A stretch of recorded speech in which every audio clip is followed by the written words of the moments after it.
Canto I. In the midway of this our mortal life, I found me in a gloomy wood, astray, gone from the path direct, and e'en to tell. It were no easy task, how savage wild that forest, how robust and rough its growth, which to remember only, my dismay renews in bitterness not far from death. Yet to discourse of what there good befell, all else will I relate discovered there. How first I entered it I scarce can say, such sleepy dullness in that instant wait.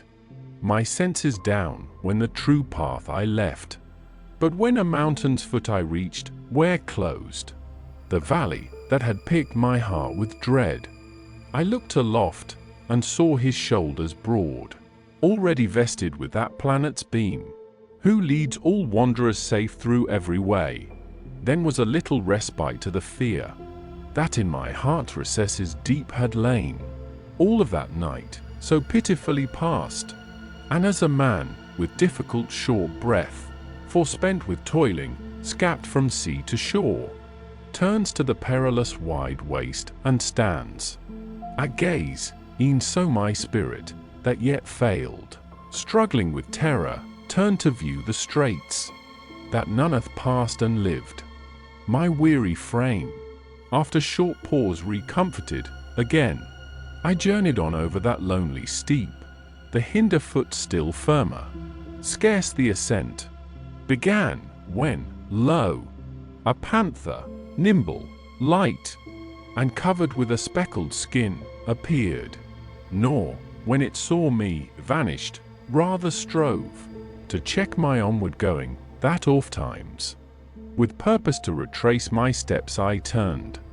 The hour was morning's prime, and on his way, aloft the sun ascended with those stars that with him rose, when love divine first moved those its fair works, so that with joyous hope all things conspired to fill me, the gay skin of that swift animal, the matin dawn, and the sweet season. Soon that joy was charsed, and by new dread succeeded, when in view a lion came 'gainst me, as it appeared, with his head held aloft and hunger mad, that e'en the air was fear struck. A she-wolf was at his heels, who in her leanness seemed full of all wants, and many a land hath made disconsolate ere now. She with such fear o'erwhelmed me at the sight of her appalled, that of the height all hope I lost, as one who with his gain elated sees the time when all unwares is gone, he inwardly mourns with heart-griping anguish. Such was I, haunted by that fell beast, never at peace, who coming o'er against me, by degrees, impelled me where the sun in silence rests, while to the lower space with backward step I fell. My ken discerned the form one of one, whose voice seemed faint through long disuse of speech, when him in that great desert I espied. Have mercy on me, cried I out aloud. Spirit, or living man, whate'er thou be. He answered, now not man, man once I was, and born of Lombard parents, Mantuana both, by country, when the power of Julius yet was scarcely firm. At Rome my life was passed, beneath the mild Augustus, in the time of fabled deities and false. A bard was I, and made Anchises' upright son the subject of my song, who came from Troy, when the flames preyed on Ilium's haughty towers. But thou, say wherefore to such perils past returnest thou? Wherefore not this pleasant mount ascendest, cause and source of all delight?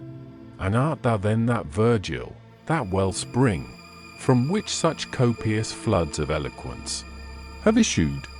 I with front abashed replied, glory and light of all the tuneful train, may it avail me that I long with zeal have sought thy volume, and with love immense have conned it o'er. My master thou and guide, thou he from whom alone I have derived that style, which for its beauty into fame exalts me. See the beast, from whom I fled. O save me from her, thou illustrious sage! For every vein and pulse throughout my frame she hath made tremble.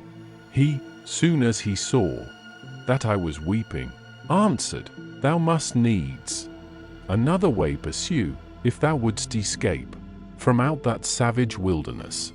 This beast, at whom thou criest, her way will suffer none to pass, and no less hindrance makes than death. So bad and so accursed in her kind, that never sated is her ravenous will. Still after food more craving than before, to many an animal in wedlock vile she fastens, and shall yet to many more, until that greyhound come, who shall destroy her with sharp pain. He will not life support by earth nor its base metals, but by love, wisdom, and virtue, and his land shall be the land atwixt either feltro. In his might shall safety to Italia's plains arise, for whose fair realm Camilla, virgin pure, Nisus, Euryalus, and Turnus fell. He with incessant chase through every town shall worry, until he to hell at length restore her, thence by envy first let loose. I for thy profit pondering now devise, that thou mayst follow me, and I thy guide will lead thee hence through an eternal space, where thou shalt hear despairing shrieks, and see spirits of old tormented, who invoke a second death, and those next view, who dwell content in fire, for that they hope to come, weener the time may be, among the blessed, into whose regions if thou then desire to ascend, a spirit worthier than I must lead thee, in whose charge, when I depart, thou shalt be left for that almighty King, who reigns above, a rebel to his law, adjudges me, and therefore hath decreed that to his city none through me should come. He in all parts hath sway, there rules, there holds his citadel and throne. O happy those whom there he chooses. I to him in few, barred by that God whom thou didst not adore. I do beseech thee that this ill and worse I may escape, to lead me where thou saidst, that I St. Peter's gate may view, and those who as thou tellest are in such dismal plight. Onward he moved, I close his steps pursued. Canto 2. Now was the day departing, and the air embrowned with shadows, from their toils released. All animals on earth, and I alone, prepared myself the conflict to sustain, both of sad pity, and that perilous road, which my unerring memory shall retrace. O Muses! O high genius! Now vouchsafe your aid. O mind, that all I sawest kept safe in a written record, hear thy worth, and eminent endowments come to proof. I thus began, Bard, thou who art my guide, consider well, if virtue be in me sufficient heir to this high enterprise. Thou trust me, thou hast told that Silvius' sire, yet clothed in corruptible flesh, among the immortal tribes had entrance, and was there sensible present. Yet if heaven's great Lord, almighty foe to ill, such favour showed, in contemplation of the high effect, both what and who from him should issue forth, it seems in reason's judgment well deserved. Sith he of Rome, and of Rome's empire wide, in heaven's empyreal height was chosen sire, both which, if truth be spoken, were ordained and established for the holy place where sits, who to great Peter's sacred chair succeeds. He from this journey, in thy song renowned, learned things that to his victory gave rise, and to the papal robe.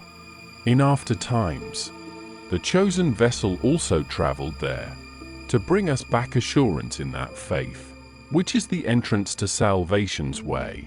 But why should I there presume? Or who permits it? Not Aeneas I nor Paul, Myself I deem not worthy, and none else will deem me. If on this voyage then I venture, fear it will in folly end. Thou, who art wise, better my meaning knowest than I can speak, as one who unresolves what he hath late resolved, and with new thoughts changes his purpose from his first intent.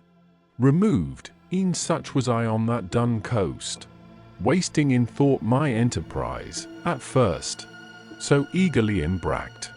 If right thy words I scan, replied that shade magnanimous, thy soul is by vile fear assailed, which oft so overcasts a man, that he recoils from noblest resolution, like a beast, at some false semblance in the twilight gloom, that from this terror thou mayst free thyself.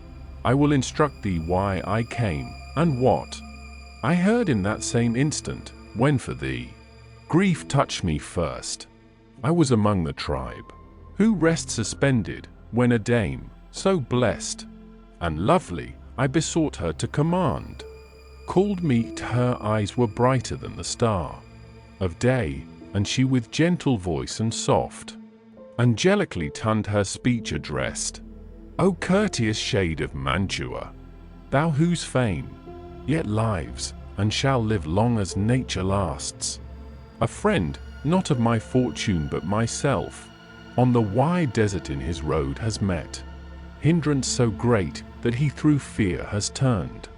Now much I dread lest he past help have strayed, and I be our eyes end too late for his relief, from what in heaven of him I heard.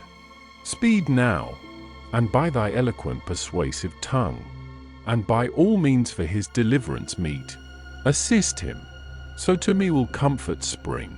I who now bid thee on this errand forth, am Beatrice, from a place I come. Note, Beatrice. I use this word, as it is, pronounced in the Italian, as consisting of 4 syllables, of which the third is a long one, revisited with joy. Love brought me thence, who prompts my speech. When in my master's sight I stand, thy praise to him I oft will tell. She then was silent, and I thus began.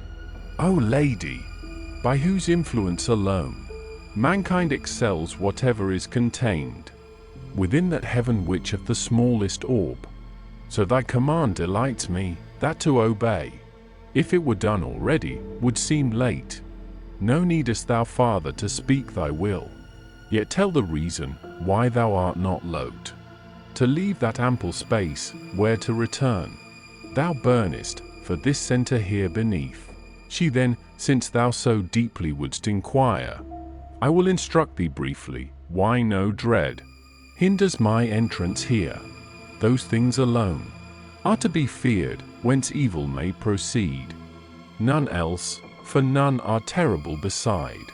I am so framed by God, thanks to his grace, that any sufferance of your misery touches me not, nor flame of that fierce fire assails me.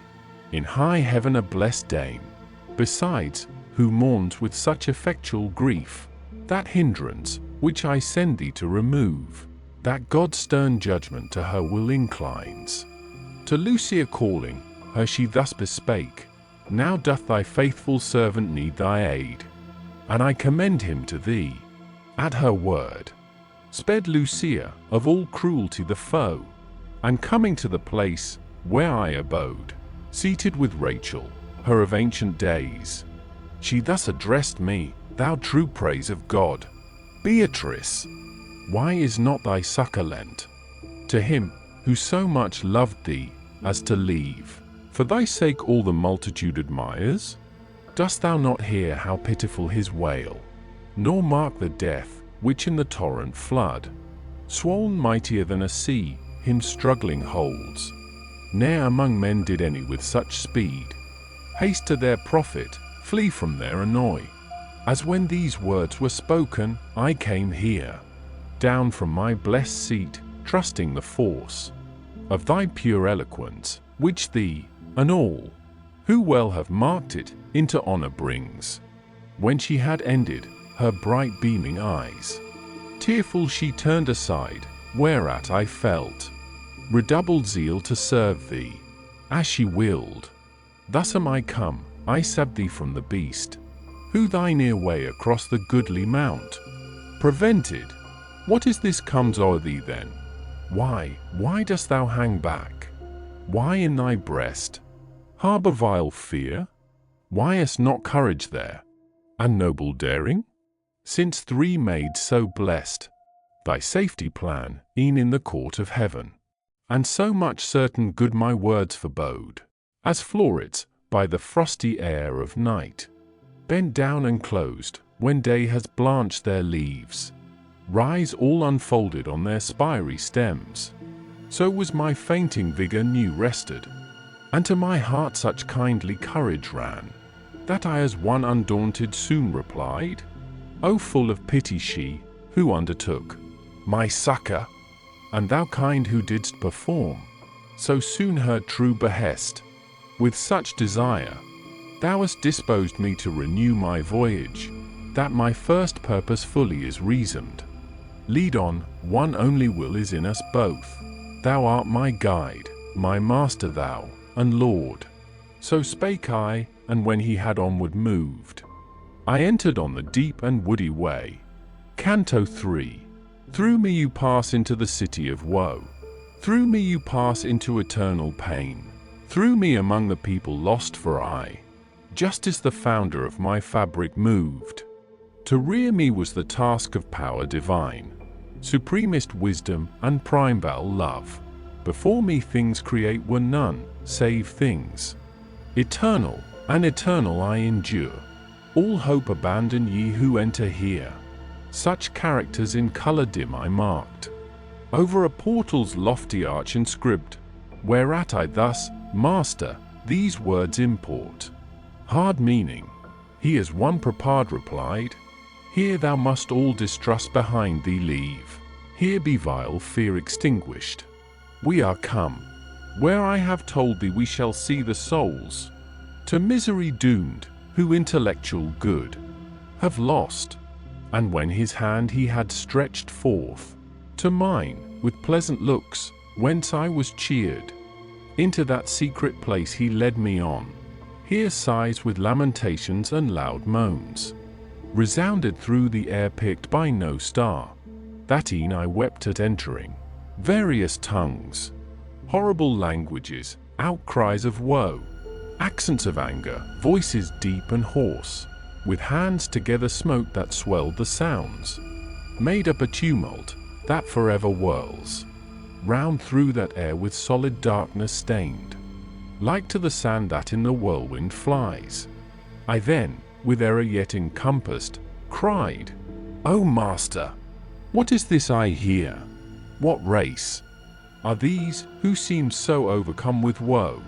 He thus to me, this miserable fate, suffer the wretched souls of those who lived without or praise or blame, with that ill band of angels mixed, who nor rebellious proved, nor yet were true to God, but for themselves were only.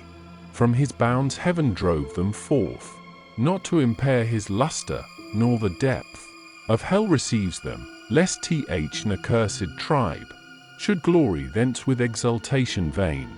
I then, Master, what doth aggrieve them thus, that they lament so loud? He straight replied, That will I tell thee briefly. These of death no hope may entertain, and their blind life so meanly passes, that all other lots they envy. Fame of them the world hath none, nor suffers mercy and justice scorn them both. Speak not of them, but look and pass them by. And I, who straightway looked, beheld a flag, which whirling ran around so rapidly, that it no pause obtained, and following came such a long train of spirits, I should ne'er have thought that death so many had despoiled. When some of these I recognized, I saw, and knew the shade of him, who to base fear, yielding, abjured his high estate. Forthwith, I understood for certain this the tribe of those ill spirits both to God displeasing, and to his foes. These wretches, who ne'er lived, went on in nakedness, and sorely stung, by wasps and hornets, which bedewed their cheeks, with blood that mixed with tears dropped to their feet, and by disgustful worms was gathered there. Then looking farther onwards I beheld a throng upon the shore of a great stream, whereat I thus, Sir, grant me now to know, whom here we view, and whence impelled they seem, so eager to pass o'er, as I discern, through the blear light. He thus to me in few, this shalt thou know, soon as our steps arrive beside the woeful tide of Akron. Then with eyes downward cast and filled with shame, fearing my words offensive to his ear, till we had reached the river, I from speech abstained, and lo, toward us in a bark comes on an old man hoary white with ELD, crying, Woe to you wicked spirits! Hope not ever to see the sky again. I come to take you to the other shore across, into eternal darkness, there to dwell, in fierce heat and in ice. And thou, who there standest, live spirit, get thee hence, and leave these who are dead. But soon as he beheld, I left them not, by other way, said he, by other haven shalt thou come to shore, not by this passage, thee a nimbler boat must carry. Then to him thus spake my guide, Charon, thyself torment not, so st is willed. Where will and power are one, ask thou no more. Straightway in silence fell the shaggy cheeks of him the boatman o'er the livid lake, around whose eyes glad wheeling flames. Meanwhile, those spirits, faint and naked, colour chimed, and gnashed their teeth, soon as the cruel words they heard. God and their parents they blasphemed, the humankind, the place, the time, and seed, that did engender them and give them birth. Then all together sorely wailing drew to the cursed strand that every man must pass, who fears not God. Charon, demoniac form, with eyes of burning coal, collects them all, beckoning, and each that lingers with his oar strikes, as fall off the light autumnal leaves, one still another following, till the bough strews all its honours on the earth beneath. E'en in like manner Adam's evil brood cast themselves one by one down from the shore, each at a beck, as falcon at his call. Thus go they over through the umbered wave, and ever they on the opposing bank be landed. On this side another throng still gathers. Son, thus spake the courteous guide, those who die subject to the wrath of God, all here together come from every clime, and to o'erpass the river are not loth. For so heaven's justice goads them on, that fear is turned into desire, hence ne'ereth past. Good spirit, if of thee Charon complain, now mayst thou know the import of his words. This said, the gloomy region trembling shook, so terribly, that yet with clammy dews, fear chills my brow. The sad earth gave a blast, that, lightening, shot forth a vermilion flame, which all my senses conquered quite, and I down dropped, as one with sudden slumber seized. Canto 4 broke the deep slumber in my brain, a crash of heavy thunder, that I shook myself, as one by main force roused. Risen upright, my rested eyes I moved around, and searched, with fixed ken to know what place it was, wherein I stood. For certain on the brink, I found me of the lamentable vale, the dread abyss, that joins a thunderous sound of plaints innumerable, dark and deep, and thick with clouds o'erspread. Mine eye in vain explored its bottom, nor could aught discern. Now let us to the blind world there beneath descend. The bard began, all pale of look. I go the first, and thou shalt follow next. Then I his altered hue perceiving, thus, how may I speed, if thou yieldest to dread? Who still art wont to comfort me in doubt? He then, the anguish of that race below, with pity stains my cheek, which thou for fear mistakest. Let us on. Our length of way urges to haste. Onward, this said, he moved, and entering led me with him on the bounds of the first circle that surrounds an abyss. Here, as mine ear could note, no plaint was heard, except of sighs that made an eternal air tremble, not caused by tortures, but from grief, felt by those multitudes, many and vast, of men, women, and infants. Then to me, the gentle guide, inquirest thou not what spirits are these, which thou beholdest, ere thou pass? Father, I would thou know, that these of sin were blameless, and if aught they merited, it profits not, since baptism was not theirs. The portal to thy faith, if they before the gospel lived, they served not God aright. And among such am I.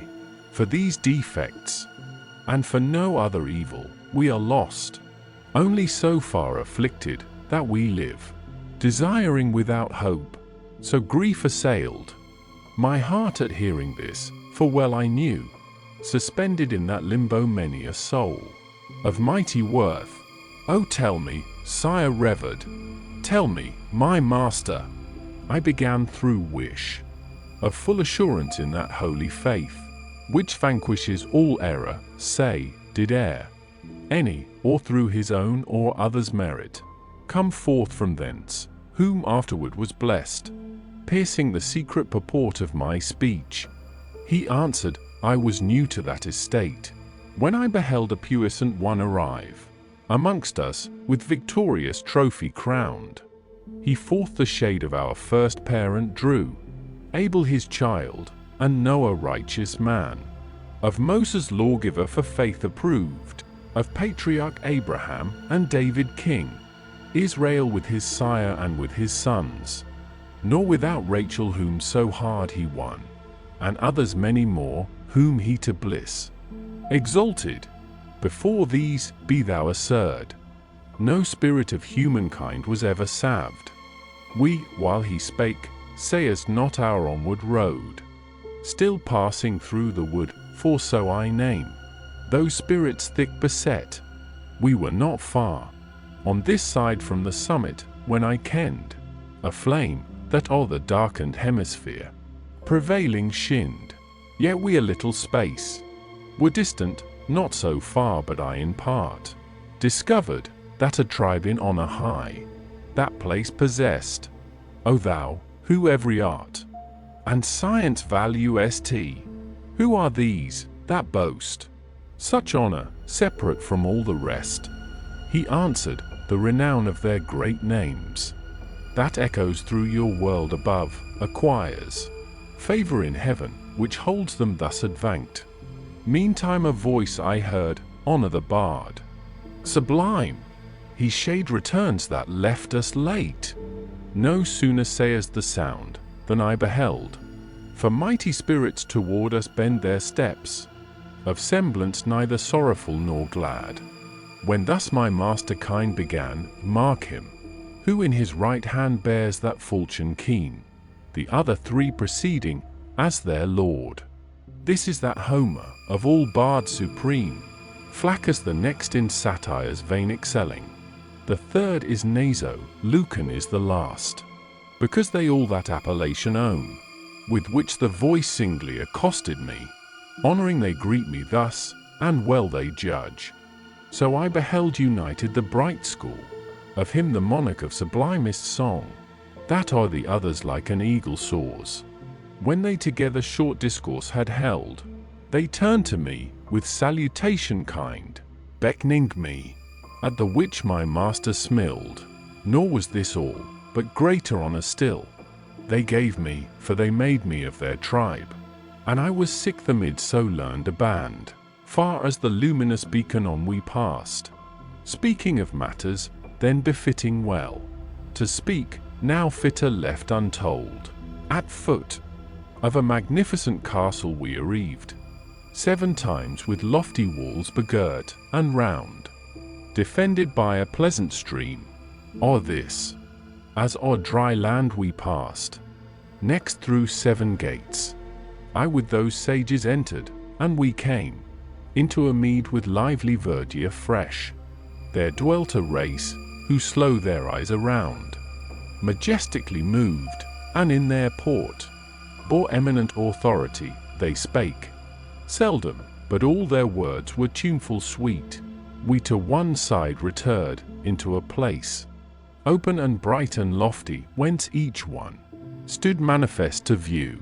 Incontinent, there on the green enamel of the plain, were shown me the great spirits, by whose sight I am exalted in my own esteem. Electra there I saw accompanied by many, among whom Hector I knew, Anchises' pious son, and with hawk's eye, Caesar all armed, and by Camilla there, Penthesilea. On the other side, old King Latinus, seated by his child, Lavinia, and that Brutus I beheld, who Tarquin chose, Lucretia, Cato's wife, Marcia, with Julia, and Cornelia there, and sole apart returned, the Saldan fierce. Then when a little more I rayed my brow, I spied the master of the sapient throng, seated amid the philosophic train. Him all admire, all pay him reverence due. There Socrates and Plato both I marked. Nearest to him in rank, Democritus, who sets the world at chance, Diogenes, with Heraclitus and Empedocles, and Anaxagoras and Thales sage, Zeno and Dioscorides well read in nature's secret law. Orpheus I marked, and Linus, Tully and moral Seneca, Euclid and Ptolemy, Hippocrates, Galenus, Avicen, and him who made that commentary vast, Averroes. Of all to speak at full were vain attempt, for my wide theme so urges, that oft times my words fall short of what bechanked. Into the 6 associates part, another way, my sage guide leads me from that air serene, into a climate ever vexed with storms, and to a part one come where no light shines. Canto V. From the first circle I descended thus, down to the second, which, a lesser space, embracing so much more of grief contains, provoking bitter moans. There Minos stands, grinning with ghastly feature, he, of all, who enter, strict examining the crimes, gives sentence, and dismisses them beneath, according as he foldeth him around. For when before him comes th ill-fated soul, it all confesses, and that judge severe of sins, considering what place in hell suits the transgression, with his tale so oft himself encircles, as degrees beneath, he dooms it to descend. Before him stand always a numrouse throng, and in his turn each one to judgment passing, speaks and hears his fate, thence downward to his dwelling hurled. O thou, who to this residence of woe approachest, when he saw me coming, cried, Minos, relinquishing his dread employ, look how thou enter here, beware in whom thou place thy trust, let not the entrance broad deceive thee to thy harm. To him my guide, wherefore exclaimest, hinder not his way, by destiny appointed, Sophites willed. Where will and power are one? Ask thou no more. Now I gin the rueful wailings to be heard. Now am I come where many a plaining voice smites on mine ear. Into a place I came, where light was silent all, bellowing there groaned a noise as of a sea in tempest torn by warring winds. The stormy blast of hell with restless fury drives the spirits on, whirled round and dashed amain with sore annoy. When they arrive before the ruinous sweep, their shrieks are heard, their lamentations, moans, and blasphemies against the good power in heaven. I understood that to this torment sad, the carnal sinners are condemned, in whom reason by lust is swayed, as in large troops, and multitudinous, when winter reigns. The starlings on their wings are borne abroad, so bears the tyrannous gust those evil souls. On this side and on that, above, below, it drives them, hope of rest to solace them is none, nor e'en of milder pang, as cranes, chanting their dole-rouse notes, traverse the sky, stretched out in long array, so I beheld spirits, who came loud wailing, hurried on by their dire doom. Then I, instructor, who are these by the black air so scourged? The first, 'mong those of whom thou questionest, he replied, our many tongues was empress. She in vice of luxury was so shameless, that she made liking be lawful by promulged decree, to clear the blame she had herself incurred. This is Semiramis, of whom 'tis writ, that she succeeded Ninus her espoused, and held the land, which now the Saldan rules. The next in amorous fury slew herself, and to Sissu's ashes broke her faith. Then follows Cleopatra, lustful queen. There marked I Helen, for whose sake so long the time was fraught with evil. There the great Achilles, who with love fought to the end. Paris I saw, and Tristan, and beside 1,000 more he showed me, and by name pointed them out, whom love bereaved of life. When I had heard my sage instructor name those dames and knights of antique days, o'erpowered by pity, well nigh in amaze my mind was lost, and I began, bard, willingly I would address those two together coming, which seemed so light before the wind. He thus, note thou, when nearer they to us approach, then by that love which carries them along, entreat, and they will come, soon as the wind swayed them toward us. I thus framed my speech, O wearied spirits, come and hold discourse with us, if by none else restrained, as doves, by fond desire invited, on wide wings, and firm, to their sweet nest returning home, cleave the air, wafted by their will along. Thus issued from that troop, where Dido ranks, they through the ill air speeding, with such force, my cry prevailed by strong affection urged, O gracious creature and benign, who goest visiting, through this element obscure, us, who the world with bloody stain imbrued, if for a friend the king of all we owned, our prayer to him should for thy peace arise, since thou hast pity on our evil plight, of whatsoe'er to hear or to discourse, it pleases thee, that will we hear of that, freely with thee discourse, while ere the wind, as now, is mute. The land, that gave me birth, is situate on the coast, where Po descends, to rest in ocean with his sequent streams. Love, that in gentle heart is quickly learnt, entangled him by that fair form from me. Ta yen in such cruel sort, as grieves me still.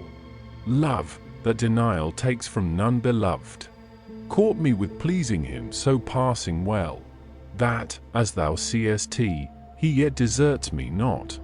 Love brought us to one death, kine awaits the soul, who spilt our life. Such were their words, at hearing which downward I bent my looks, and held them there so long, that the bard cried, What art thou pondering? I in answer thus, Alas! By what sweet thoughts, what fond desire, must they at length to that ill pass have reached?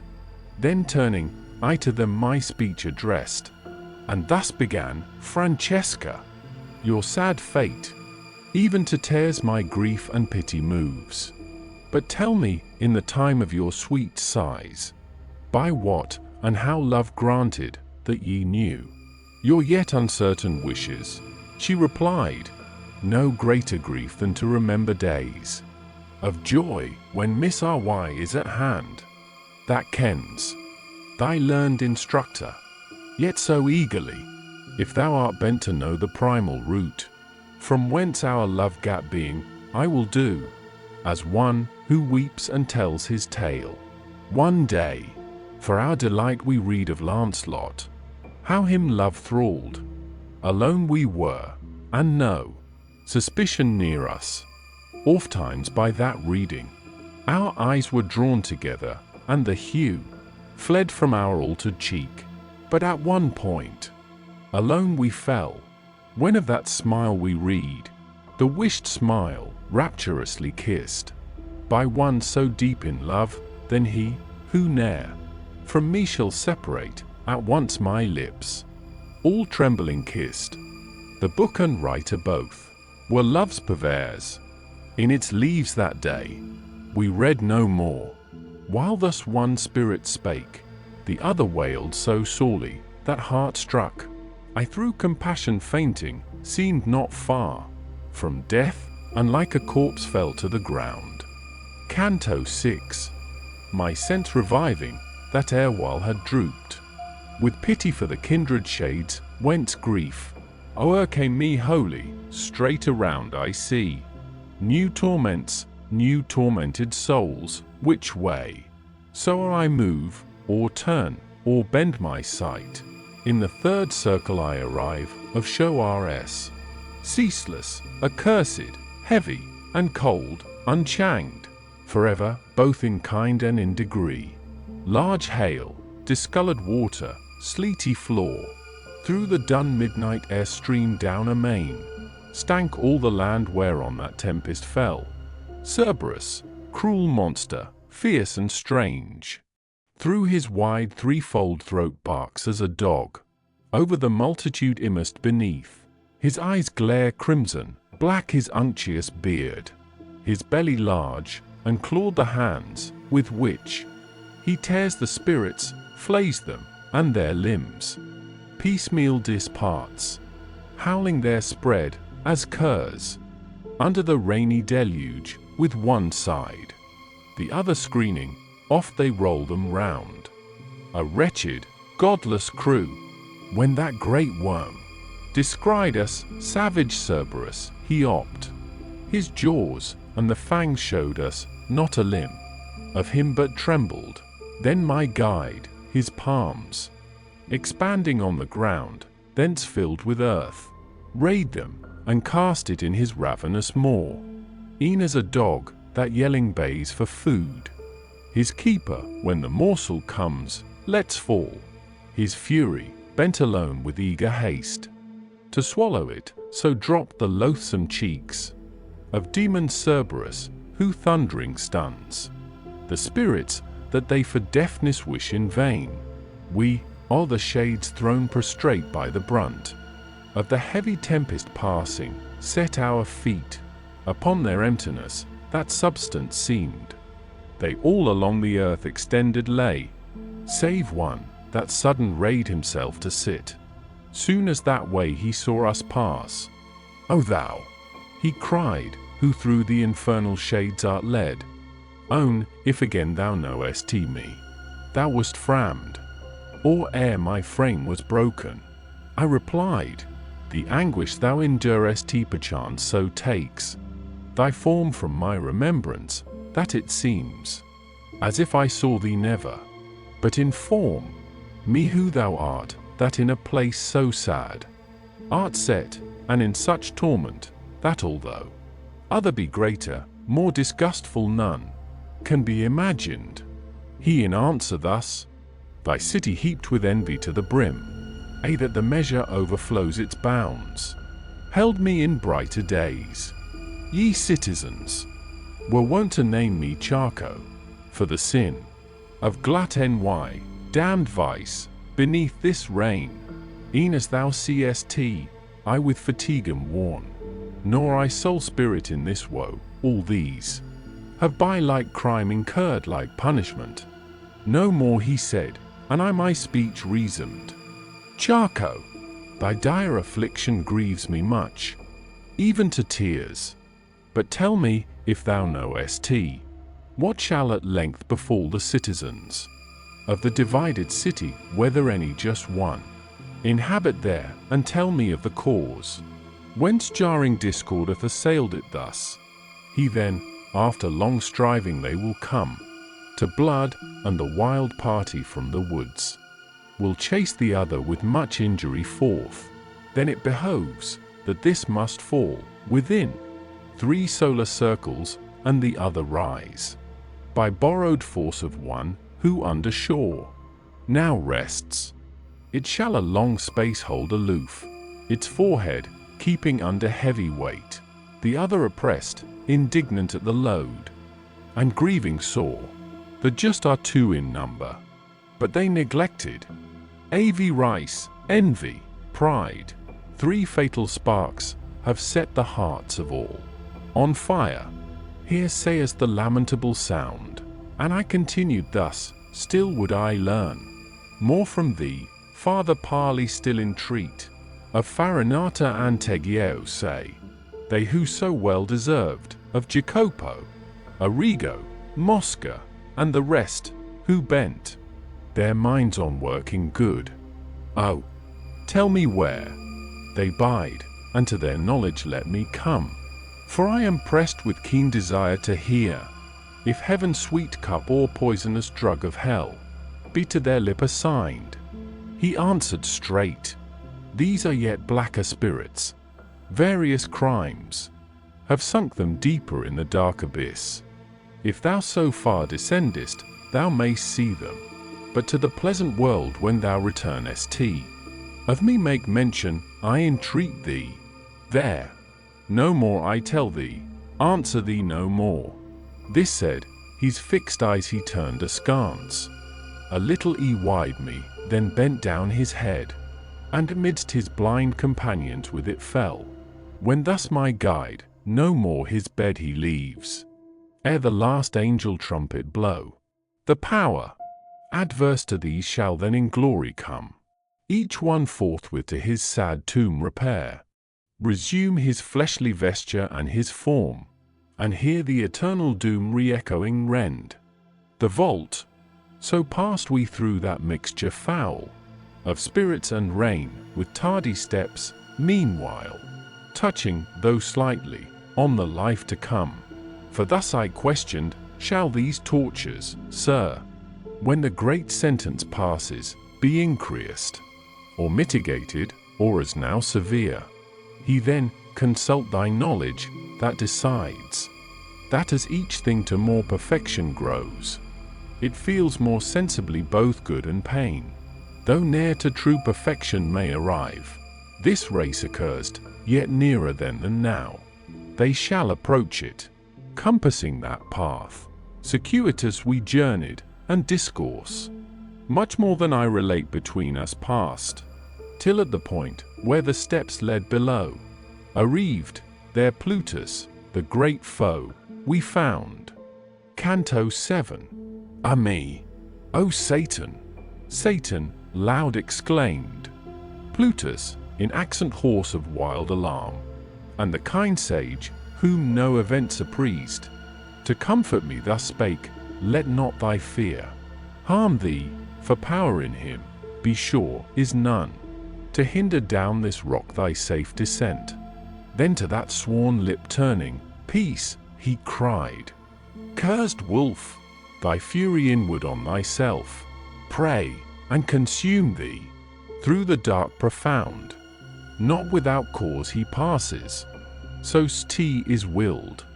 On high, there where the great archangel poured, he venes vengeance on the first adulterer proud, as sails full spread and bellying with the wind, drops suddenly collapsed, if the mast split, so to the ground down dropped the cruel fiend.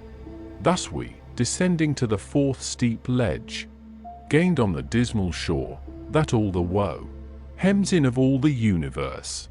Ah me! Almighty justice! In what store thou heapest he new pains, new troubles, as I here beheld. Wherefore doth fault of ours bring us to this? E'en as a billow, on Charybdis rising, against encountered billow dashing breaks.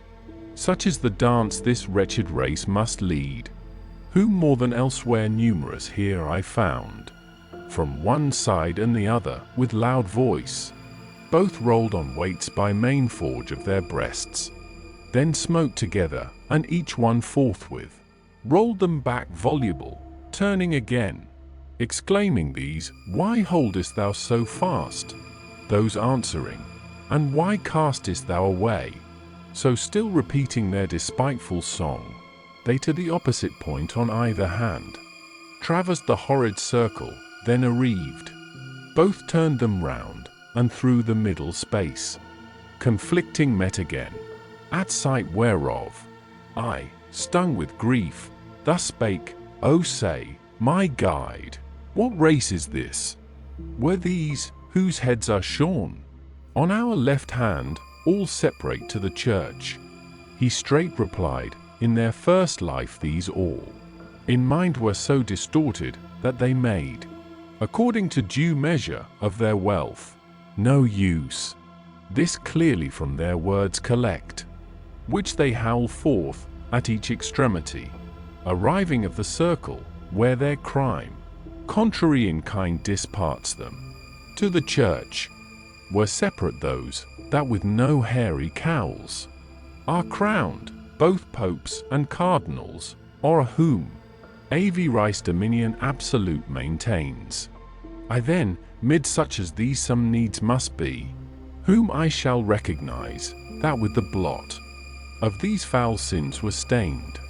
He answering thus, vain thought conceivest thou, that ignoble life, which made them vile before, now makes them dark, and to all knowledge indiscernible. Forever they shall meet in this rude shock. These from the tomb with clenched grasp shall rise, those with close-shaven locks, that ill they gave, and ill they kept, of the beauteous world, deprived, and set them at this strife, which needs no labored phrase of mine to set it off. Now mayest thou see, my son, how brief, how vain, the goods committed into fortune's hands, for which the human race keep such a coil. Not all the gold that is beneath the moon, or ever hath been of these toil-worn souls, might purchase rest for one. I thus rejoined, my guide, of thee this also would I learn, this fortune that thou speakest of, what it is, whose talons grasp the blessings of the world. He thus, O beings blind, what ignorance besets you? Now my judgment hear and mark. He, whose transcendent wisdom passes all, the heavens creating, gave them ruling powers, to guide them, so that each part shines to each, their light in equal distribution poured. By similar appointment he ordained, over the world's bright images to rule, superintendents of a guiding hand, and general minister, which at due time may change the empty vantages of life, from race to race, from one to other's blood, beyond prevention of man's wisest care. Wherefore one nation rises into sway, another languishes, e'en as her will decrees, from us concealed, as in the grass. The serpent train, against her naught avails.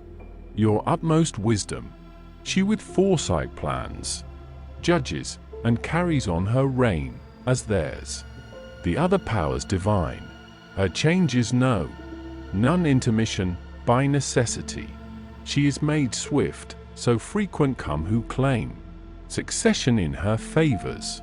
This is she, so execrated e'en by those, whose debt to her is rather praise, they wrongfully with blame requite her, and with evil word. But she is blessed, and for that recks not. Amidst the other primal beings glad, rolls on her sphere, and in her bliss exults. Now on our way pass we, to heavier woe, descending, for each star is falling now, that mounted at our entrance and forbids. Too long our tarrying, we the circle crossed, to the next steep, arriving at a well, that boiling pours itself down to a foss, sluicked from its source. Far murkier was the wave, than sablest grain, and we in company of the inky waters, journeying by their side, entered, though by a different track, beneath, into a lake, the Stygian named, expands. The dismal stream, when it hath reached the foot of the grey withered cliffs, intent I stood to gaze, and in the marish sunk descried a miry tribe, all naked, and with looks betokening rage. They with their hands alone struck not, but with the head, the breast, the feet, cutting each other piecemeal with their fangs. The good instructor spake, Now sayest thou, son, the souls of those whom anger overcame, this too for certain know, that underneath the water dwells a multitude, whose sighs into these bubbles make the surface heave. As thine eye tells thee whereso of it turn, fixed in the slime they say, sad once were we, in the sweet air made gladsome by the sun, carrying a foul and lazy mist within. Now in these murky settlings are we sad, such dolorous strain they gurgle in their throats, but word distinct can utter none. Our route, thus compassed we, a segment widely stretched, between the dry embankment and the core of the loath pool, turning meanwhile our eyes downward on those who gulped its muddy lees, nor stopped, till to a tower's low base we came. Canto 8. My theme pursuing, I relate that ere we reached the lofty turret's base, our eyes its height ascended, where two cressets hung. We marked, and from afar another light returned the signal, so remote, that scarce the eye could catch its beam. I turning round to the deep source of knowledge, thus inquired, Say what this means, and what that other light? In answer said, What agency doth this? There on the filthy waters, he replied, E'en now what next awaits us mayst thou see, if the marsh-gendered fog conceal it not. Never was arrow from the cord dismissed, that ran its way so nimbly through the air, as a small bark, that through the waves I spied, toward us coming, under the sole sway of one that ferried it, who cried aloud, Art thou areaved, fell spirit? Phlegias, Phlegias! This time thou criest in vain, my lord replied.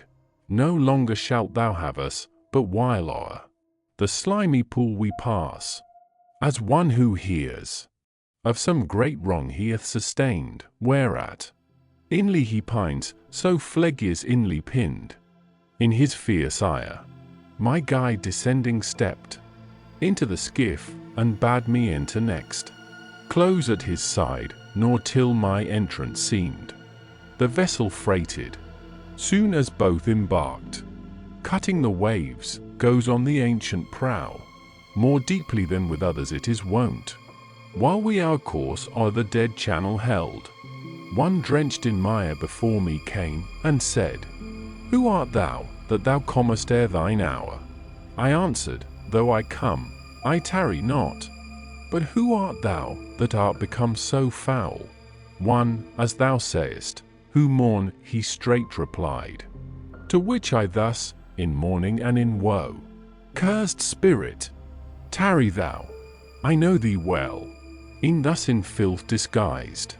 Then stretched he forth hands to the bark, whereof my teacher sage, aware, thrusting him back, away, down there, to the other dogs, then, with his arms my neck encircling, kissed my cheek, and spake, O soul, justly disdainful, blessed was she in whom thou was conceived.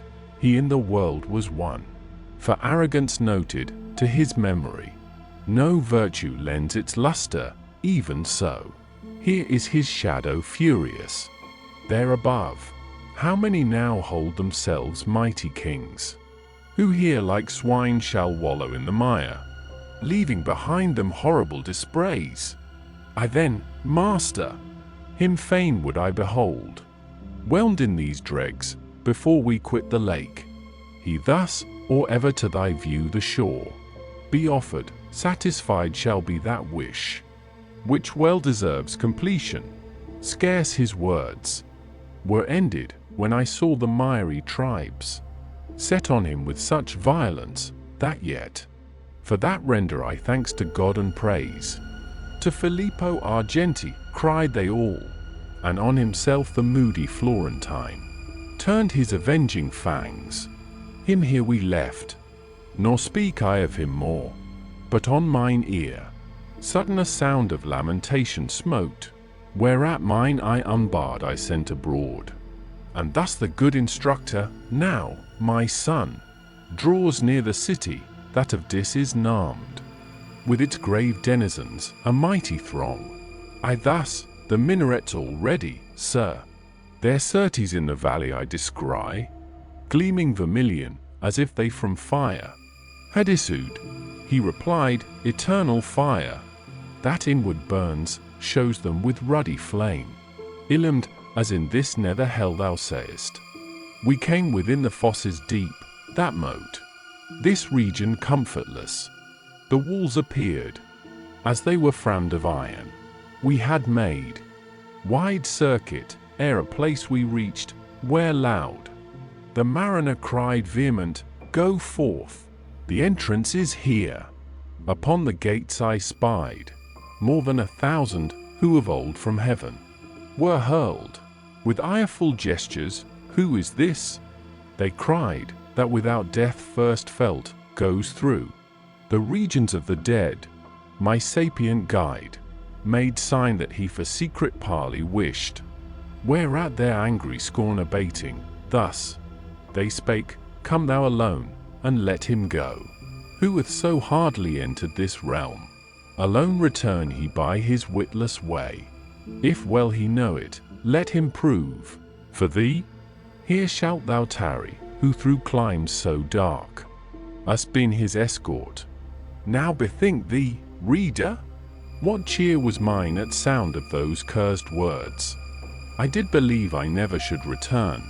O my loved guide, who more than 7 times security hast rendered me, and drawn from peril deep, whereto I stood exposed. Desert me not, I cried, in this extreme, and if our onward going be denied, together trace we back our steps with speed. My liege, who thither had conducted me, replied, fear not, for of our passage none hath power to disappoint us by such high authority permitted. But do thou expect me here, meanwhile thy wearied spirit comfort, and feed with kindly hope, assert. I will not leave thee in this lower world. This said, departs the sire benevolent, and quits me. Hesitating I remain, at warth twixt will and will not in my thoughts. I could not hear what terms he offered them, but they conferred not long, for all at once to trial fled within. Closed were the gates by those our adversaries on the breast of my liege lord, excluded he returned to me with tardy steps. Upon the ground his eyes were bent, and from his brow erased all confidence, while thus with sighs he spake, who hath denied me these abodes of woe? Then thus to me, that I am angered, think, no ground of terror in this trial I shall vanquish, use what arts they may within for hindrance.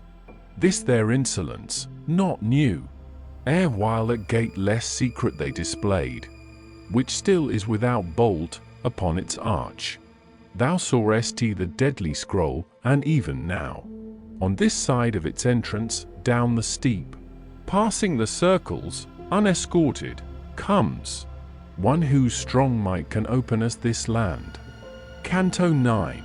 The hue which cowered dread on my pale cheeks, imprinted, when I saw my guide turn back, just that from his which newly they had worn and inwardly restrained it. He, as one who listens, stood attentive, for his eye not far could lead him through the sable air and the thick gathering cloud. It yet behoves we win this fight, thus he began, if not such aid to us is offered. Oh, how long meseems it ere the promised help arrive. I noted how the sequel of his words clocked their beginning, for the last he spake agreed not with the first, but not the less. My fear was at his saying, sith I drew to import worse perchance than that he held. His mutilated speech doth ever any into this rueful concave's extreme depth descend out of the first degree, whose pain is deprivation merely of sweet hope. Thus I inquiring, rarely, he replied, it chances that among us any makes this journey which I wend, ere whilst 'tis true, once came I here beneath, conjured by fell Eric though, sorceress, who compelled the shades back to their bodies. No long space my flesh was naked of me, when within these walls she made me enter, to draw forth a spirit from out of Judah's circle. Lowest place is that of all, obscurest and removed, farthest from heaven's all-circling orb. The road, full well I know, thou therefore rest secure. That lake, the noisome stench exhaling round the city are of grief encompasses, which now we may not enter without rage. Yet more, he added, but I hold it not in mind, for that mine eye toward the lofty tower had drawn me wholly to its burning top, where in an instant I beheld uprisen at once three hellish furies stained with blood. In limb and motion feminine they seemed, around them greenest hydras twisting rolled, their volumes, adders and cerastes crept, instead of hair, and their fierce temples bound. He, knowing well the miserable hags who tend the queen of endless woe, thus spake, mark thou each dire Erinus. To the left, this is Megaera, on the right hand she, who wails, Alecto, and Tisiphone, ieth midst. This said, in silence he remained. Their breast they each one clawing tore, themselves smote with their palms, and such shrill clamour raid, that to the bard I clung, suspicion bound. Hasten Medusa, so to adamant. Him shall we change, all looking down exclaimed. E'en when by Theseus might assailed, we took no ill revenge. Turn thyself round, and keep thy countenance hid, for if the Gorgon dire be shown, and thou shouldst view it, thy return upwards would be forever lost. This said, himself my gentle master turned me round, nor trusted he my hands, but with his own he also hid me. Ye of intellect, sound and entire, mark well the law concealed under close texture of the mystic strain. And now there came o'er the perturbed waves, loud crashing, terrible, a sound that made either shore tremble, as if of a wind impetuous, from conflicting vapors sprung, that against some forest driving all its might, plucks off the branches, beats them down and hurls afar, then onward passing proudly sweeps its whirlwind rage, while beasts and shepherds fly. Mine eyes he loosed, and spake, and now direct thy visual nerve along that ancient foam, there thickest where the smoke ascends, as frogs before their foe the serpent, through the wave ply swiftly all, till at the ground each one lies on a heap, more than 1,000 spirits destroyed. So saw I fleeing before one who passed with unwet feet the Stygian sound. He, from his face removing the gross air, oft his left hand forth stretched, and seemed alone. By that annoyance wearied, I perceived that he was sent from heaven, and to my guide turned me, whose signal made that I should stand quiet and bend to him. Ah me, how full of noble anger seemed he! To the gate he came, and with his wand touched it, whereat, open without impediment it flew. Outcasts of heathen, O abject race and scorned, began he on the horrid gruntsel standing. Whence doth this wild excess of insolence lodge in you? Wherefore kick you 'gainst that will, ne'er frustrate of its end, and which so oft hath laid on you enforcement of your pangs? What profits at the face to but the horn? Your Cerberus, if ye remember, hence bears still, peeled of their hair, his throat and more. This said, he turned back o'er the filthy way, and syllable to us spake none, but wore the semblance of a man by other care beset, and keenly pressed, than thought of him who in his presence stands. Then we our steps toward that territory moved, secure, after the hallowed words. We unopposed there entered, and my mind eager to learn what state a fortress like to that might hold. I soon as entered throw mine eye around, and see on every part wide stretching space, replete with bitter pain and torment ill, as where Rhone stagnates on the plains of Arles, or as at Pola, near Quarnaro's Gulf, that closes Italy and laves her bounds. The place is all thick spread with sepulchres. So was it here, save what in horror here excelled, for midst the graves were scattered flames, wherewith intensely all throughout they burned, that iron for no craft their hotter needs. Their lids all hung suspended, and beneath, from them forth issued lamentable moans, such as the sad and tortured well might raise. I thus, Master, say who are these, interred within these vaults, of whom distinct we hear the dolorous sighs? He answer thus returned, the arch-heretics are here, accompanied by every sect their followers, and much more than thou believest. Tombs are freighted, like with like is buried, and the monuments are different in degrees of heat. This said, he to the right hand turning, on we passed, betwixt the afflicted and the ramparts high. Canto X. Now by a secret pathway we proceed, between the walls that hem the region round, and the tormented souls, my master first. I close behind his steps. Virtue supreme, I thus began, who through these ample orbs in circuit leadest me, even as thou willest. Speak thou, and satisfy my wish. May those who lie within these sepulchres be seen. Already all the lids are rayed, and none of them keeps watch. He thus in answer spake, they shall be closed all, what time they hear from Josaphat return shall come, and bring their bodies, which above they now have left, the cemetery on this part obtain, with Epicurus all his followers, who with the body make the spirit die.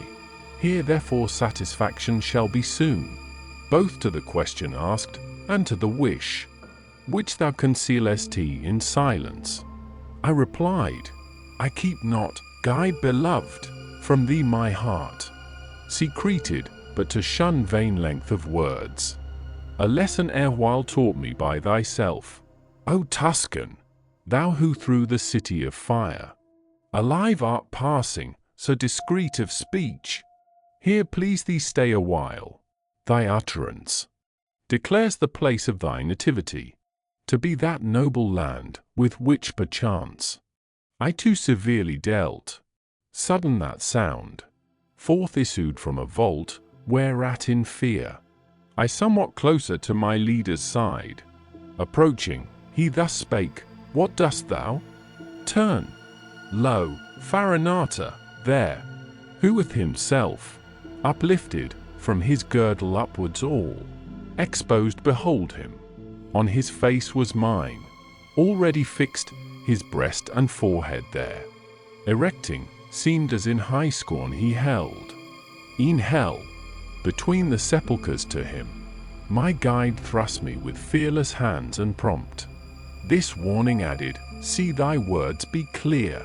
He, soon as there I stood at the tomb's foot, eyed me a space, then in disdainful mood addressed me, say, what ancestors were thine? I, willing to obey him, straight revealed the whole, nor kept back aught, whence he, his brow somewhat uplifting, cried, fiercely were they adverse to me, my party, and the blood, from whence I sprang, twice therefore I abroad scattered them, though driven out, yet they each time, from all parts, answered I, returned, an art, which yours have shown, they are not skilled to learn.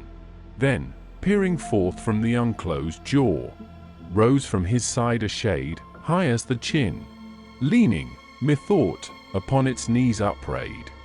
It looked around, as eager to explore, if there were other with me, but perceiving that fond imagination quenched with tears, thus spake, if thou through this blind prison goest, led by thy lofty genius and profound, where is my son, and wherefore not with thee?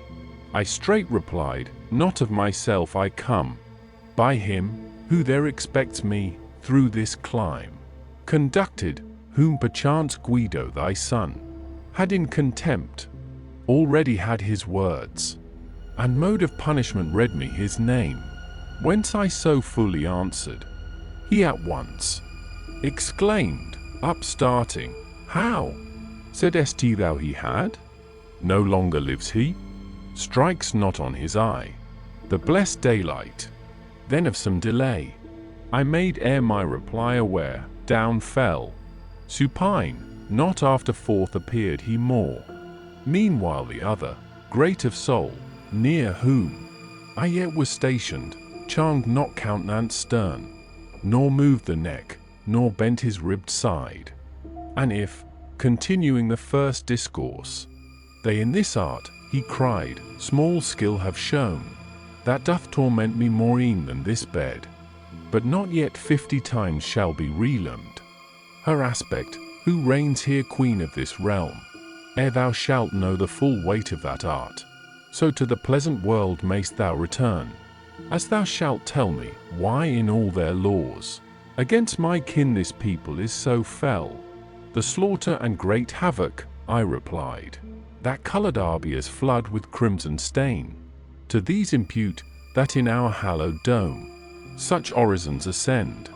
Sighing he shook the head, then thus reasoned, in that affray I stood not singly, nor without just cause, assuredly should with the rest have stirred, but singly there I stood, when by consent of all, Florence had to the ground been razed, the one who openly forbade the deed, so may thy lineage find at last repose. I thus adjured him, as thou solve this knot, which now involves my mind. If right I hear, ye seem to view beforehand that which time leads with him, of the present uninformed. We view, as one who hath an evil sight. He answered, plainly, objects far remote, so much of his large spend hour yet imparts the almighty ruler, but when they approach, or actually exist, our intellect, then wholly fails, nor of your human state, except what others bring us know we ought. Hence therefore mayst thou understand, that all our knowledge in that instant shall expire, when on futurity the portals close. Then conscious of my fault, and by remorse smitten, I added thus, now shalt thou say, to him there fallen, that his offspring still is to the living joined, and bid him know, that if from answer silent I abstained, 'twas that my thought was occupied intent upon that error which thy help hath solved. But now my master summoning me back, I heard, and with more eager haste besought the spirit to inform me, who with him partook his lot. He answer thus returned, more than 1,000 with me here are laid. Within is Frederick, second of that name, and the Lord Cardinal, and of the rest I speak not. He, this said, from sight withdrew, but I my steps towards the ancient bard, reverting, ruminated on the words, betokening me such ill. Onward he moved, and thus in going questioned, whence the amaze that holds thy senses rapt. I satisfied the inquiry, and the sage enjoined me straight, let thy safe memory store what thou hast heard, to thee importing harm, and note thou this, with his rayed finger bidding me take heed, when thou shalt stand before her gracious beam, whose bright eye all surveys, she of thy life, the future 10-hour will to thee unfold. Forthwith he to the left hand turned his feet, we left the wall, and to RDS the middle space, went by a path that to a valley strikes, which in thus high exhaled its noisome steam. Canto 11.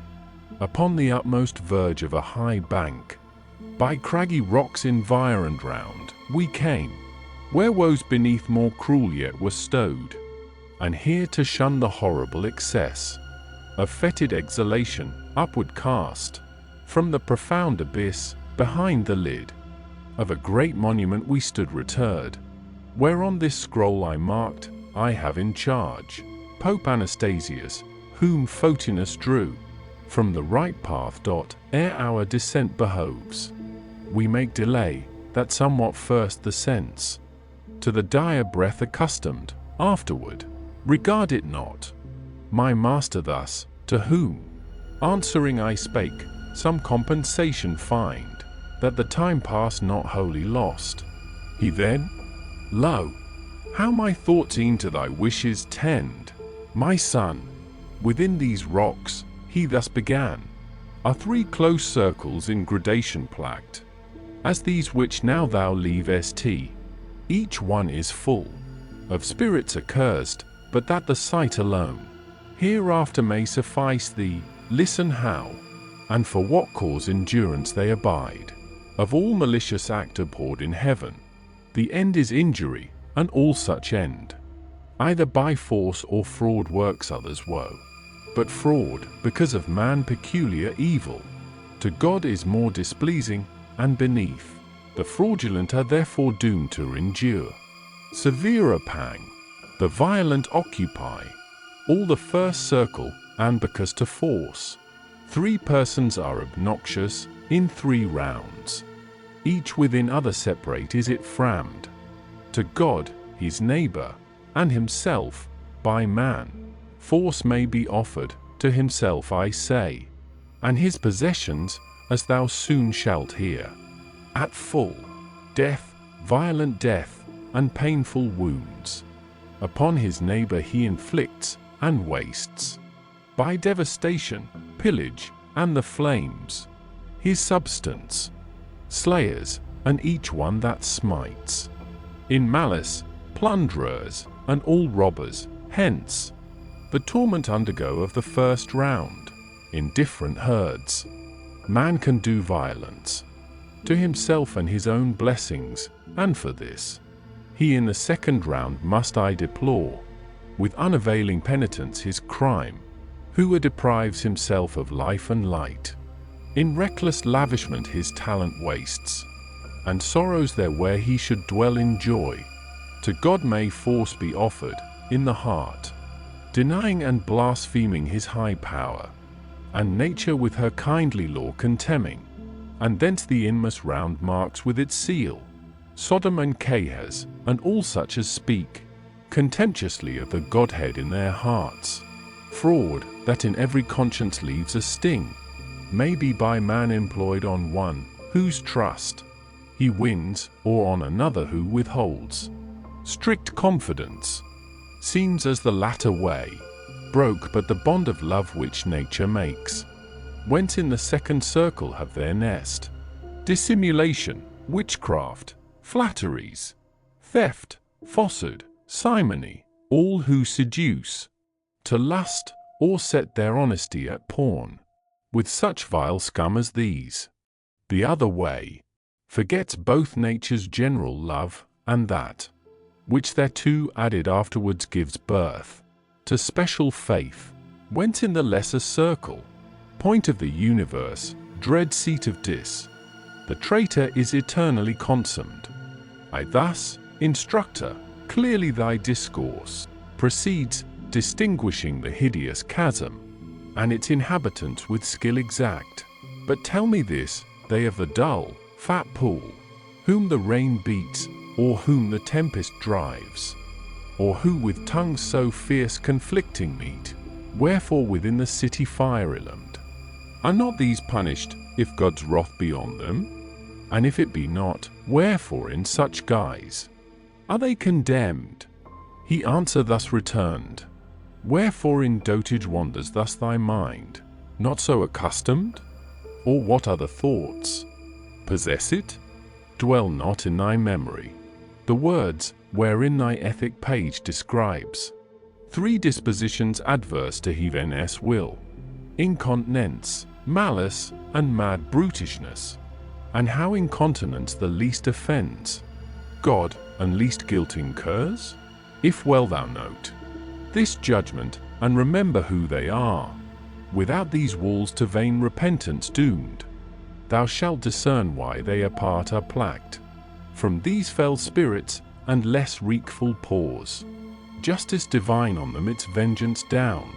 O Son, who healest all imperfect sight, thou so contentest me, when thou solvest my doubt, that ignorance not less than knowledge charms, yet somewhat turn thee back, I in these words continued, where thou saidst, that usury offends celestial goodness, and this not perplexed unravel. He thus made reply, philosophy, to an attentive ear, clearly points out, not in one part alone, how imitative nature takes her course from the celestial mind and from its art, and where her laws the stagirite unfolds, not many leaves scanned o'er, observing well, thou shalt discover that your art on her obsequious follows, as the learner treads in his instructor's step, so that your art deserves the name of second in descent from God. These two, if thou recall to mind, creation's holy book from the beginning, were the right source of life and excellence to humankind, but in another path the usurer walks, and nature in herself, and in her follower thus he sets at naught, placing elsewhere his hope. But follow now my steps on forward journey bent, for now the Pisces play with undulating glance along the horizon, and the wane lies all o'er the northwest, and onward there a space is our steep passage down the rocky height. Canto 12, the place where to descend the precipice we came was rough as Alp, and on its verge such object lay as every eye would shun, as is that ruin which at its stream on this side Trento struck should ring the wave, or loosed by earthquake or for lack of prop. For from the mountain summit whence it moved to the low level, so the headlong rock is shivered, that some passage it might give to him who from above would pass, e'en such into the chasm was that descent, and there at point of the disparted ridge lay stretched the infamy of Crete, detested brood of the feigned heifer, and at sight of us it gnawed itself, as one with rage distract. To him my guide exclaimed, perchance thou deemest the king of Athens here, who, in the world above, thy death contrived. Monster! Avaunt! He comes not tutored by thy sister's art, but to behold your torments is he come.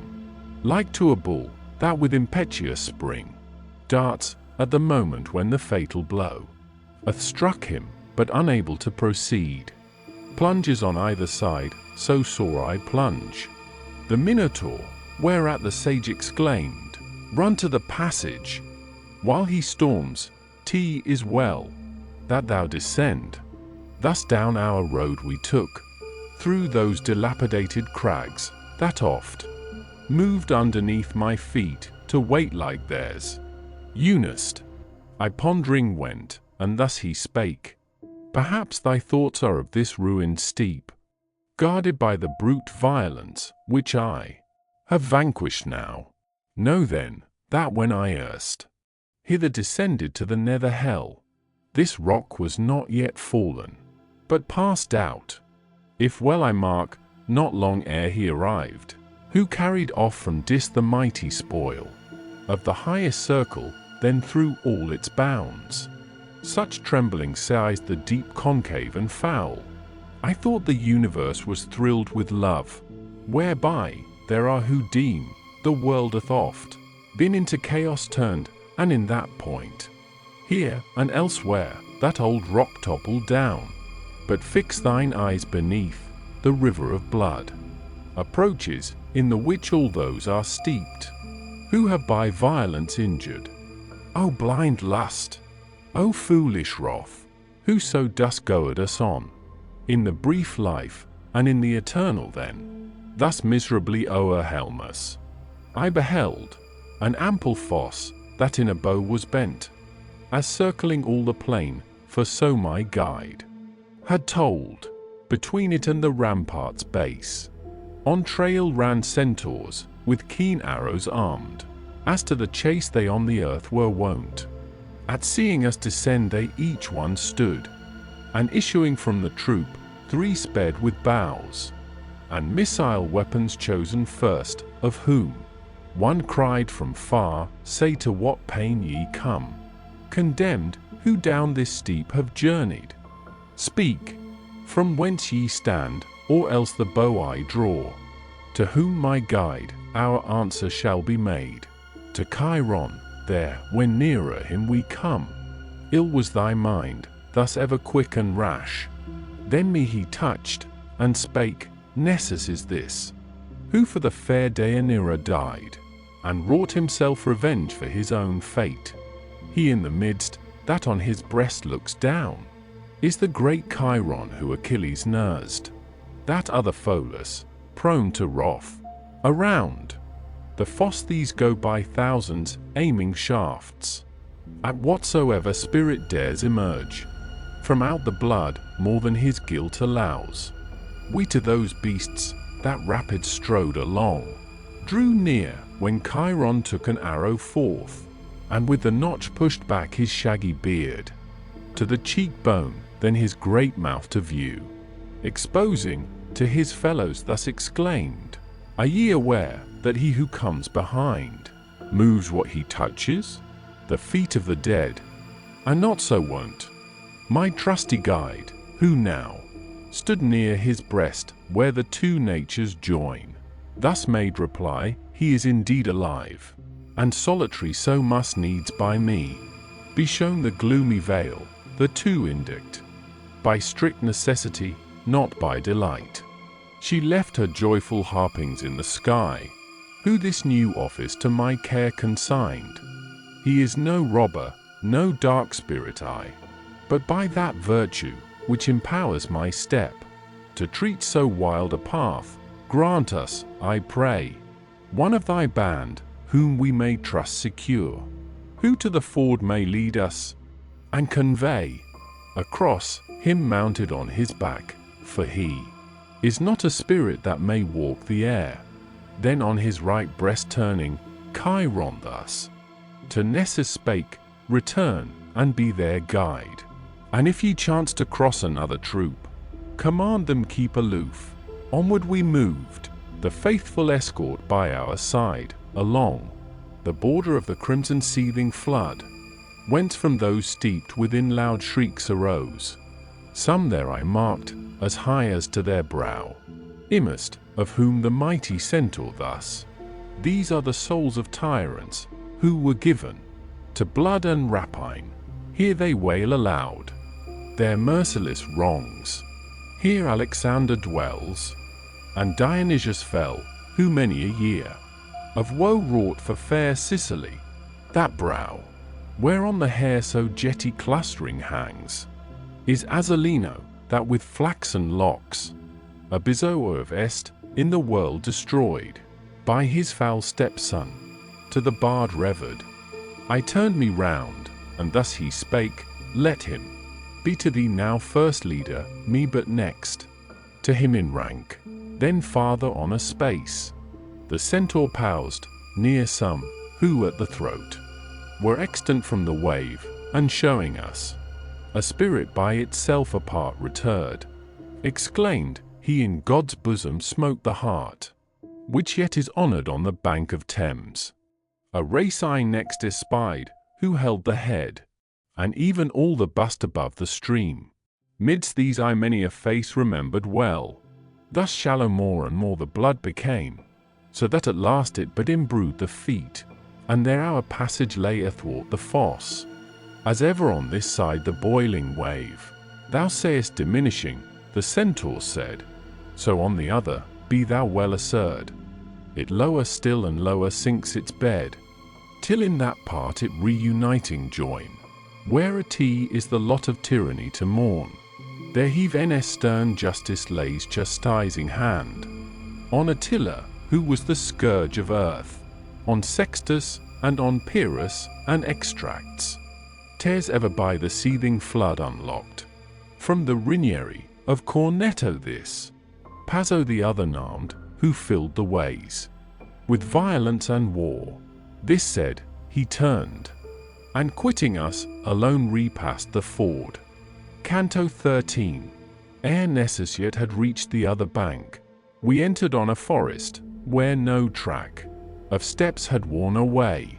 Not verdant there, the foliage, but of dusky hue, not light. The boughs and tapering, but with knarrs deformed, and matted thick, fruits there were none, but thorns. Instead, with venom filled, less sharp than these, less intricate the breaks, wherein abide those animals that hate the cultured fields. Betwixt Cornetto and Cecina's stream, here the brute harpies make their nest, the same, who from the Strophades the Trojan band drove with dire boding of their future woe.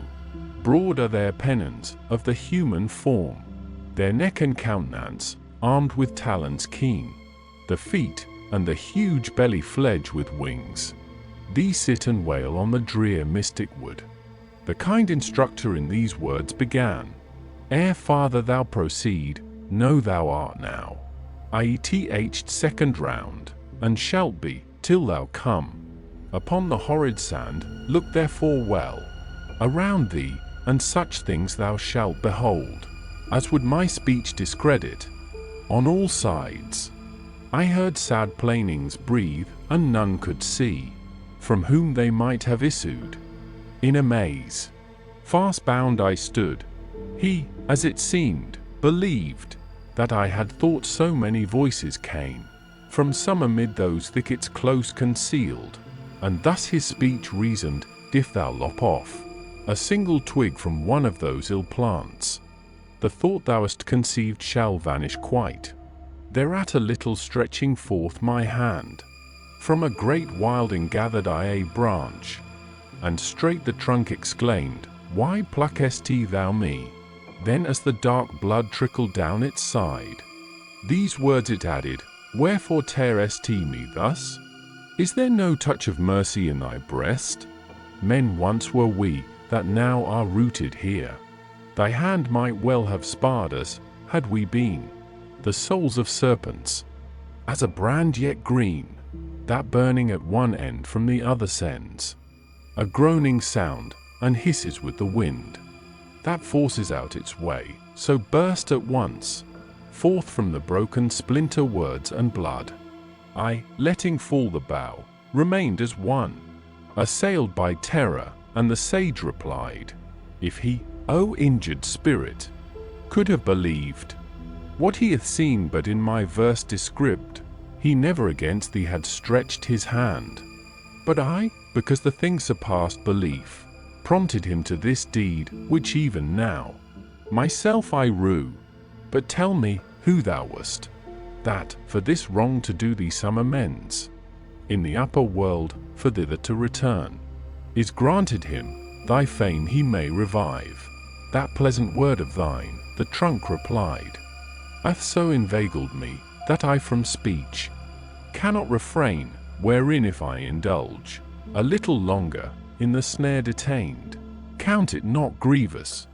I it was, who held both keys to Frederick's heart, and turned the wards, opening and shutting, with a skill so sweet, that besides me, into his inmost breast, scarce any other could admittance find. The faith I bore to my high charge was such, it cost me the lifeblood that warmed my veins. The harlot, who ne'er turned her gloating eyes from Caesar's household, common vice and pest, of courts, 'gainst me inflamed the minds of all, and to Augustus they so spread the flame, that my glad honors changed to bitter woes. My soul, disdainful and disgusted, sought refuge in death from scorn, and I became, just as I was, unjust toward myself. By the new roots, which fix this stem, I swear, that never faith I broke to my liege lord, who merited such honor, and of you, if any to the world indeed return, clear he from wrong my memory, that lies yet prostrate under envy's cruel blow. First somewhat pausing, till the mournful words were ended, then to me the bard began, lose not the time, but speak and of him ask, if more thou wish to learn. Whence I replied, question thou him again of whatsoe'er will, as thou thinkest. Content me, for no power have I to ask, such pity is at my heart. He thus reasoned, so may he do for thee freely what thou entreatest, as thou yet be pleased, imprisoned spirit, to declare how in these gnarled joints the soul is tied, and whether any ever from such frame be loosened. If thou canst, that also tell. Thereat the trunk breathed hard, and the wind soon chimed into sounds articulate like these. Briefly ye shall be answered. When departs the fierce soul from the body, by itself, thence torn asunder to the seventh gulf, by Minos doomed, into the wood it falls, no place assigned, but wheresoever chance hurls it, there sprouting, as a grain of spelt, it rises to a sapling, growing thence a savage plant. The harpies, on its leaves, then feeding, cause both pain, and for the pain, a vent to grief, we, as the rest, shall come for our own spoils, yet not so that with them we may again be clad, for what a man takes from himself it is not just he have. Here we perforce shall drag them, and throughout the dismal glade our bodies shall be hung, each on the wild thorn of his wretched shade. Attentive yet to listen to the trunk, we stood, expecting farther speech, when us a noise surprised, as when a man perceives the wild boar and the hunt approach his place of stationed watch, who of the beasts and boughs loud rustling round him hears. And lo, there came two naked, torn with briars, in headlong flight, that they before them broke each fan th would. Haste now, the foremost cried, now haste thee death. The other, as seemed, impatient of delay, exclaiming, lay no, not so bent for speed, thy sinews in the lists of Topo's field, and then, for that perchance no longer breath sufficed him, of himself and of a bush. One group he made. Behind them was the wood, full of black female mastiffs, gaunt and fleet, as greyhounds that have newly slipped the leash. On him, who squatted down, they stuck their fangs, and having rent him piecemeal bore away the tortured limbs. My guide then seized my hand, and led me to the thicket, which in vain mourned through its bleeding wounds. O Giacomo of Sant' Andrea, what avails it thee? It cried, that of me thou hast made thy screen. For thy ill life what blame on me recoils? When o'er it he had paused, my master spake, Say who wast thou, that at so many points breathest out with blood thy lamentable speech? He answered, O, ye spirits, arrived in time, to spy the shameful havoc, that from me my leaves hath severed thus, gather them up, and at the foot of their sad parent tree carefully lay them. In that city I dwelt, who for the Baptist her first patron charmed, whence he for this shall cease not with his art, to work her woe, and if there still remained not on Arno's passage some faint glimpse of him, those citizens who reared once more her walls, upon the ashes left by Attila, had laboured without profit of their toil, I slung the fatal noose from my own roof. Canto 14.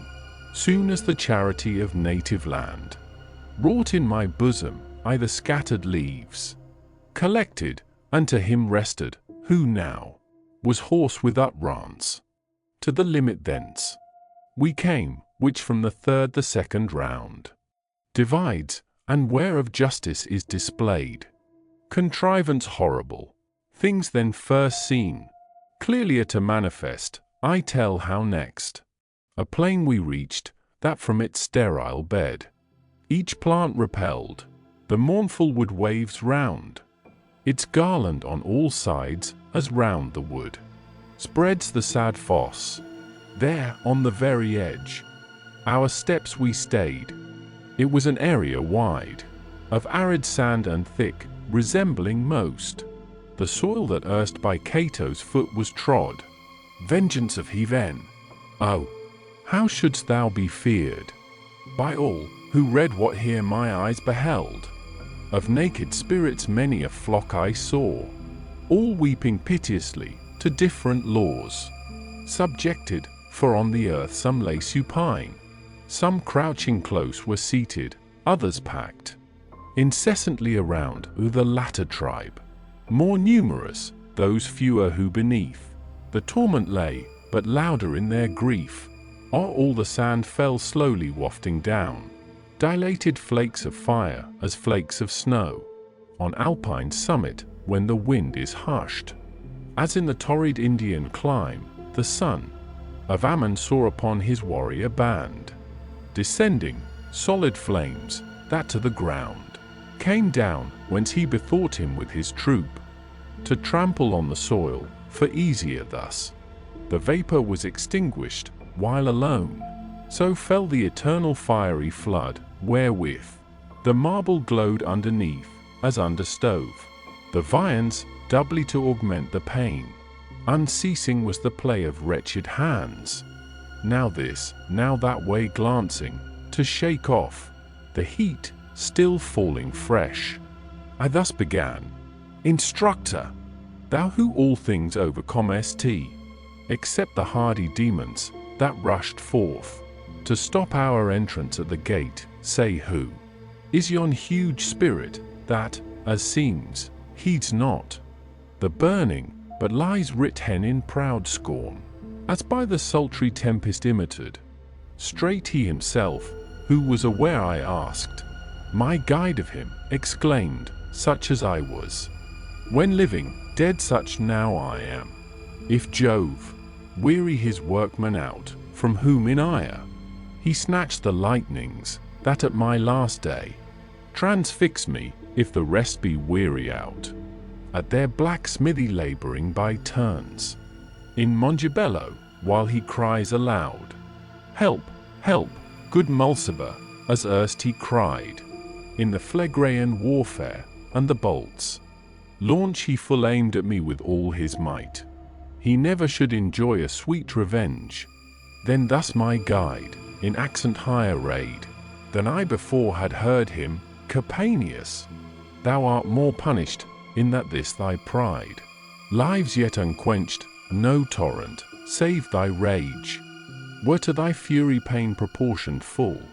Next turning round to me with milder lip, he spake, this of the 7 kings was one, who girt the ban walls with siege, and held, as still he seems to hold, God in disdain, and sets his high omnipotence at naught. But, as I told him, his despiteful mood His ornament well suits the breast that wears it. Follow me now, and look thou set not yet thy foot in the hot sand, but to the wood. Keep ever close. Silently on we passed, to where there gushes from the forest's bound a little brook, whose crimsoned wave yet lifts my hair with horror, as the rill that runs from Bulicane to be portioned out among the sinful women. So ran this down through the sand, its bottom and each bank stone built, and either margin at its side, whereon I straight perceived our passage lay. Of all that I have shown thee, since that gate we entered first, whose threshold is to none denied, naught else so worthy of regard as is this river, has thine eye discerned, o'er which the flaming volley all is quenched. So spake my guide, and I him thence besought, that having given me appetite to know the food he too would give, that hunger craved. In midst devotion, forthwith he began. A desolate country lies, which Crete is named, under whose monarch in old times the world lived pure and chaste. A mountain rises there, called Ida, joyous once with leaves and streams, deserted now like a forbidden thing. It was the spot which Rhea, Saturn's spouse, chose for the secret cradle of her son, and better to conceal him, drowned in shouts his infant cries. Within the mount, upright, an ancient form there stands, and huge, that turns his shoulders towards Damiata, and at Rome, as in his mirror looks, of finest gold. His head is shapped, pure silver are the breast, and arms, thence to the middle is of brass, and downward all beneath well-tempered steel, save the right foot of potter's clay, on which, then on the other more erect he stands. Each part except the gold is rent throughout, and from the fissure tears distill, which joined penetrate to that cave, they in their course, thus far precipitated down the rock, form Acron, and Styx, and Phlegethon, then by this straitened channel passing hence, beneath, e'en to the lowest depth of all, form their Cocytus, of whose lake, thyself, shall see it. I here give thee no account. Then I to him, if from our world this sluice be thus derived, wherefore to us but now appears it at this edge? He straight replied, the place, thou knowest, is round, and though great part thou have already passed, still to the left, descending to the nethermost, not yet hast thou the circuit made of the whole orb. Wherefore if aught of new to us appear, it needs not bring up wonder in thy looks.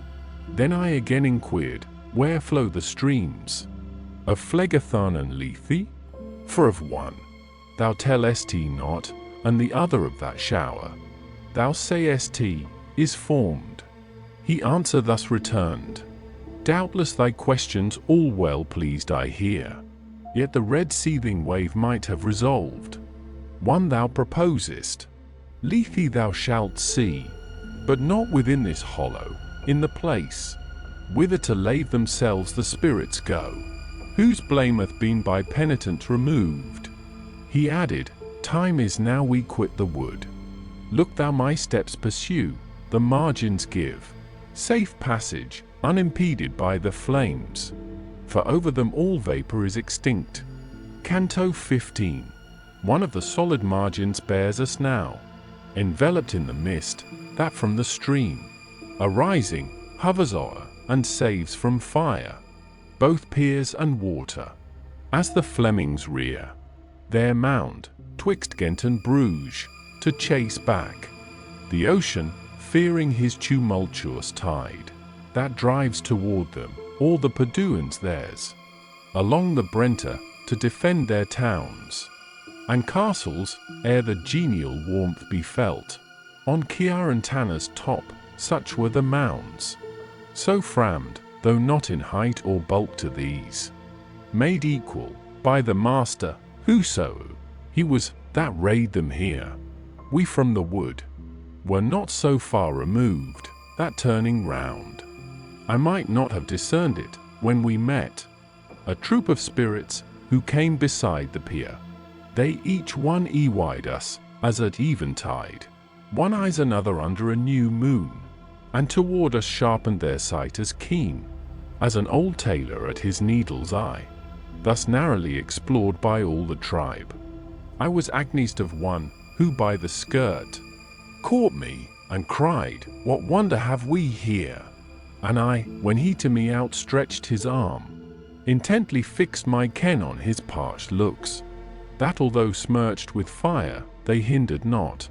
But I remembered him, and towards his face, my hand inclining, answered, "Sir, Brunetto, and art thou here?" He thus to me, "My son, oh let it not displease thee, if Brunetto Latini but a little space with thee, turn back, and leave his fellows to proceed." I thus to him replied, "Much as I can, I thereto pray thee, and if thou be willing, that I here seat me with thee, I consent." His leave, with whom I journey first obtained. "O son," said he, "whoever of this throng one instant stops, lies then 100 years. No fan to ventilate him, when the fire smite sorest. Pass thou therefore on. I close will at thy garments walk, and then rejoin my troop, who go mourning their endless doom. I dared not from the path descend to tread on equal ground with him, but held my head bent down, as one who walks in reverent guise. What chance or destiny," thus he began, "ere the last day conducts thee here below? And who is this that shows to thee the way?" "There up aloft," I answered, "in the life serene I wandered in a valley lost, before mine age had to its fullness reached. But yestermorn I left it, then once more, into that vale returning, him I met, and by this path homeward he leads me back. If thou," he answered, "follow but thy star, thou canst not miss at last a glorious haven, unless in fairer days my judgment erred. And if my fate so early had not chanced, seeing the heaveness thus bounteous to thee, I had gladly given thee comfort in thy work. But that ungrateful and malignant race, who in old times came down from Fessol, and still smack of their rough mountain flint, will for thy good deeds show thee enmity. Nor wonder, for amongst ill-savoured crabs, it suits not the sweet fig tree lay her fruit. Old fame reports them in the world for blind, covetous, envious, proud. Look to it well. Take heed thou cleanse thee of their ways. For thee, thy fortune hath such honour in reserve, that thou by either party shalt be crabbed with hunger keen, but be the fresh herb far from the goat's tooth. The herd of Fessol may of themselves make litter, not touch the plant, if any such yet spring on their rank bed, in which the holy seed revives, transmitted from those true Romans who still there remained, when it was made the nest of so much ill. Were all my wish fulfilled, I straight replied, thou from the confines of man's nature yet hadst not been driven forth, for in my mind is fixed and now strikes full upon my heart the dear, benign, paternal image, such as thine was when so lately thou didst teach me the way for man to win eternity, and how I preized the lesson it behoves, that, long as life endures, my tongue should speak. What of my fate thou tellest, that write I down, and with another text to comment on.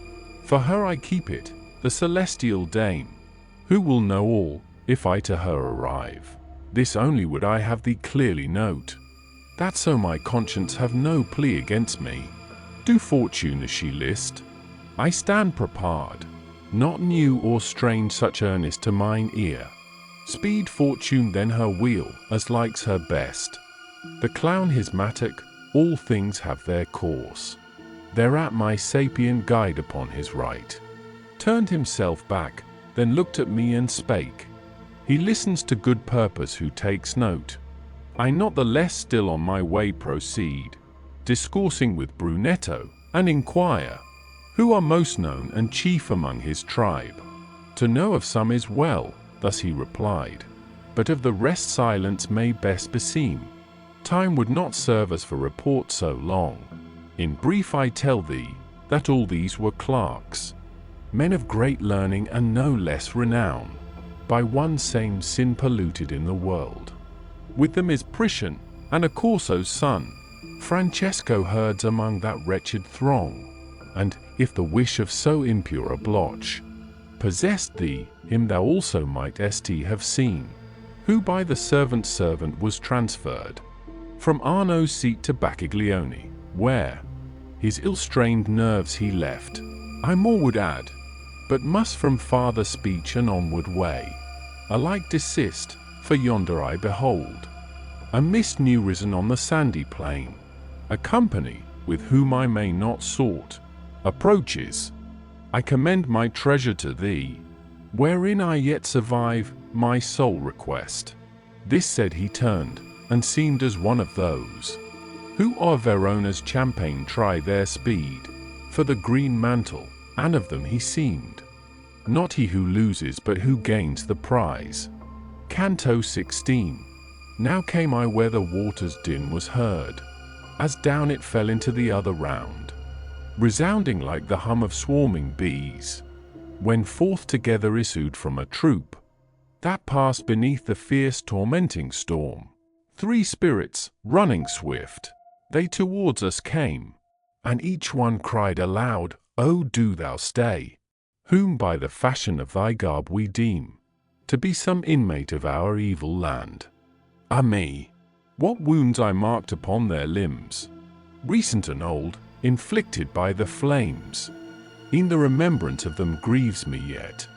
Attentive to their crime my teacher paused, and turned to me his visage, and then spake, Wait now, our courtesy these merit well, and was 't not for the nature of the place, whence glide the fiery darts, I should have said, that haste had better suited thee than them.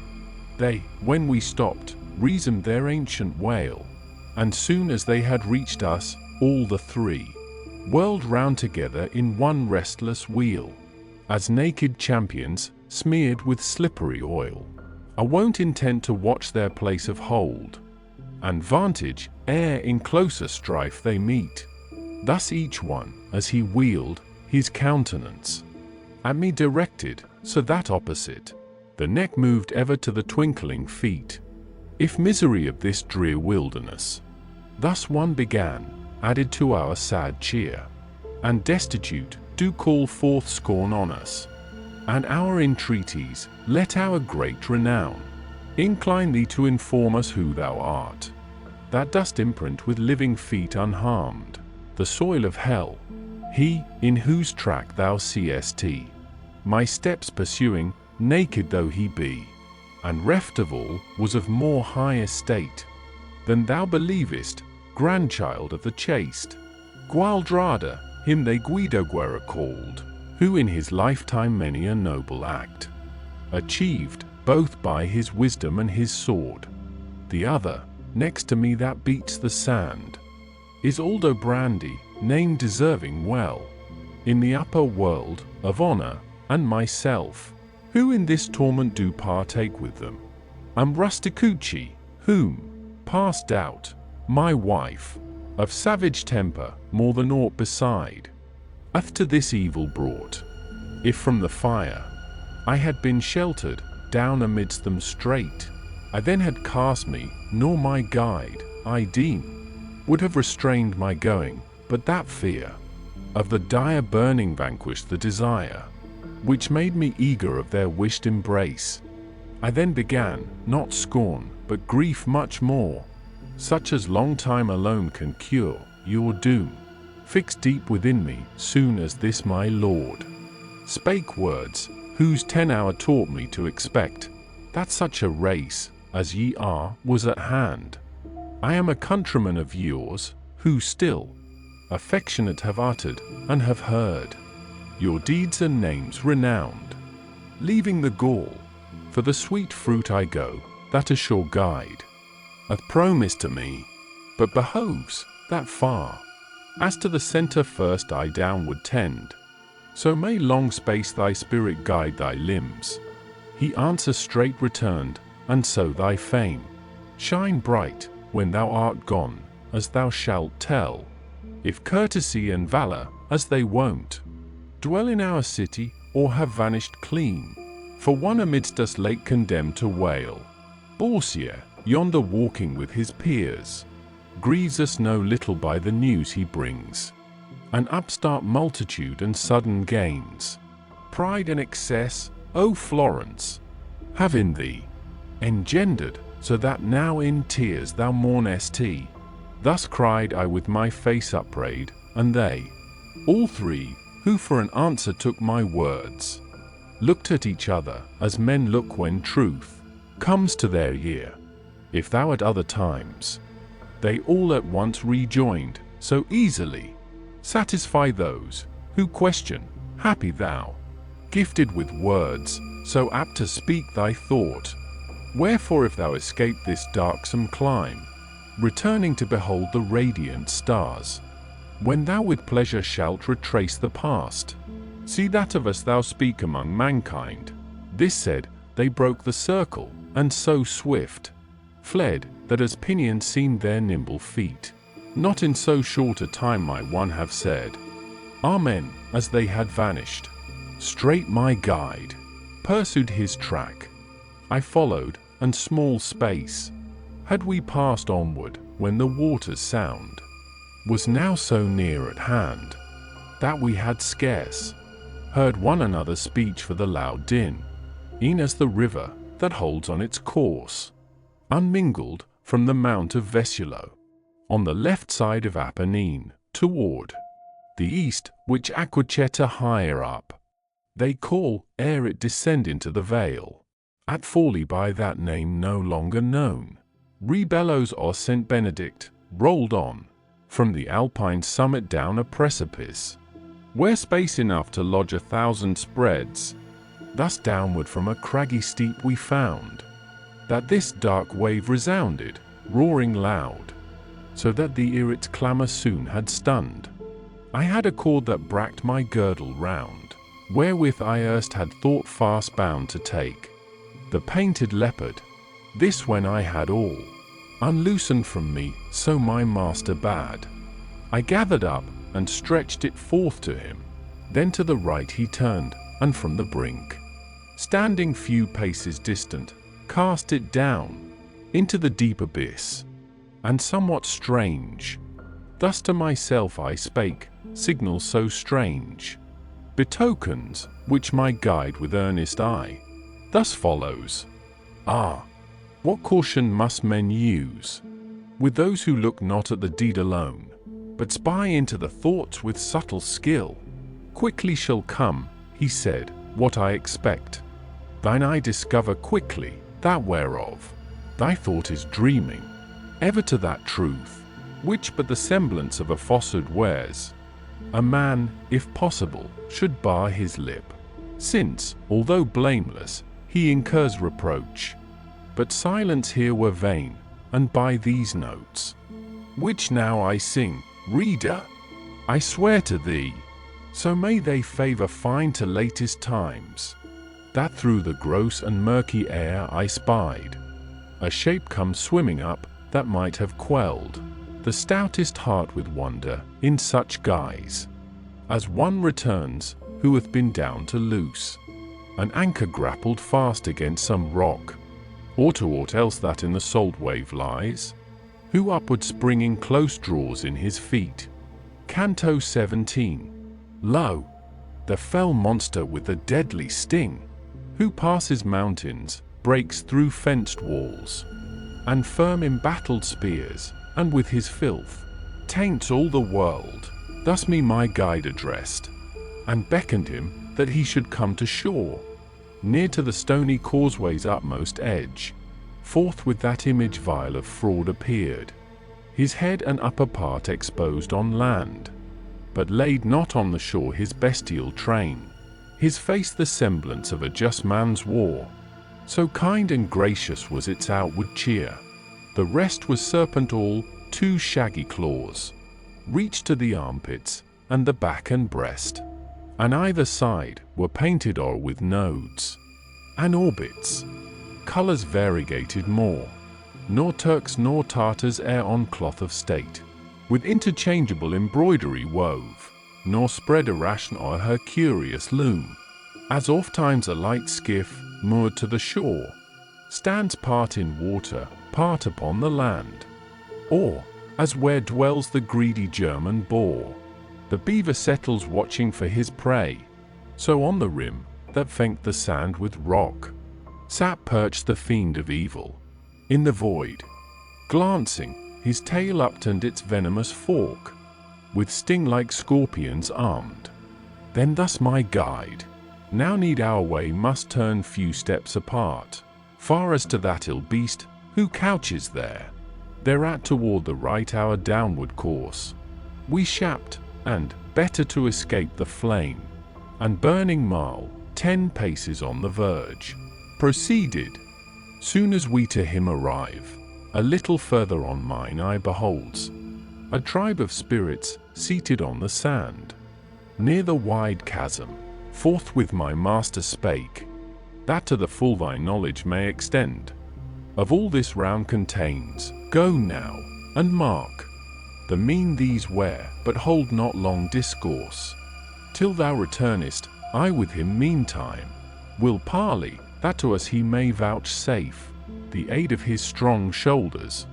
Thus alone, yet forward on the extremity I packed, of that 7th circle, where the mournful tribe were seated, at the eye's forth gushed their pangs, against the vapours and the torrid soil, alternately their shifting hands they plied.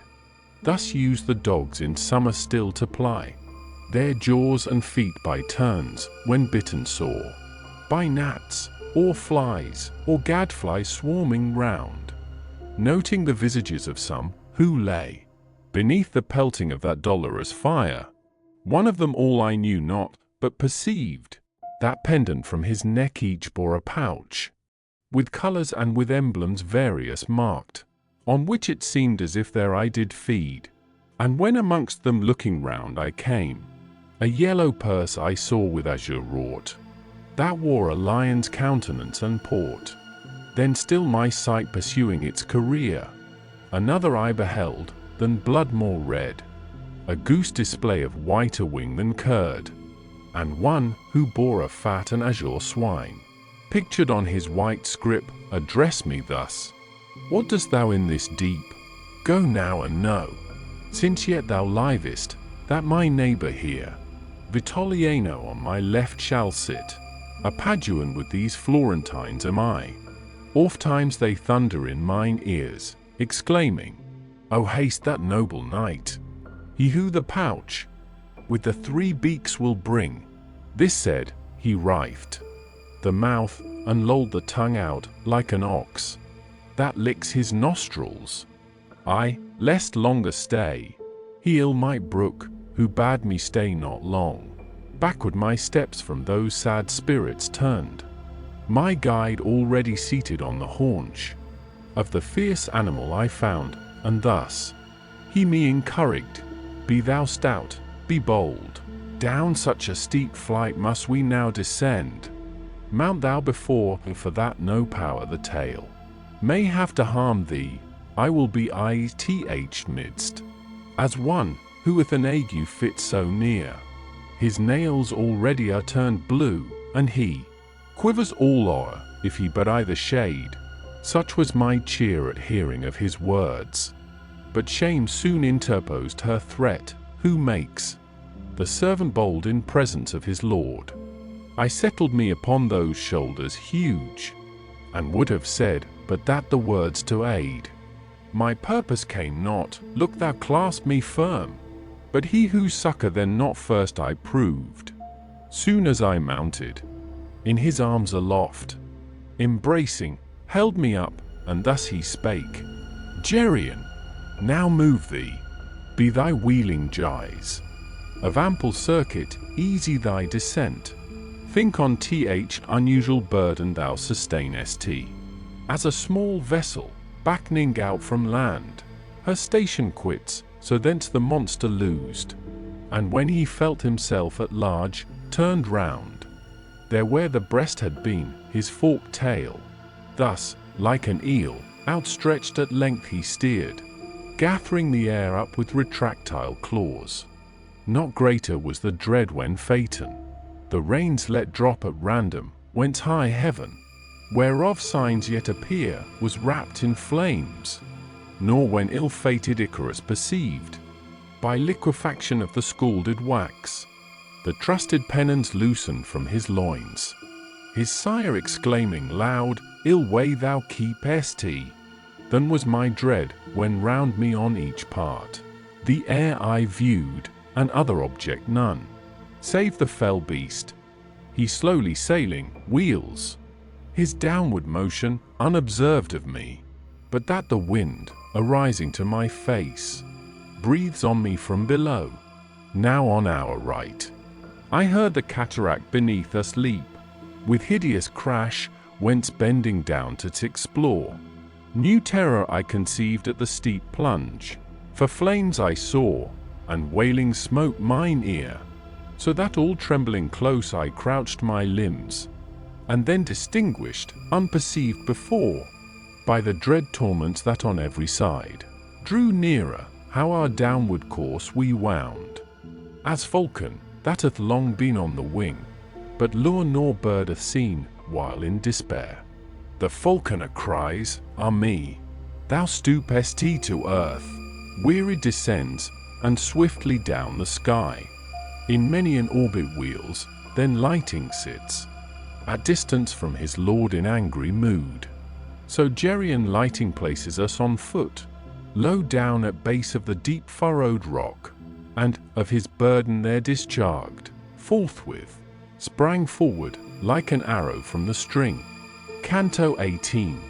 There is a place within the depths of hell, called Maelbulge, all of rock dark stained, with hue ferruginous e'en as the steep, that round it circling winds.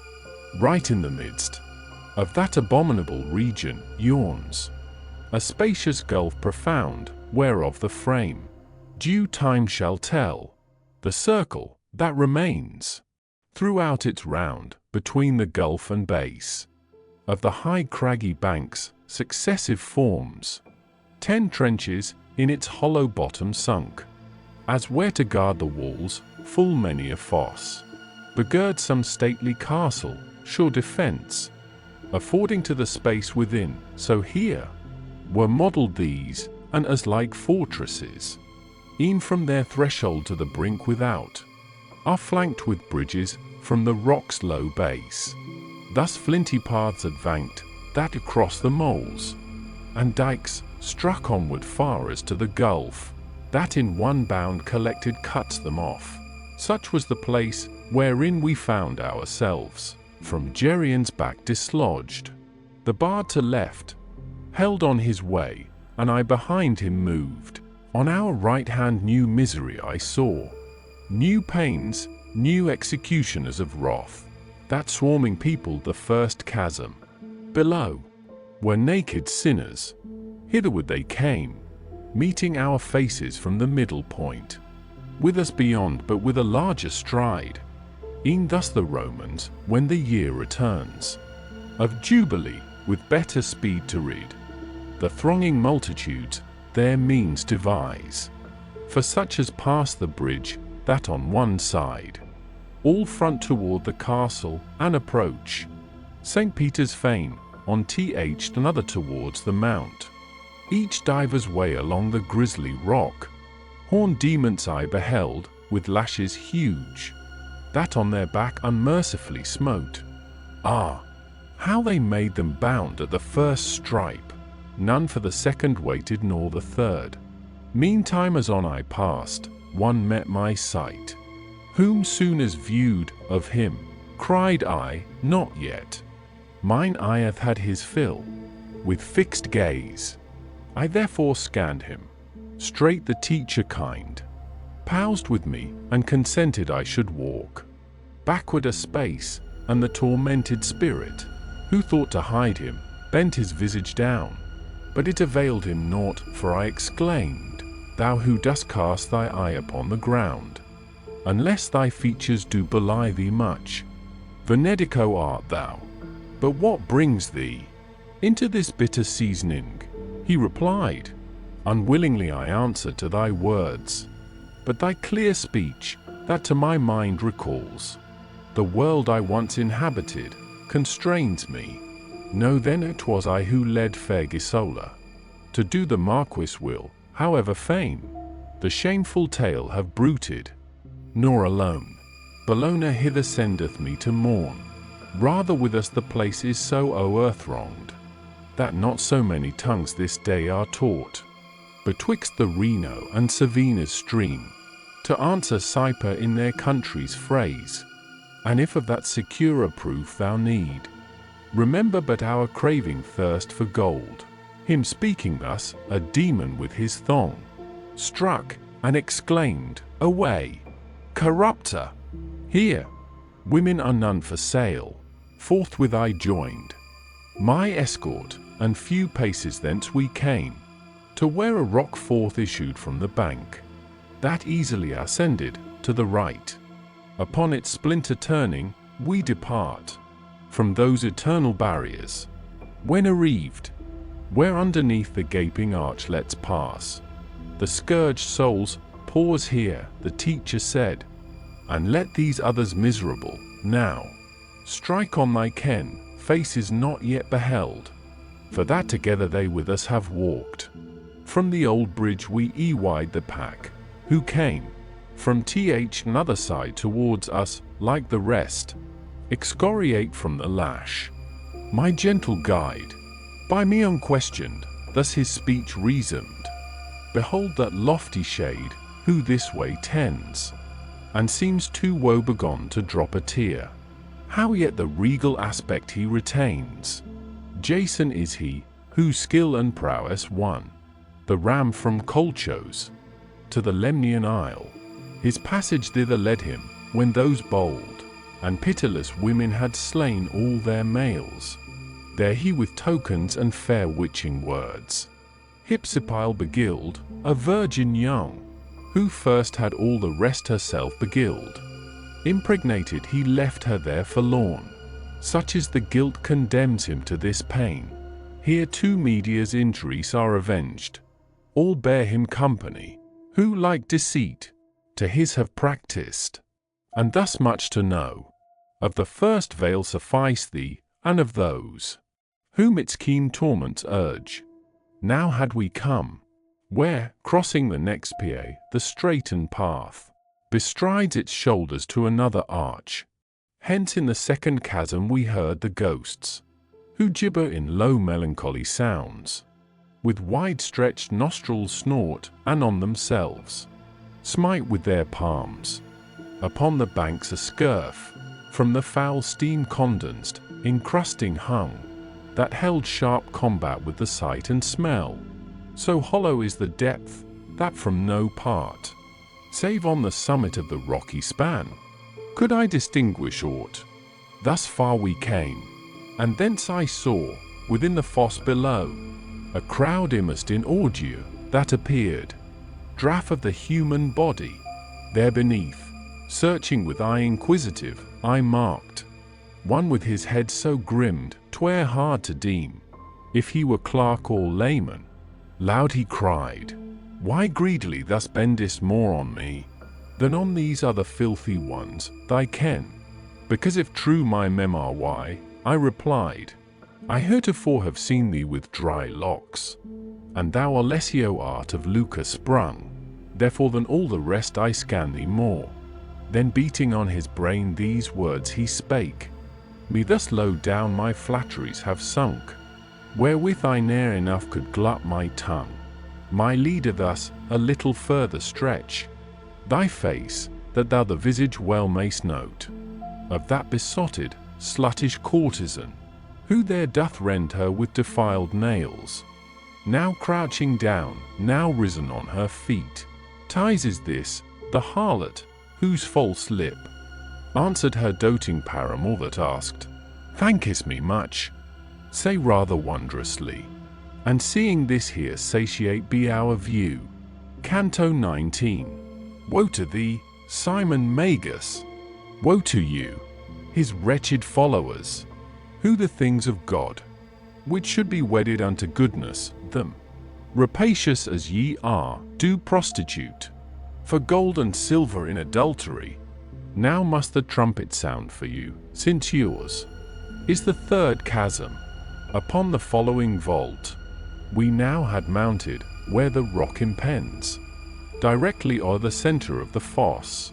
Wisdom supreme, how wonderful the art, which thou dost manifest in heaven, in earth, and in the evil world, how just a meed, allotting by thy virtue unto all.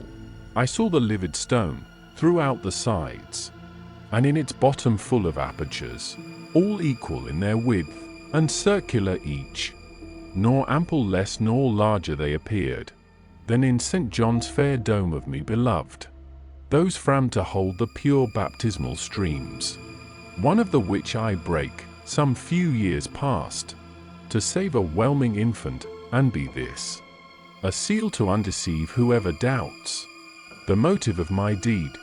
From out the mouth of every one emerged a sinner's feet, and of the legs high upward as the calf, the rest beneath was hid. On either foot the soles were burning, whence the flexile joints clanked with such violent motion as had snapped asunder cords or twisted withs, as flame, feeding on unctuous matter, glides along the surface, scarcely touching where it moves. So here, from heel to point, glided the flames. Master, say who is he, than all the rest, glancing in fiercer agony, on whom a ruddier flame doth prey? I thus inquired. If thou be willing, he replied, that I carry thee down, where least the slope bank falls. He of himself shall tell thee and his wrongs. I then, as pleases thee to me is best. Thou art my lord, and knowest that ne'er I quit thy will. What silence hides that knowest thou? Thereat on the fourth pier we came, we turned, and on our left descended to the depth, a narrow strait and perforated close. Nor from his side my leader set me down, till to his orifice he brought, whose limb, quivering, expressed his pang. Who thou art, sad spirit, thus reversed, and as a stake driven in the soil, I in these words began. If thou be able, utter forth thy voice. There stood I like the friar that doth shrive, a wretch for murder doomed, who e'en when fixed calleth him back, whence death awhile delays. He shouted, "Ha! Already standest there? Already standest there, O Boniface! By many a year the writing played me false. So early dost thou surfeit with the wealth, for which thou fearedst not in guile to take the lovely lady, and then mangle her." I felt as those who, piercing not the drift of answer made them, stand as if exposed in mockery, nor know what to reply. When Virgil thus admonished, "Tell him quick, I am not he, whom thou believest."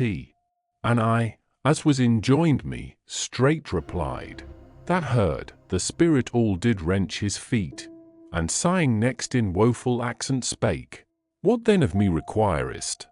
If to know so much imports thee, who I am, that thou hast therefore down the bank descended, learn that in the mighty mantle I was robbed, and of a she-bear was indeed the son, so eager to advance my whelps, that there my having in my purse above I stowed, and here myself under my head are dragged. The rest, my predecessors in the guilt of simony, stretched at their length they lie, along an opening in the rock. Midst them, I also low shall fall, soon as he comes, for whom I took thee, when so hastily I questioned, but already longer time hath passed since my soul's kindled, and I thus upturned have stood, than is his doom to stand, planted with fiery feet.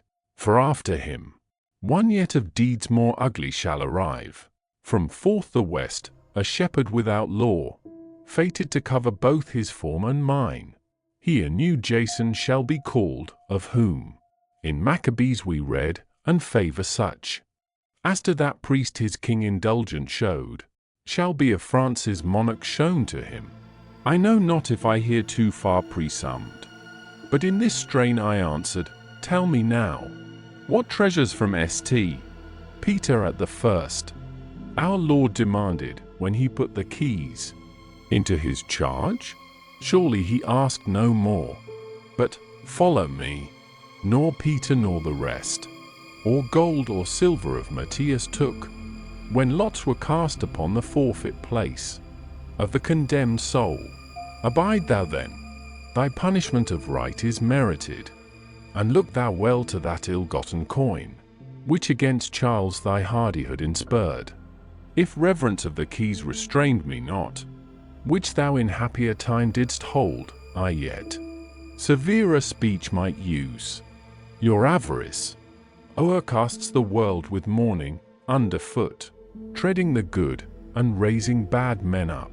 Of shepherds, like to you, Th.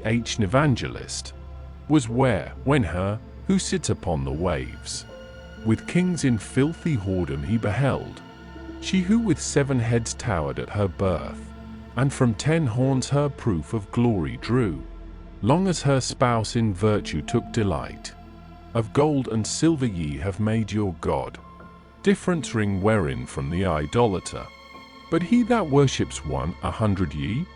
Ah, Constantine, to how much ill gave birth, not thy conversion, but that plenteous dower, which the first wealthy father gained from thee. Meanwhile, as thus I sung, he, whether wrath or conscience smote him, violent upsprang, spinning on either soul. I do believe my teacher well was pleased with so composed a lip. He listened ever to the sound of the true words I uttered. In both arms he caught, and to his bosom lifting me, upward retract the way of his descent. Nor weary of his weight he pressed me close, till to the summit of the rock we came, our passage from the 4th to the 5th pier. His cherished burden there gently he placked, upon the rugged rock and steep, a path not easy for the clambering goat to mount.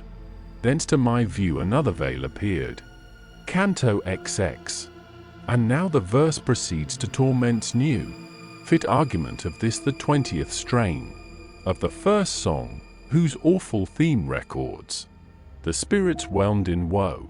Earnest I looked into the depth that opened to my view, moistened with tears of anguish, and beheld a tribe that came along the hollow vale, in silence weeping, such their steppers walk, choirs chanting solemn litanies on earth, as on the more direct mine eye descends.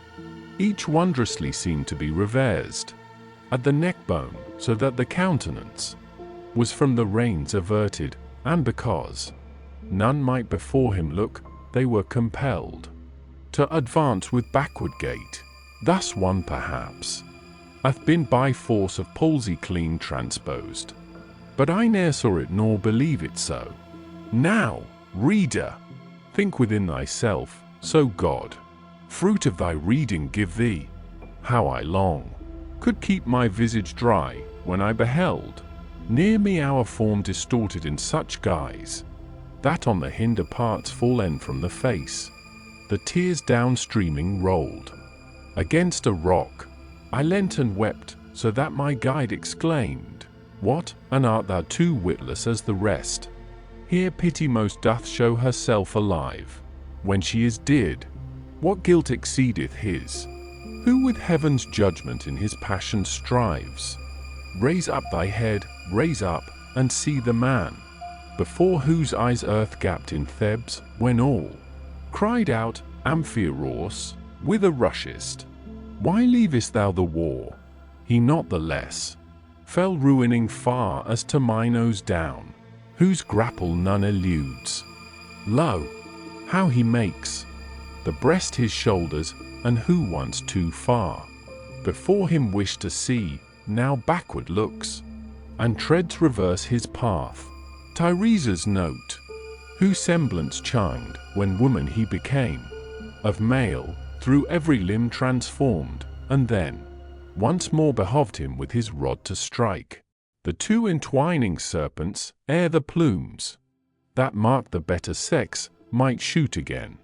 Aruns, with more his belly facing, comes on Luni's mountains amidst the marbles white, where delves Corora's hind, who once beneath a cavern was his dwelling, whence the stars and main sea wide in boundless view he held.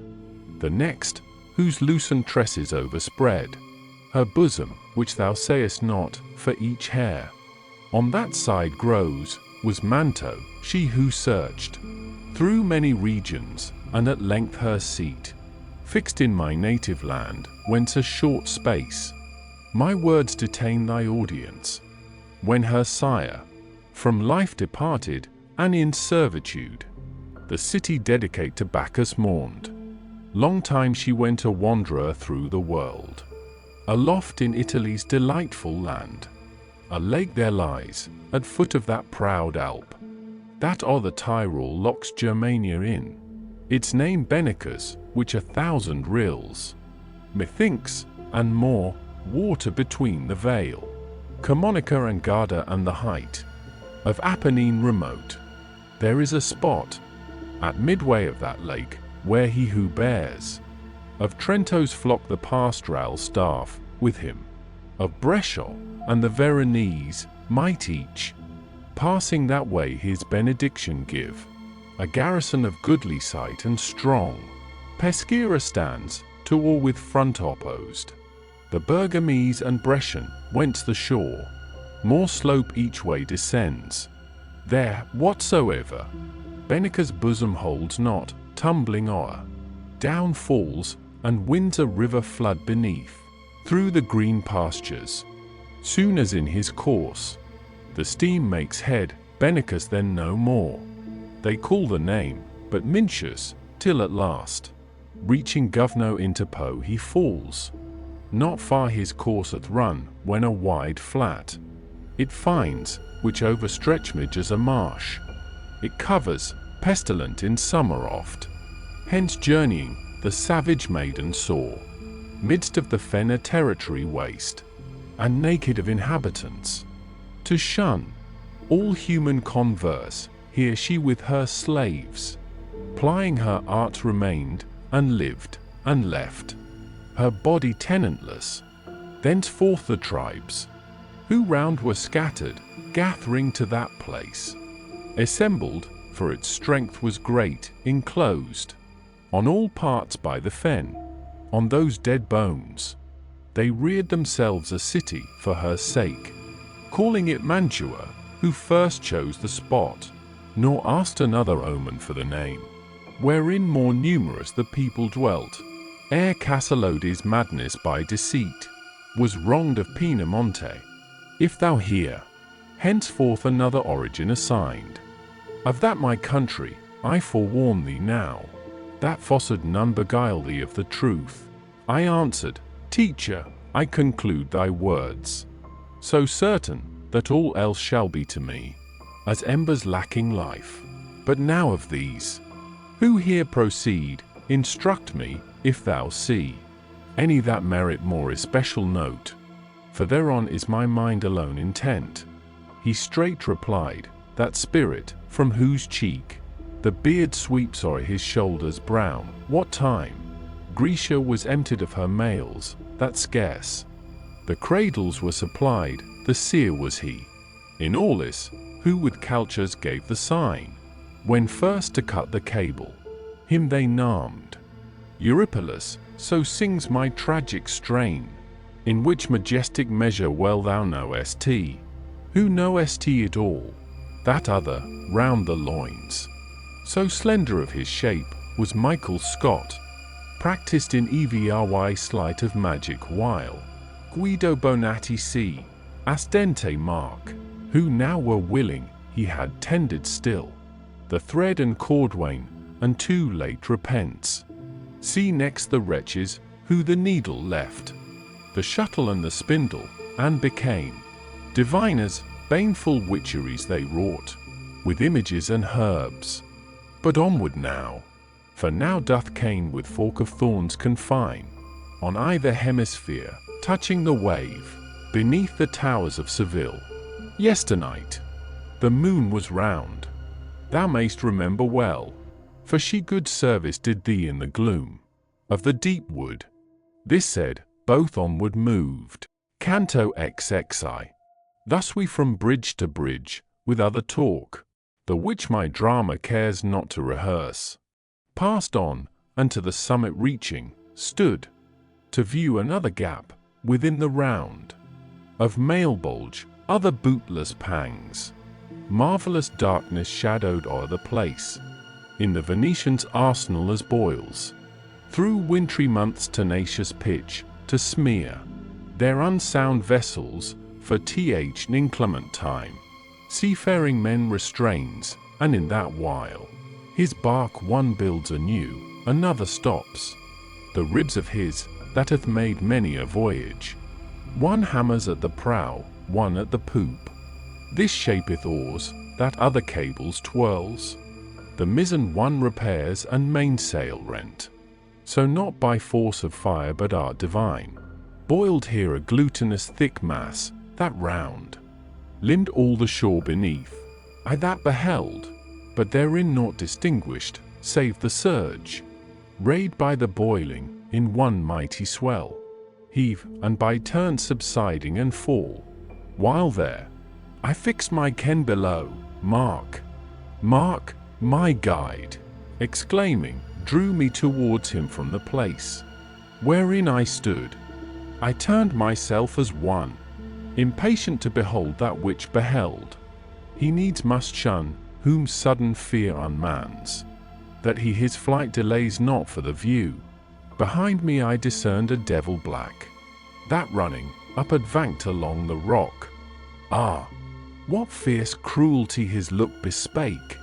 In act how bitter did he seem, with wings buoyant outstretched and feet of nimblest tread. His shoulder proudly eminent and sharp, was with a sinner charged, by either haunch. He held him, the foot sinew griping fast. Ye of our bridge, he cried, keen-taloned fiends. Lo! One of Santa Zita's elders. Him whelm ye beneath, while I return for more. That landeth store of such. All men are there, except Bonjuro, barterers of no. For lucre there an eye is quickly made. Him dashing down, o'er the rough rock he turned. Nor ever after thief a mastiff loosed, spared with like eager haste. That other sank, and forthwith writhing to the surface rose. But those dark demons, shrouded by the bridge, cried, here the hallowed visage saves not, here is other swimming than in Serchio's wave. Wherefore if thou desire we rend thee not, take heed thou mount not o'er the pitch. This said, they grappled him with more than 100 hooks, and shouted, covered thou must sport thee here. So, if thou canst, in secret mayst thou filch. E'en thus the cook bestirs him, with his grooms, to thrust the flesh into the cauldron down, with flesh hooks, that it float not on the top. Me then my guide bespake, lest they descry that thou art here, behind a craggy rock. Bend low and screen thee, and whate'er of force be offered me, or insult, fear thou not. For I am well advised, who have been erst in the like fray, beyond the bridge's head. Therewith he passed, and reaching the 6th pier, behoved him then a forehead terror-proof, with storm and fury, as when dogs rush forth upon the poor man's back, who suddenly, from whence he standeth makes his suit, so rushed those from beneath the arch, and against him, their weapons all they pointed. He allowed, "Be none of you outrageous, ere your time dare seize me, come forth from amongst you one, who having heard my words, decide he then, if he shall tear these limbs." They shouted loud, "Go, Malacoda!" Whereat one advanced, the other standing firm, and as he came, "What may this turn avail him?" he exclaimed. "Believe est thou, Malacoda, I had come thus far from all your skirmishing secure." My teacher answered, "Without will divine, and destiny propitious, pass we then, for so heaven's pleasure is, that I should lead another through this savage wilderness." Forthwith so fell his pride, that he let drop the instrument of torture at his feet, and to the rest exclaimed, "We have no power to strike him." Then to me, "My guide, O thou, who on the bridge among the crags dost sit, low crouching, safely now to me return." I rose, and towards him moved with speed. The fiends meantime all forward drew, me terrorized, lest they should break the compact they had made. Thus issuing from Caprona, once I saw the infantry dreading, lest his covenant the foe should break, so close he hemmed them round. I to my leader's side adhered, mine eyes with fixed and motionless observance bent on their unkindly visage.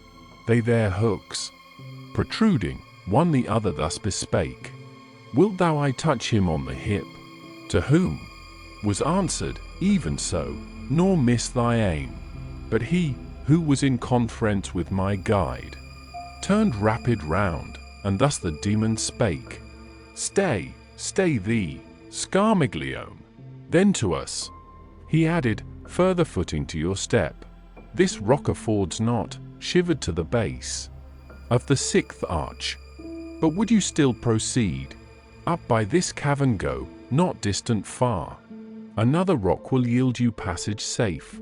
Yesterday, later by 5 hours than now, 1200 years and 6 had filled the circuit of their course, since here the way was broken. Thitherward I straight dispatch certain of these my scouts, who shall espy, if any on the surface bask. With them go ye, for ye shall find them nothing fell. Come Alicino forth, with that he cried, and Calcabrina, and Cagnazzo thou, the troop of 10 let Barbarica lead.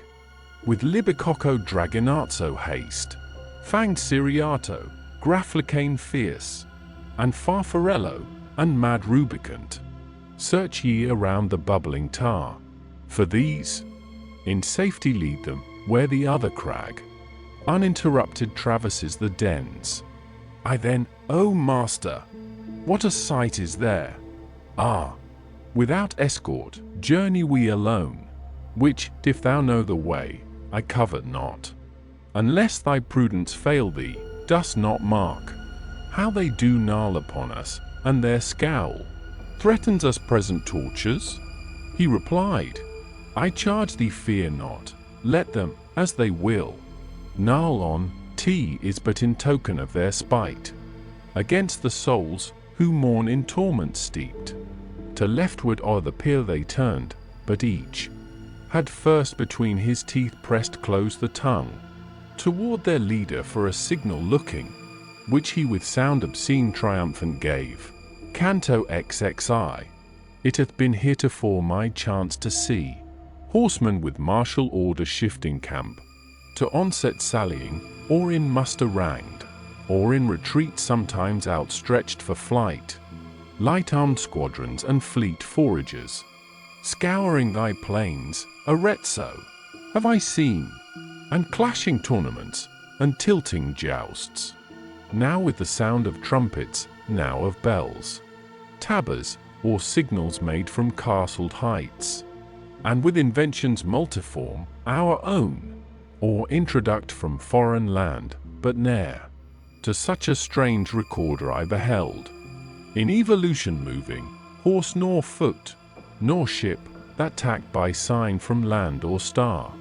With the 10 demons on our way we went, a fearful company, but in the church, with saints, with gluttons at the tavern's mess, still earnest on the pitch I gazed, to mark all things whate'er the chasm contained, and those who burned within, as dolphins, that, in sign, to mariners, heave high their arched backs, that thence forewarned they may advise to save their threatened vessels, so, at intervals, to ease the pain his backsome sinner showed, then hid more nimbly than the lightning glance, e'en as the frogs, that of a Wattawa moat, stand at the brink, with the jaws only out, their feet and of the trunk all else concealed.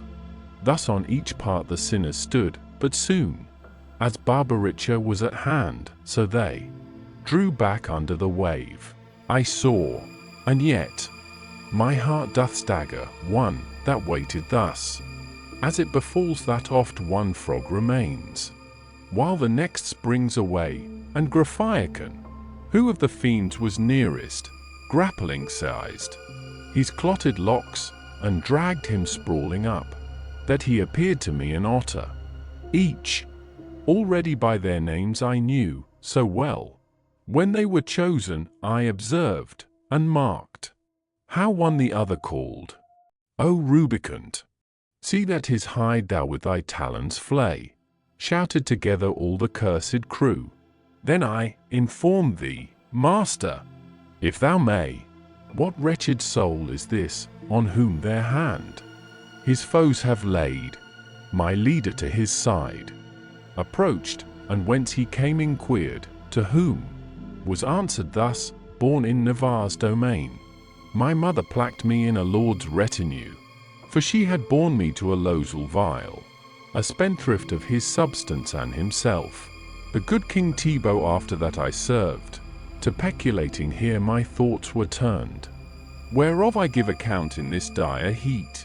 Straight Siriato, from whose mouth a tusk issued on either side, as from a boar, ripped him with one of these twixt evil claws. The mouse had fallen, but Barbaricha cried, seizing him with both arms, stand thou apart, while I do fix him on my prong transpect. Then added, turning to my guide his face, inquire of him if more thou wish to learn, ere he again be rent. My leader thus, then tell us of the partners in thy guild. Knowest thou any sprung of Latian land? Under the tar I parted, he replied, but now from one who sojourned not far thence. So were I under shelter now with him, nor hook nor talon then should scare me more. Too long we suffer, Libicoco cried, then, darting forth a prong, seized on his arm, and mangled bore away the sinewy part. Him Dragonazzo by his thighs beneath, would next have caught, whence angrily their chief, turning on all sides round, with threatening brow, restrained them. When their strife a little sayest, of him, who yet was gazing on his wound, my teacher thus without delay inquired, who was the spirit from whom by evil hap, parting, as thou hast told, thou camest to shore? It was the friar Gomita, he rejoined, he of Gallura, vessel of all guile, who had his master's enemies in hand, and asked them so that they commend him well. Money he took, and them at large dismissed. So he reports, and in each other charge, committed to his keeping, played the part of barterer to the height, with him doth herd. The chief of Logadoro, Michel Zanch. Sardinia is a theme, whereof their tongue is never weary. Out! Alas! Behold, that other, how he grins. More would I say, but tremble lest he mean to maul me sore.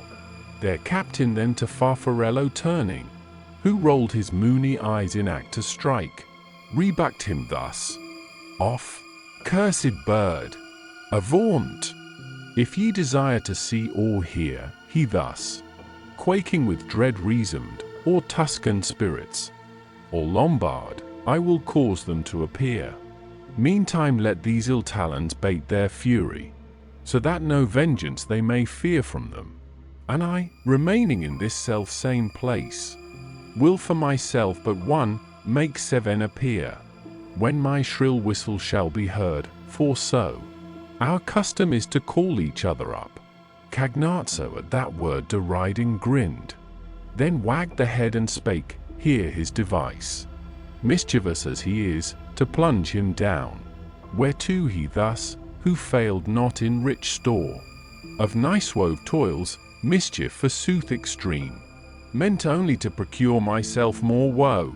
No longer Alicino then refrained, but thus the rest gainsaying him bespake, if thou do cast thee down, I not on foot will chase thee, but above the pitch will beat my plumes.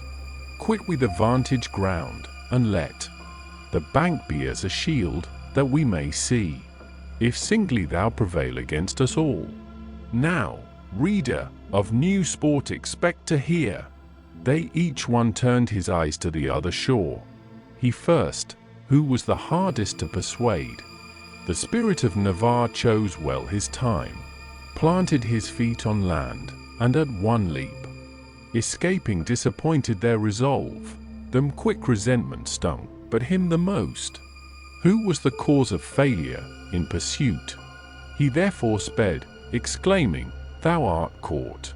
But little it availed, terror outstripped his following flight, the other plunged beneath, and he with upward pinion rayed his breast. E'en thus the waterfowl, when she perceives the falcon near, dives instant down, while he, enragged and spent, retires. That mockery in Calcabrina fury stirred, who flew after him with desire of strife inflamed, and, for the barterer had the scapt, so turned his talons on his comrade. O' the dike, in grapple close they joined, but the other proved a goshawk able to rend well his foe, and in the boiling lake both fell. The heat was umpire soon between them, but in vain. To lift themselves they strove, so fast were glued their pennons. Barbarica, as the rest, that chance lamenting, for in flight dispatched from the other coast, with all their weapons armed. They, to their post on each side speedily descending, stretched their hooks toward the fiends, who floundered, inly burning from their scars, and we departing left them to that broil. Canto 23. In silence and in solitude we went, one first, the other following his steps, as minor friars journeying on their road. The present fray had turned my thoughts to muse upon old Aesop's fable, where he told what fate unto the mouse and frog befell. For language hath not sounds more like incense than are these chances, if the origin and end of each be heedfully compared, and as one thought bursts from another forth, so afterward from that another sprang, which added doubly to my former fear. For thus I reasoned, these through us have been so foiled with loss, and mock our why so complete, as needs must sting them sore. If anger then be to their evil will conjoined, more fell they shall pursue us than the savage hound snatches the leveret, panting twixt his jaws. Already I perceived my hair stand all on end with terror, and looked eager back. Teacher, I thus began, if speedily thyself and me thou hide not, much I dread those evil talons, even now behind. They urge us, quick imagination works so forcibly, that I already feel them. He answered, were I formed of leaded glass, I should not sooner draw unto myself thy outward image, than I now imprint that from within this moment came thy thoughts, presented before mine, with similar act, and countenance similar, so that from both I one design have framed. If the right coast incline so much, that we may thence descend into the other chasm, we shall escape, secure from this imagined pursuit. He had not spoke his purpose to the end, when I from far beheld them with spread wings, approach to take us. Suddenly my guide caught me, even as a mother that from sleep is by the noise heiressed, and near her sees the climbing fires, who snatches up her babe, and flies ne'er pausing, careful more of him than of herself, that but a single vest clings round her limbs. Down from the jutting beach, supine he cast him, to that pendant rock, which closes on one part the other chasm. Never ran water with such hurrying pace, adown the tube to turn a land mill's wheel, when nearest it approaches to the spokes, as then along that edge my master ran, carrying me in his bosom as a child, not a companion. Scarcely had his feet reached to the lowest of the bed beneath, when over us the steep they reached, but fear in him was none, for that high providence which plagued the ministers of the fifth fosse, power of departing thence took from them all. There in the depth we saw a painted tribe, who packed with tardy steps around, and wept, faint in appearance and o'ercome with toil. Caps had they on, with hoods, that fell low down, before their eyes, in fashion like to those worn by the monks in Cologne. Their outside was overlaid with gold, dazzling to view, but leaden all within, and of such weight, that Fredericks compared to these were straw. Oh, everlasting wearisome attire! We yet once more with them together turned, to leftward, on their dismal moan intent. But by the weight oppressed, so slowly came the fainting people, that our company was chimed at every movement of the step. Whence I my guide addressed, see that thou find some spirit, whose name may by his deeds be known, and to that end look round thee as thou goest. Then one, who understood the Tuscan voice, cried after us aloud, Hold in your feet, ye who so swiftly speed through the dusk air. Perchance from me thou shalt obtain thy wish. Whereat my leader, turning, me bespake, Pause, and then onward at their pace proceed. I stayed, and saw two spirits in whose look impatient eagerness of mind was marked, to overtake me, but the load they bear and narrow path retarded their approach. Soon as arrived, they with an eye askance perused me, but spake not, then turning each to other thus conferring said, This one seems, by the action of his throat, alive, and, be they dead, what privilege allows? They walk unmantled by the cumbrous stole. Then thus to me, Tuscan, who visitest the college of the morning hypocrites, disdain not to instruct us who thou art. By Arno's pleasant stream, I thus replied, In the great city I was bred and grew, and where the body I have ever worn. But who are ye, from whom such mighty grief, as now I witness, courseth down your cheeks? What torment breaks forth in this bitter woe? Our bonnets gleaming bright with orange hue. One of them answered, Are so leaden gross, that with their weight they make the balances to crack beneath them. Joyous friars we were, Bologna's natives, Catalano I, he load Ringo named, and by thy land, together taken, as men used to take a single and indifferent arbiter, to reconcile their strifes. How there we spared, Gardingo's vicinage can best declare. O friars, I began, your miseries, but there brake off, for one had caught my eye, fixed to a cross with 3 stakes on the ground. He, when he saw me, writhed himself throughout, distorted, ruffling with deep sighs his beard, and Catalano, who thereof was aware, thus spake, that pierced spirit, whom intent thou viewest, was he who gave the Pharisees counsel, that it were fitting for one man to suffer for the people. He doth lie transverse, nor any passes, but him first. Behoves make feeling trial how each ways. In straits like this along the fosse are placked the father of his consort, and the rest, partakers in that council, seed of ill, and sorrow to the Jews. I noted then how Virgil gazed with wonder upon him, thus abjectly extended on the cross, in banishment eternal, to the friar. He next his words addressed, "We pray ye tell, if so be lawful, whether on our right lies any opening in the rock, whereby we both may issue hence, without constraint, on the dark angels, that compelled they come, to lead us from this depth." He thus replied, "Nearer than thou dost hope, there is a rock, from the next circle moving, which o'er steps each veil of horror, save that here his cope is shattered. By the ruin ye may mount, for on the side it slants, and most the height rises below. With head bent down a while, my leader stood, then spake, he warned us ill, who yonder hangs the sinners on his hook, to whom the friar at Bologna erst I many vices of the devil heard. Among the rest was said, he is a liar, and the father of lies. When he had spoke, my leader with large strides proceeded on, somewhat disturbed with anger in his look.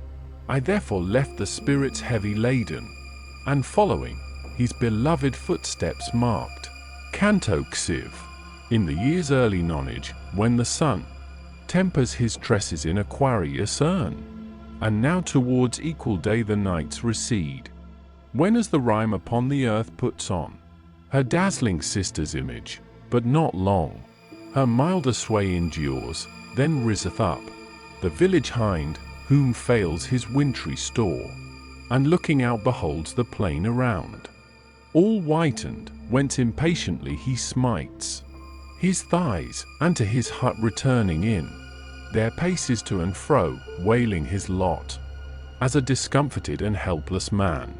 Then comes he forth again, and feels new hope spring in his bosom, finding e'en thus soon the world hath changed its countenance, grasps his crook, and forth to pasture drives his little flock. So me my guide disheartened when I saw his troubled forehead, and so speedily that ill was curd, for at the fallen bridge, arriving towards me with a look as sweet, he turned him back, as that I first beheld, at the steep mountain's foot, regarding well the ruin and some counsel first maintained. With his own thought, he opened wide his arm, and took me up, as one who, while he works, computes his labour's issue, that he seems still to foresee the effect, so lifting me up to the summit of one peak, he fixed his eye upon another. "Grapple that," said he, "but first make proof, if it be such as will sustain thee, for one capped with lead. This were no journey, scarcely he, though light, and I, though onward pushed from crag to crag, could mount. And if the precinct of this coast were not less ample than the last, for him, I know not, but my strength had surely failed, but mail bulge all toward the mouth, inclining of the nethermost abyss. The sight of every valley hence requires that one side upward slope, the other fall. At length the point of our descent we reached, from the last flag, soon as to that arrived. So was the breath exhausted from my lungs. I could no further, but did seat me there. Now needs thy best of man, so spake my guide, for not on downy plumes, nor under shade of canopy reposing, fame is won, without which whoso consumes his days leaveth such vestige of himself on earth, as smoke in air or foam upon the wave. Thou therefore rise, vanish thy weariness, by the mind's effort in each struggle formed, to vanquish, if she suffer not the weight of her corporeal frame to crush her down. A longer ladder yet remains to scale, from these to have escaped sufficeth not. If well thou note me, profit by my words. I straightway rose, and showed myself less spent than I in truth did feel me. On, I cried, for I am stout and fearless. Up the rock, our way we held, more rugged than before, narrower and steeper far to climb. From talk, I say as not, as we journeyed, so to seem, least faint, whereat a voice from the other fosse did issue forth, for utterance suited ill, though on the arch that crosses there I stood. What were the words I knew not, but who spake seemed moved in anger. Down I stooped to look, but my quick eye might reach not to the depth, for shrouding darkness, wherefore thus I spake. To the next circle, teacher, bend thy steps, and from the wall dismount we, for as hence I hear and understand not, so I see beneath, and naught discern. I answer not, said he, but by the deed. To fair request, silent performance maketh best return. We from the bridge's head descended, where to the 8th mound it joins, and then the chasm. Opening to view, I saw a crowd within, of serpents terrible, so strange of shape, and hideous, the remembrance in my veins. Yet shrinks the vital current of her sands. Let Libya vaunt no more, if Jaculus, Paias and Chelida be her brood, Cenchrus and Amphispina, plagues so dire, or in such numbers swarming there she showed, not with all Ethiopia, and whate'er above the Erythraean sea is spawned. Amid this dread exuberance of woe, ran naked spirits winged with horrid fear, nor hope had they of crevice where to hide, or heliotrope to charm them out of view. With serpents were their hands behind them bound, which through their reins infixed the tail and head, twisted in folds before, and lo, on one, near to our side, darted an adder up, and, where the neck is on the shoulders tied, transpicked him, far more quickly than e'er pen wrote or eye. He kindled, burned, and chimed, to ashes, all poured out upon the earth. When there dissolved he lay, the dust again uprolled spontaneous, and the self-same form instant resumed. So mighty sages tell, the Arabian phoenix, when 500 years have well nigh circled, dies, and springs forthwith, renascent. Blade nor herb throughout his life he tastes, but tears of frankincense alone, and odorous amomum, swaths of nard, and myrrh his funeral shroud. As one that falls, he knows not how, by force demoniac dragged to earth, or through obstruction fettering up, in chains invisible the powers of man, who, risen from his trance, gazeth around, bewildered with the monstrous agony he hath endured, and wildly staring sighs. So stood aghast the sinner when he rose. Oh, how severe God's judgment, that deals out such blows in stormy vengeance. Who he was, my teacher next inquired, and thus in few he answered, Vanni Fucci am I called, not long since rained down from Tuscany to this dire gullet, me the bestial life, and not the human pleased mule that I was, who in Pistoia found my worthy den.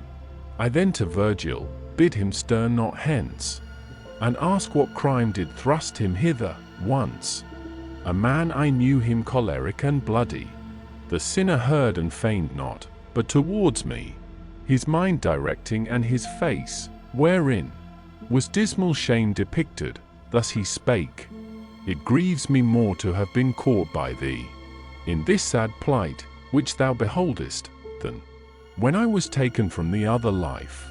I have no power permitted to deny what thou inquirest. I am doomed thus low to dwell, for that the sacristy by me was rifled of its goodly ornaments, and with the guilt another falsely charged.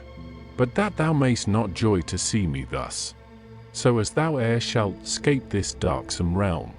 Open thine ears and hear what I forebode.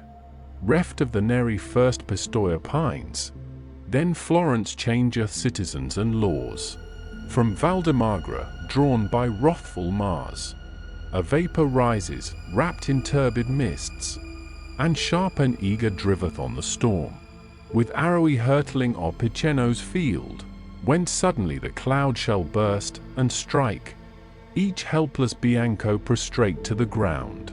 This have I told, that grief may rend thy heart. Canto XXV. When he had spoke, the sinner raised his hands, pointed in mockery, and cried, Take them, God, I level them at thee. From that day forth, the serpents were my friends, for round his neck one of them rolling twisted, as it said, Be silent, tongue. Another to his arms, up-gliding, tied them, riveting itself, so close, it took from them the power to move. Pistoia, Pistoia, why dost doubt? To turn thee into ashes, cumbering earth, no longer, since in evil act so far, thou hast outdone thy seed? I did not mark, through all the gloomy circles of the abyss, spirit, that swelled so proudly 'gainst his God, not him, who headlong fell from Thebes. He fled, nor uttered more, and after him there came a centaur full of fury, shouting, Where is the caitiff? On Maremma's marsh swarmed not the serpent tribe, as on his haunch they swarmed, to where the human face begins. Behind his head upon the shoulders lay, with open wings, a dragon breathing fire. On Homsoa he met, to me my guide.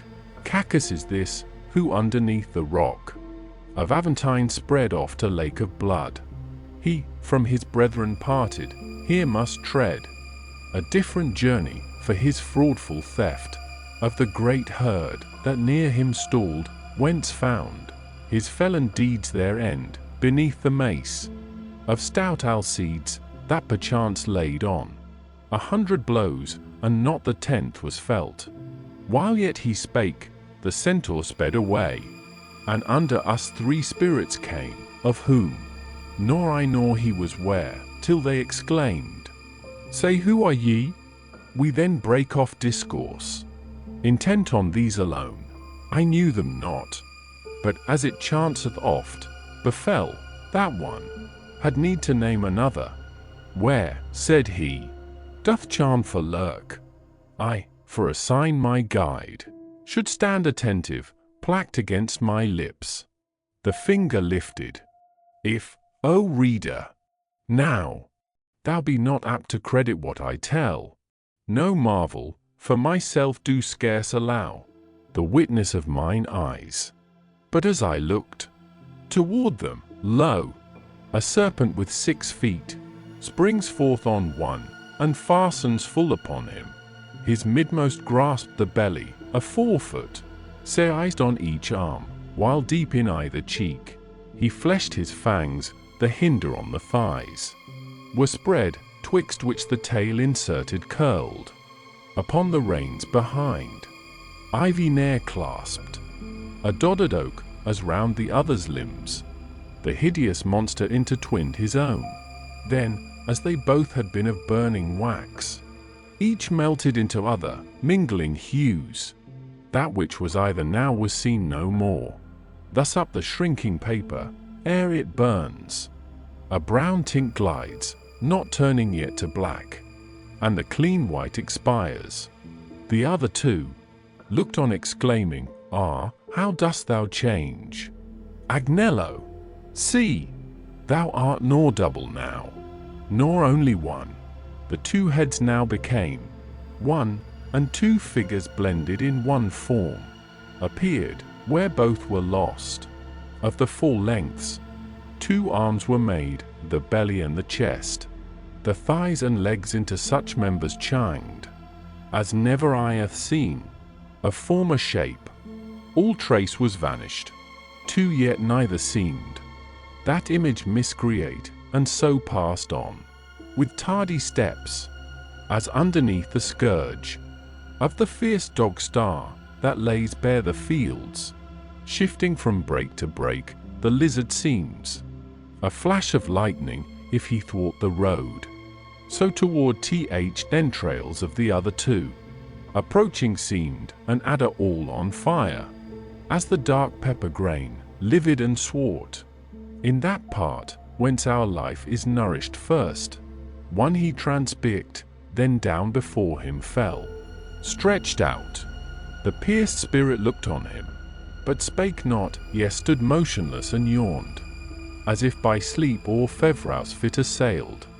He eyed the serpent, and the serpent him, one from the wound, the other from the mouth, breath to thick smoke, whose vapor wide columns joined. Lucan in mute attention now may hear, nor thy disastrous fate, Sabellus, tell, nor shine, Nasidius, Ovid now be mute.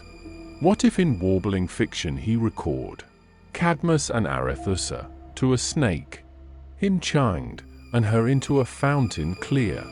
I envy not, for never face to face two natures thus transmuted did he sing, wherein both shapes were ready to assume the other's substance, they in mutual guise.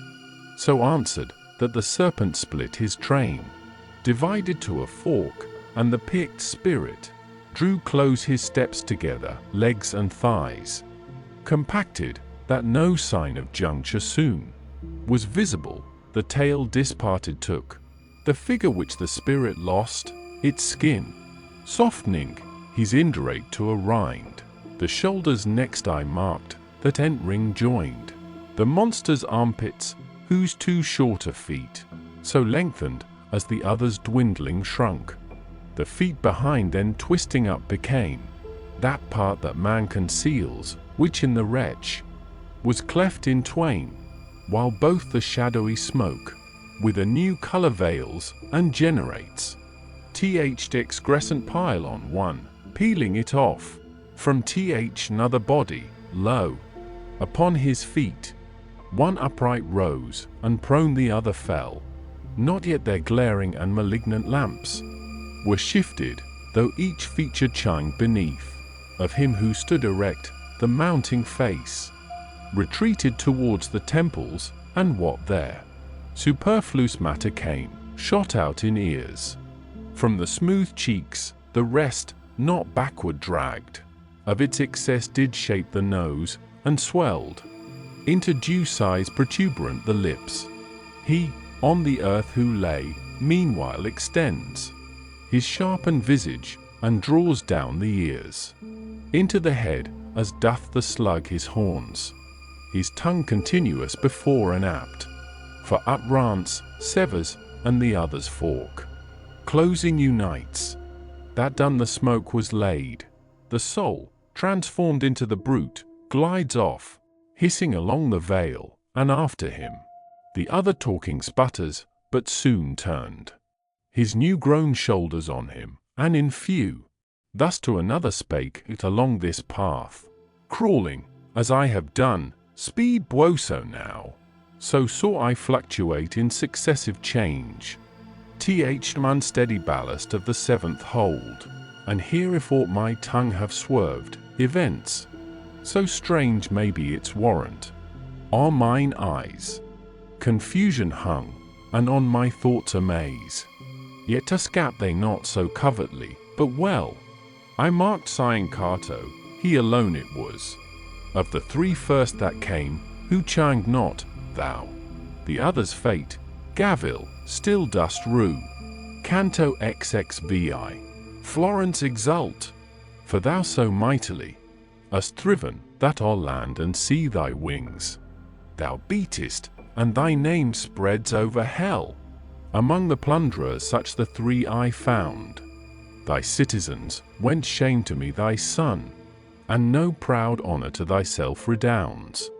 But if our minds, when dreaming near the dawn, are of the truth presageful, thou ere long shalt feel what Proto, not to say the rest, would fain might come upon thee, and that chance were in good time, if it befell thee now.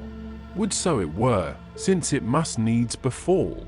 For as time wears me, I shall grieve the more. We from the depth departed, and my guide, remounting, scaled the flinty steps, which late we downward tracked, and drew me up the steep, pursuing thus our solitary way. Among the crags and splinters of the rock, sped not our feet without the help of hands. Then sorrow seized me, which he now revives, as my thought turns again to what I saw, and, more than I am wont, I rein and curb the powers of nature in me, lest they run where virtue guides not, that if aught of good my gentle star, or something better gave me, I envy not myself the precious boon, as in that season when the sun least veils his face that lightens all, what time the fly gives way to the shrill gnat, the peasant then upon some cliff reclined beneath him sees fireflies innumerous spangling o'er the vale, vineyard or tilth, where his day labor lies, with flames so numberless throughout its space.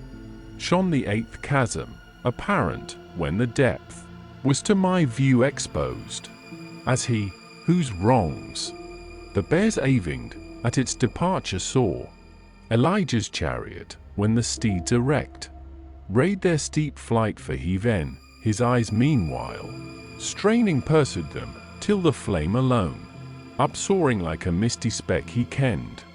In thus along the gulf moved every flame, a sinner so enfolded close in each, that none exhibits token of the theft. Upon the bridge I forward bent to look, and grasped a flinty mass, or else had fallen, though pushed not from the height. The guide, who marked how I did gaze attentive, thus began: within these ardors are the spirits, each swathed in confining fire. Master, thy word, I answered, hath assured me, yet I deemed already of the truth, already wished to ask thee, who is in yon fire that comes so parted at the summit, as it seemed, ascending from that funeral pile, where lay the band brothers? He replied, within Ulysses there and Diomede endure their penal tortures, thus to vengeance now, together hasting, as erewhile to wrath. These in the flame with ceaseless groans deplore the ambush of the horse, that opened wide a portal for that goodly seed to pass, which sowed imperial Rome, nor less the guile. Lament they, whence of her Achilles reft, Deidamia yet in death complains, and there is rude the stratagem, that Troy of her Palladium spoiled. If they have power of utterance from within these sparks, said I, O master, think my prayer 1,000-fold in repetition urged, that thou vouchsafe to pause till here the horned flame arrive. See how toward it with desire I bend. He thus, thy prayer is worthy of much praise, and I accept it therefore, but do thou thy tongue refrain, to question them be mine, for I divine thy wish, and they perchance, for they were Greeks, might shun discourse with thee.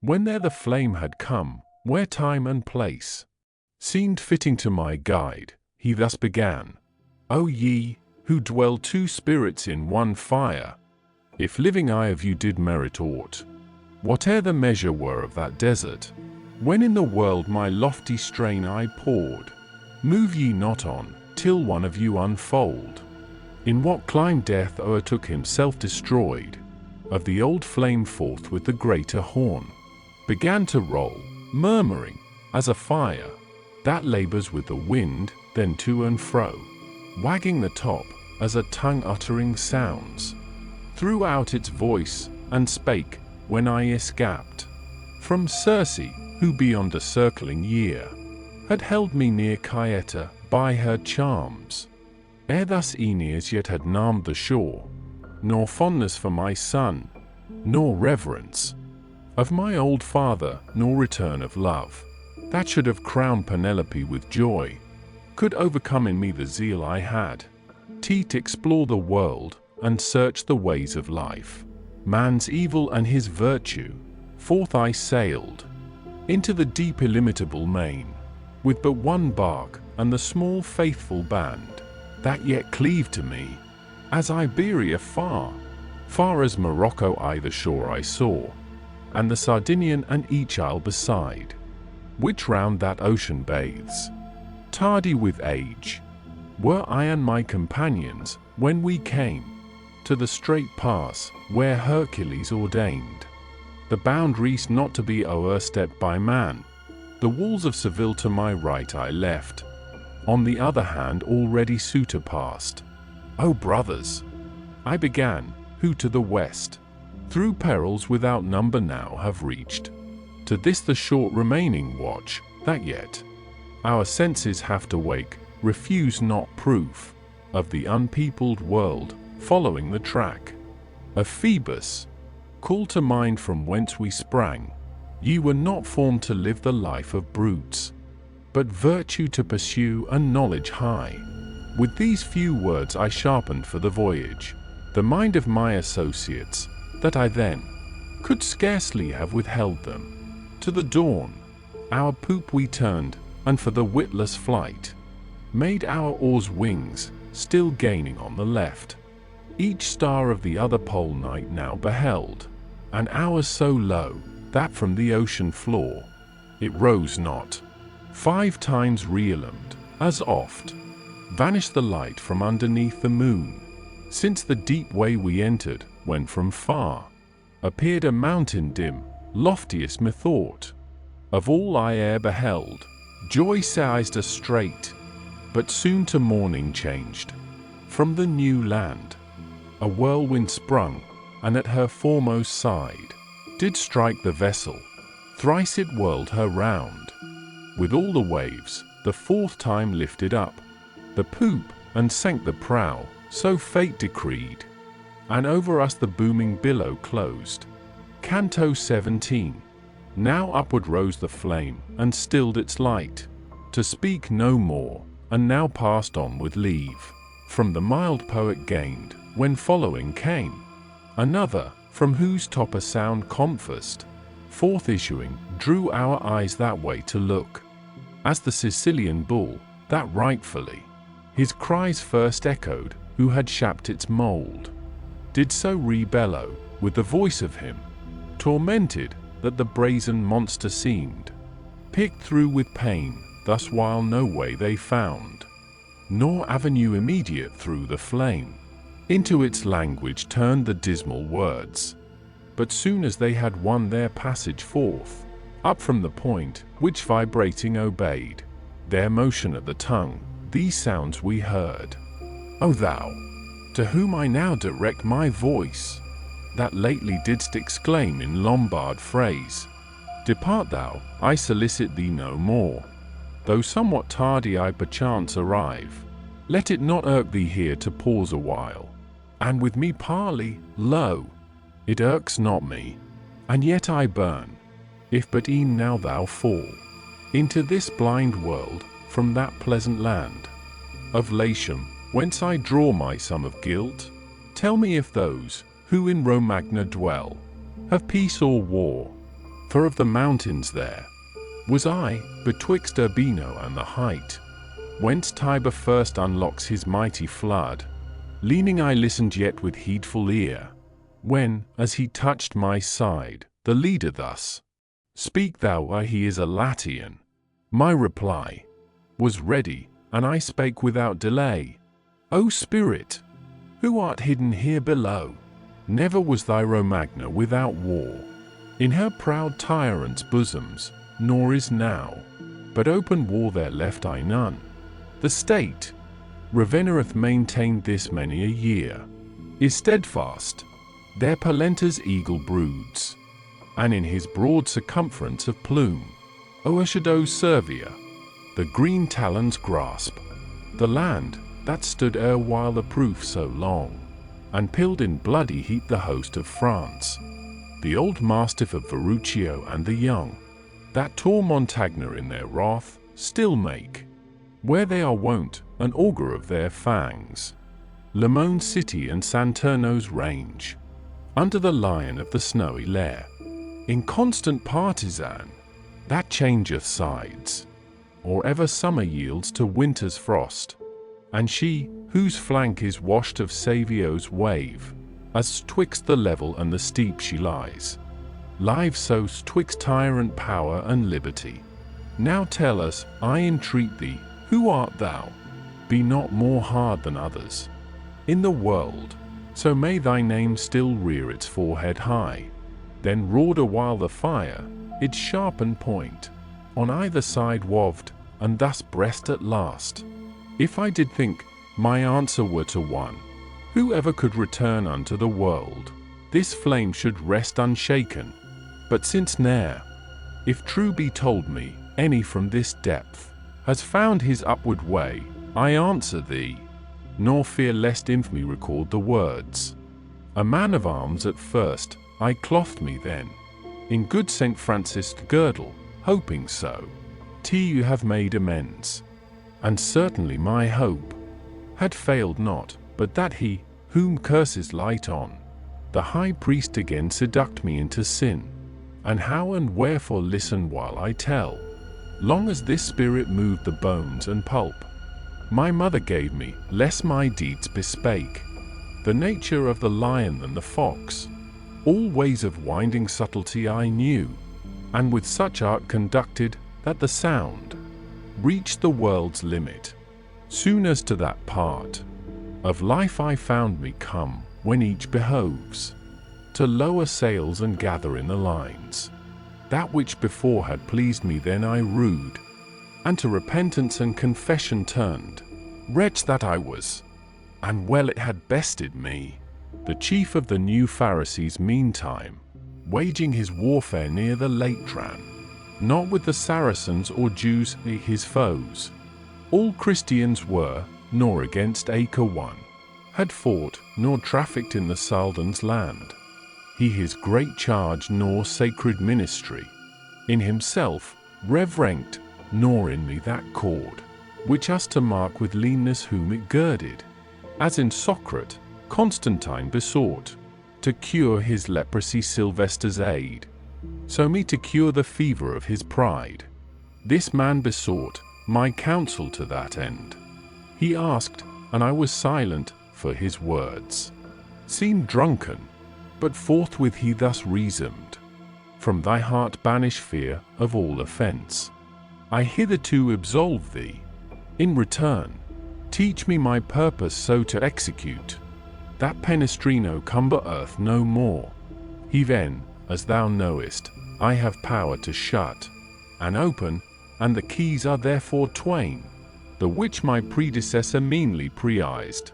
Then, yielding to the forceful arguments of silence as more perilous I deemed, and answered, Father, since thou washest me clear of that guilt wherein I now must fall, large promise with performance scant, be sure, shall make thee triumph in thy lofty seat.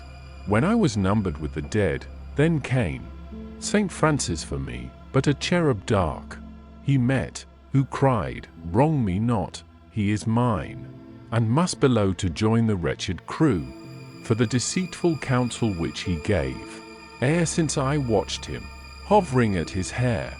No power can the impenitent absolve, nor to repent and will at once consist, by contradiction absolute forbid. O Miss R.Y., how I shook myself, when he seized me, and cried, Thou haply thoughtest me not a disputant in logic so exact. To my nose down he bore me, and the judge twinned 8 times round his callous back the tail, which biting with excess of rage, he spake, This is a guilty soul, that in the fire must vanish. Hence perdition doomed I rove, a prey to rankling sorrow in this garb. When he had thus fulfilled his words, the flame in dolor parted, beating to and fro, and writhing its sharp horn, we onward went, I and my leader, up along the rock, far as another arch that overhangs the fosse, wherein the penalty is paid of those who load them with committed sin. Canto XVI, who, e'en in words unfettered, might at full tell of the wounds and blood that now I saw. Though he repeated off the tale, no tongue so vast a theme could equal, speech and thought, both impotent alike. If in one band, collected, stood the people all, who ere poured on Apulia's happy soil their blood, slain by the Trojans, and in that long war, when of the rings the measured booty made, a pile so high, as Rome's historian writes, who was not, with the multitude, that felt the grinding force of Guiscard's Norman steel, and those the rest, whose bones are gathered yet at Separano, there where treachery branded the Apulian name, or where beyond thy walls, O Taliacozo, without arms, the old Alado conquered, and his limbs one were to show transpict, another his clean lopped away. A spectacle like this were but a thing of naught to the hideous sight of the ninth chasm, a rundlet that hath lost its middle or side stave, gapes not so wide as one I marked, torn from the chin throughout, down to the hinder passage, twixt the legs, dangling his entrails hung, the midriff lay open to view, and wretched ventricle that turns th glutted aliment to dross. Whilst eagerly I fix on him my gaze, he eyed me, with his hands laid his breast bare, and cried, now mark how I do rip me. Lo, how is Mohammed mangled? Before me walks Ali weeping, from the chin his face cleft to the forelock, and the others all, whom here thou sayest, while they lived, did sow, scandal and schism, and therefore thus are rent. A fiend is here behind, who with his sword hacks us thus cruelly, slivering again, each of this ream, when we have compassed round the dismal way, for first our gashes close, ere we repass before him. But say who art thou, that standest musing on the rock, haply so lingering to delay the pain, sentent upon thy crimes? Him death not yet, my guide rejoined, atho virtu yen, nor sin conducts to torment, but that he may make full trial of your state, I who am dead must through the depths of hell, from orb to orb, conduct him. Trust my words, for they are true. More than 100 spirits, when that they heard, stood in the fosse to mark me, through amazed, forgetful of their pangs.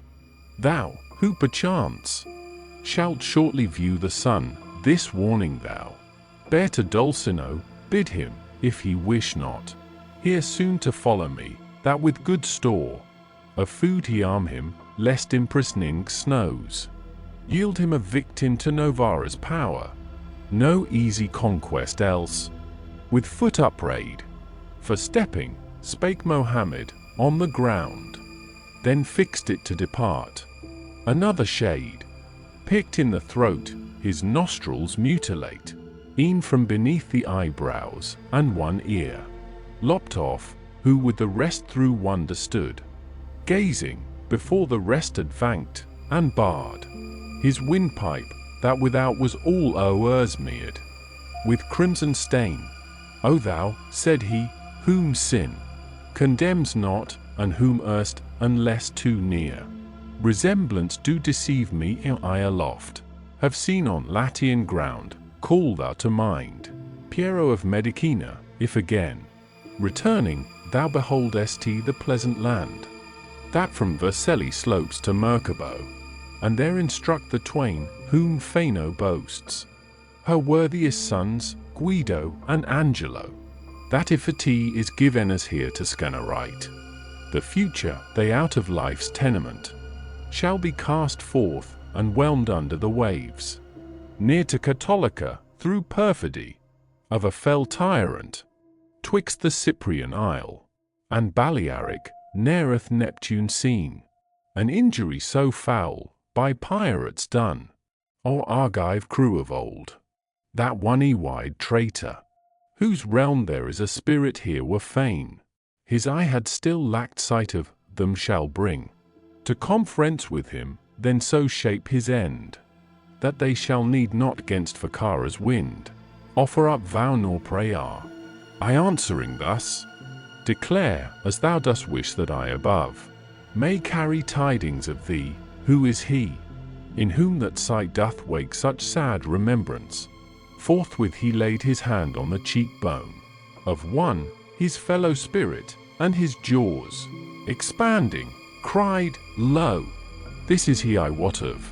He speaks not for himself, the outcast this, who overwhelmed the doubt in Caesar's mind, affirming that delay to men prepared was ever harmful.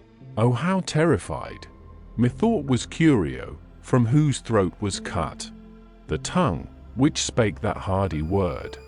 Then one, maimed of each hand, uplifted in the gloom the bleeding stumps, that they with gory spots sullied his face, and cried, Remember thee of Mosca, too, I who, alas, exclaimed, the deed once done there is an end, that proved a seed of sorrow to the Tuscan race. I added, and death to thine own tribe, whence heaping woe on woe he hurried off, as one grief stung to madness. But I there still lingered to behold the troop, and saw things such as I may fear without more proof to tell of, but that conscience makes me firm, the boon companion who her strong breastplate buckles on him, that feels no guilt within, and bids him on and fear not. Without doubt, I saw, and yet it seems to pass before me, a headless trunk, that even as the rest of the sad flock packed onward by the hair, it bore the severed member lantern-wise, pendant in hand, which looked at us and said, Woe's me! The spirit lighted thus himself, and two there were in one, and one in two. How that may be he knows who ordereth so. When at the bridge's foot direct he stood, his arm aloft he reared, thrusting the head full in our view, that nearer we might hear the words which thus it uttered, Now behold this grievous torment, thou who breathing goest to spy the dead, behold if any else be terrible as this, and that on earth thou mayst bear tidings of me. Know that I am Bertrand, he of Bourne, who gave King John the counsel mischievous, father and son, I set at mutual war, for Absalom and David more did not a hitterful, spurring them on maliciously to strife, for parting those so closely knit, my brain parted, alas, I carry from its source, that in this trunk inhabits. Thus the law of retribution fiercely works in me. Canto 6. So were mine eyes inebriate with view of the vast multitude, whom various wounds disfigured, that they longed to stay and weep. But Virgil roused me, What yet gazest on? Wherefore doth fasten yet thy sight below? Among the maimed and miserable shades, thou hast not shone in any chasm beside this weakness. No, if thou wouldst number them, that 22 miles the valley winds its circuit, and already is the moon beneath our feet. The time permitted now is short, and more not seen remains to see. If thou, I straight replied, hadst wait the cause for which I looked, thou hadst perchance excused the tarrying still. My leader part pursued his way, the while I followed, answering him, and adding thus, Within that cave I deem, whereon so fixedly I held my ken, there is a spirit dwells, one of my blood, wailing the crime that costs him now so dear. Then spake my master, Let thy soul no more afflict itself for him, direct elsewhere its thought, and leave him at the bridge's foot. I marked how he did point with menacing look at thee, and heard him by the others named, Jerry of Bellow, thou so holy then, wit busied with his spirit, who once rolled the towers of oak fort, that thou looked not that way, ere he was gone. O guide beloved! His violent death yet unavenged, said I, by any who are partners in his shame, made him contemptuous. Therefore, as I think, he passed me speechless by, and doing so, hath made me more compassionate his fate. So we discoursed to where the rock first showed. The other valley had more light been there, e'en to the lowest depth. Soon as we came, all the last cloister in the dismal rounds of Mailbulge and the Brotherhood were to our view exposed. Then many a dart of sore lament assailed me, headed all with points of thrilling pity, that I closed both ears against the volley with mine hands, as were the torment if each Lazar house of Valdiciana in the sultry time, twixt July and September, with the isle Sardinia and Maremma's pestilent fen, had heaped their maladies all in one fosse together. Such was here the torment, dire the stench, as issuing steams from festered limbs. We on the utmost shore of the long rock descended still to leftward. Then my sight was livelier to explore the depth wherein the minister of the most mighty Lord, all-searching justice, dooms to punishment, the forgers noted on her dread record. More rueful was it not, methinks, to see the nation in Aegina droop, what time each living thing, e'en to the little worm, all fell, so full of malice was the air. And afterward, as bards of yore have told, the ancient people were rested anew from seed of emmets, than was here to see the spirits that languished through the murky veil, uppilled on many a stack. Comfers they lay, one o'er the belly, o'er the shoulders one, rolled of another, sidling crawled a third. Along the dismal pathway, step by step, we journeyed on, in silence looking round, and listening those diseased, who strove in vain to lift their forms. Then two I marked, that sat propped against each other, as two brazen pans, set to retain the heat. From head to foot, a tetter barked them round. Nor saw I ere groom currying so fast, for whom his lord impatient waited, or himself perchance turred with long watching, as of these each one plied quickly his keen nails through furiousness of ne'er abated pruriency. The crust came drawn from underneath in flakes like scales, scrapped from the bream or fish of broader mail.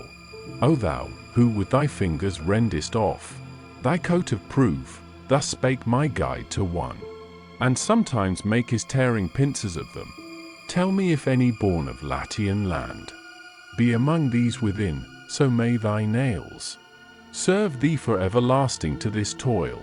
Both are of Latium. Weeping he replied, whom tortured thus thou sayest, but who art thou that hast inquired of us?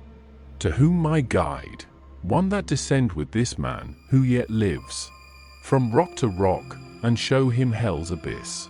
Then started they asunder, and each turned trembling toward us, with the rest, whose ear those words redounding struck. To me my liege addressed him, speak to them whate'er thou list. And I therewith began, so may no time filch your remembrance from the thoughts of men in the upper world, but after many suns survive it, as ye tell me who ye are, and of what race ye come. Your punishment, unseemly and disgustful in its kind, deter you not from opening thus much to me. Arezzo was my dwelling, answered one, and me Albiro of Siena brought to die by fire, but that, for which I died, leads me not here. True is in sport I told him, that I had learned to wing my flight in air, and he admiring much, as he was void of wisdom, willed me to declare to him the secret of mine art, and only hence because I made him not a Daedalus, prevailed on one supposed his sire to burn me. But my nose to this chasm last of the 10, for that I practiced alchemy on earth, has doomed me. Him no subterfuge eludes. Then to the bard I spake, was ever race light as Siena's? Sure not France herself can show a tribe so frivolous and vain. The other leprous spirit heard my words, and thus returned, bestricker from this charge. Exempted, he who knew so temperately to lay out fortune's gifts, and Niccolo, who first the spice's costly luxury discovered in that garden, where such seed roots deepest in the soil, and be that troop.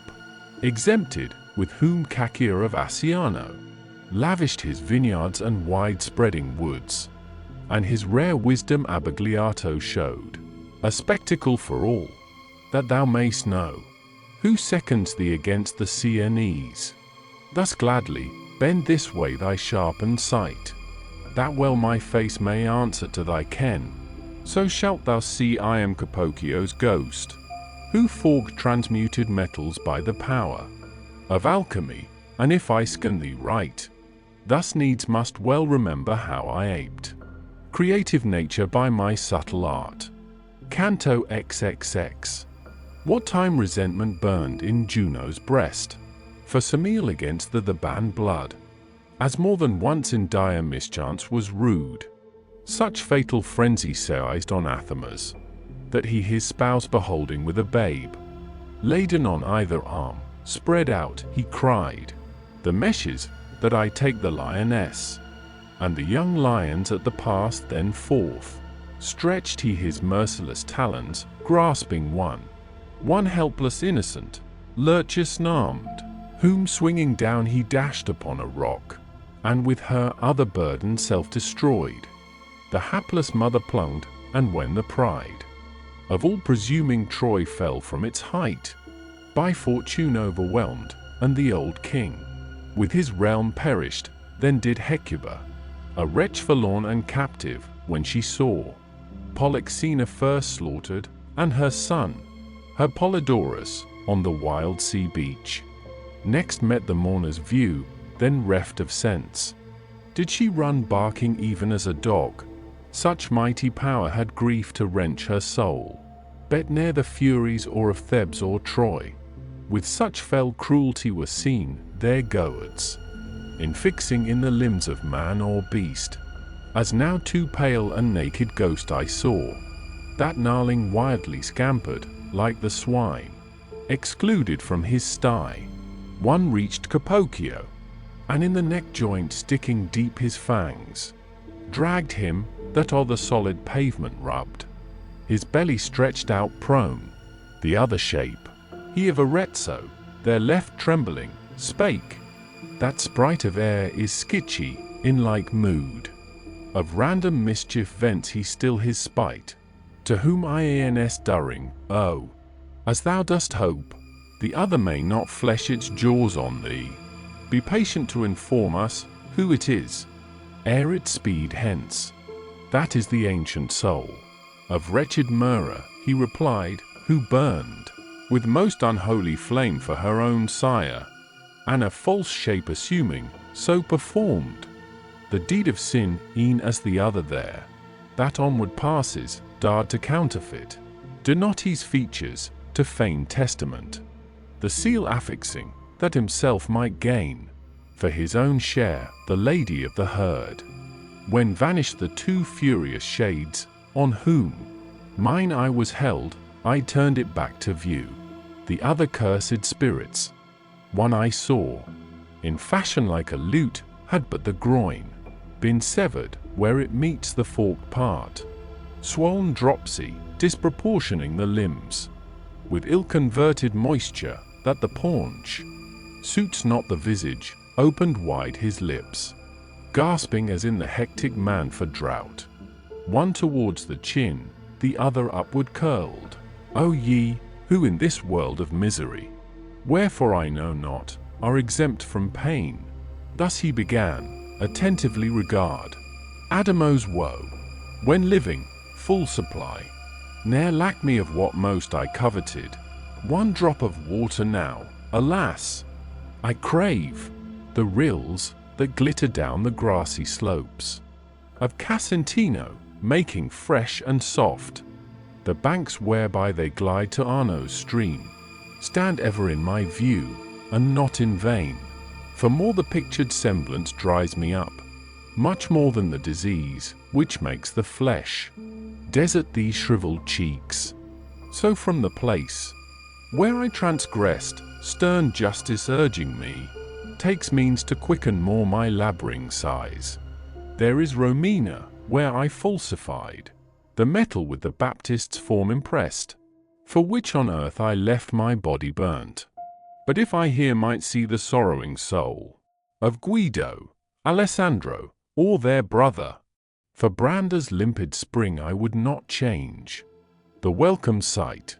One is e'en now within, if truly the mad spirits tell that round are wandering, but wherein besteads me that my limbs are fettered.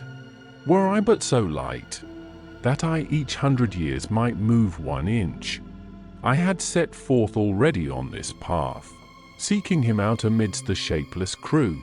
Although 11 miles it wind, not more than half of one across, they brought me down among this tribe, indeck by them I stamped the florins with 3 carats of alloy. Who are that abject pair? I next inquired, that closely bounding thee upon thy right lie smoking like a band in winter steeped in the chill stream. When to this gulf I dropped, he answered, here I found them. Since that hour they have not turned, nor ever shall, I ween, till time hath run his course. One is that dame, the false accuser of the Hebrew youth, Sinon the other, that false Greek from Troy. Sharp fever drains the reeky moistness out, in such a cloud upsteamed. When that he heard, one, galled perchance to be so darkly armed, with clenched hand smote him on the braced paunch, that like a drum resounded, but forthwith Adamo smote him on the face, the blow returning with his arm, that seemed as hard, though my weighty limbs have ta'en from me the power to move, said he, I have an arm at liberty for such employ. To whom was answered, when thou wentest to the fire, thou hadst it not so ready at command, then readier when it coined an impostor gold. And thus the dropsid, now speakest thou true, but there thou gavest not such true testimony, when thou wast questioned of the truth, at Troy. If I spake false, thou falsely stamped the coin. Said Sinon, I am here but for one fault, and thou for more than any imp beside.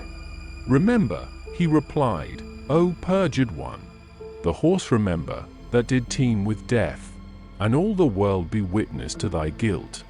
To thine, returned the Greek, witness the thirst, whence thy tongue cracks, witness the fluid mound, reared by thy belly up before thine eyes, a mass corrupt. To whom the coiner thus, thy mouth gapes wide as ever to let pass its evil saying, me if thirst assails, yet I am stuffed with moisture, thou art parched, pains rack thy head, no urging would thou need, to make thee lap Narcissus' mirror up. I was all fixed to listen, when my guide admonished, now beware a little more, and I do quarrel with thee. I perceived how angrily he spake, and towards him turned, with shame so poignant, as remembered yet, confounds me, as a man that dreams of harm, befallen him, dreaming wishes it a dream, and that which is, desires as if it were not. Such then was I, who wanting power to speak, wished to excuse myself, and all the while excused me, though unweeting that I did. More grievous fault than thine has been, less shame, my master cried, might expiate. Therefore cast all sorrow from thy soul, and if again chance bring thee where like conference is held, think I am ever at thy side. To hear such wrangling is a joy for vulgar minds. Canto XXXI. The very tongue, whose keen reproof before had wounded me, that either cheek was stained, now ministered my cure. So have I heard Achilles and his father's javelin caused pain first, and then the boon of health rested, turning our back upon the veil of woe. W*TH encircled mound in silence. There was twilight dim, that far long the gloom. Mine eye advanced not, but I heard a horn sounded aloud. The peal it blew had made the thunder feeble, following its course. The adverse way, my strained eyes were bent on that one spot. So terrible a blast Orlando blew not, when that dismal rout o'erthrew the host of Charlemagne, and quenched his saintly warfare. Thitherward not long my head was rayed, when many lofty towers methought I spied. Master, said I, what land is this? He answered straight, too long a space of intervening darkness has thine eye to traverse, thou hast therefore widely erred in thy imagining. Thither arrived, thou well shalt see how distance can delude the sense. A little therefore urged thee on. Then tenderly he caught me by the hand. Yet no, said he, ere farther we advance, that it less strange may seem, these are not towers, but giants. In the pit they stand immersed, each from his navel downward, round the bank. As when a fog disperseth gradually, our vision traces what the mist involves, condensed in air, so piercing through the gross and gloomy atmosphere, as more and more we neared toward the brink, mine error fled, and fear came on me, as with circling round of turrets, Monteregion crowns his walls. E'en thus the shore, encompassing an abyss, was turreted with giants, half their length, uprearing, horrible, whom Jove from heaven yet threatens, when his muttering thunder rolls. Of one already I descried the face, shoulders, and breast, and of the belly huge, great part, and both arms down along his ribs, all teeming nature when her plastic hand, left framing of these monsters, did display, passed out her wisdom, taking from mad war such slaves to do his bidding, and if she repent her not of the elephant and whale, who ponders well confesses her therein, wiser and more discreet, for when brute force and evil will are backed with subtlety, resistance none avails.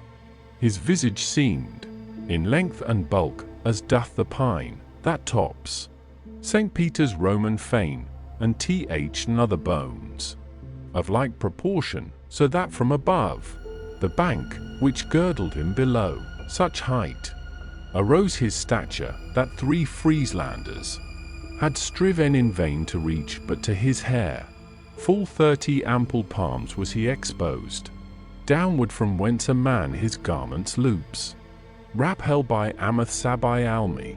So shouted his fierce lips, which sweeter hymns became not, and my guide addressed him thus: O senseless spirit, let thy horn for thee interpret, therewith vent thy rage, if rage or other passion wring thee. Search thy neck, there shalt thou find the belt that binds it on. Wild spirit, lo, upon thy mighty breast, where hangs the baldric? Then to me he spake, he doth accuse himself. Nimrod is this, through whose ill counsel in the world no more one tongue prevails. But pass we on, nor waste our words, for so each language is to him, as his to others, understood by none. Then to the leftward turning sped we forth, and at a sling's throw found another shade, far fiercer and more huge. I cannot say what master hand had girt him, but he held behind the right arm fettered, and before the other with a chain that fastened him from the neck down and 5 times round his form. Apparent met the wreathed links. This proud one would of his strength against almighty Jove make trial, said my guide, whence he is thus requited. Ephialtes him they call. Great was his prowess when the giants brought fear on the gods. Those arms which then he piled, now moves he never. Forthwith I returned. Fain would I, if 't were possible, mine eyes of Briareus immeasurable gained experience next. He answered, thou shalt see, not far from hence Antaeus, who both speaks and is unfettered, who shall place us there, where guilt is at its depth, far onward stands, whom thou wouldst fain behold, in chains, and made like to this spirit, save that in his looks more fell he seems, by violent earthquake rocked, ne'er shook a toe so reeling to its base, as Ephialtes. More than ever then, I dreaded death, nor than the terror more had needed, if I had not seen the cords that held him fast. We, straightway journeying on, came to Antaeus, who 5 ells complete, without the head, forth issued from the cave. O thou, who in the fortunate vale, that made great Scipio heir of glory, when his sword drove back the troop of Hannibal in flight, who thence of old didst carry for thy spoil 100 lions, and if thou hadst fought in the high conflict on thy brethren's side, seems as men yet believed, that through thine arm the sons of earth had conquered, now vouchsafe to place us down beneath, where numbing cold locks up Cocytus. Force not that we crave, or Titius help or Typhon's. Here is one can give what in this realm ye covet. Stoop, therefore, nor scornfully distort thy lip. He in the upper world can yet bestow renown on thee, for he doth live, and looks for life yet longer, if before the time grace call him not unto herself. Thus spake the teacher. He in haste forth stretched his hands, and caught my guide. Alcide's whilom felt that grapple straight and score. Soon as my guide had felt it, he bespake me thus, this way, that I may clasp thee, then so caught me up, that we were both one burden. As appears the tower of Caracenda from beneath, where it doth lean, if chance a passing cloud, so sail across, that opposite it hangs. Such then Antaeus seemed, as at mine ease I marked him stooping.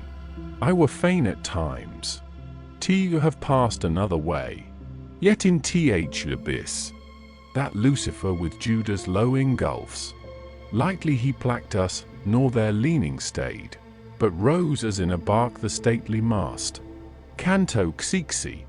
Could I command rough rhymes and horse to suit that whole of sorrow, o'er which evry rock his firm abutment rears, then might the vein of fancy rise full springing, but not mine. Such measures, and with full ring or I touch the mighty theme, for to describe the depth of all the universe is no emprise. To jest with, and demands a tongue not used to infant babbling, but let them assist my song, the tuneful maidens, by whose aid Amphion walled in Thebes, so with the truth my speech shall best accord. O ill-starred folk, beyond all others wretched, who abide in such a mansion as scarce thought finds words to speak of, better had ye here on earth been flocks or mountain goats. As down we stood in the dark pit beneath the giants' feet, but lower far than they, and I did gaze still on the lofty battlement, a voice bespoke me thus, look how thou walkest. Take good heed, thy souls to tread not on the heads of thy poor brethren. Thereupon I turned, and saw before and underneath my feet a lake whose frozen surface liker seemed to glass than water, not so thick a veil. In winter air o'th Austrian Danube spread, o'er his still course, nor to nighs far remote. Under the chilling sky, rolled o'er that mass, had Tabernic or Pietrapana fallen, not in its rim had creaked, as peeps the frog, croaking above the wave, what time in dreams. The village gleaner oft pursues her toil, so, to where modest shame appears, thus low, blue pinched and shrinned in ice the spirits stood, moving their teeth in shrill note like the stork. His face each downward held, their mouth the cold. Their eyes expressed the dolour of their heart. A space I looked around, then at my feet, saw two so strictly joined, that of their head, the very hairs were mingled. Tell me ye, whose bosoms thus together press, said I. Who are ye?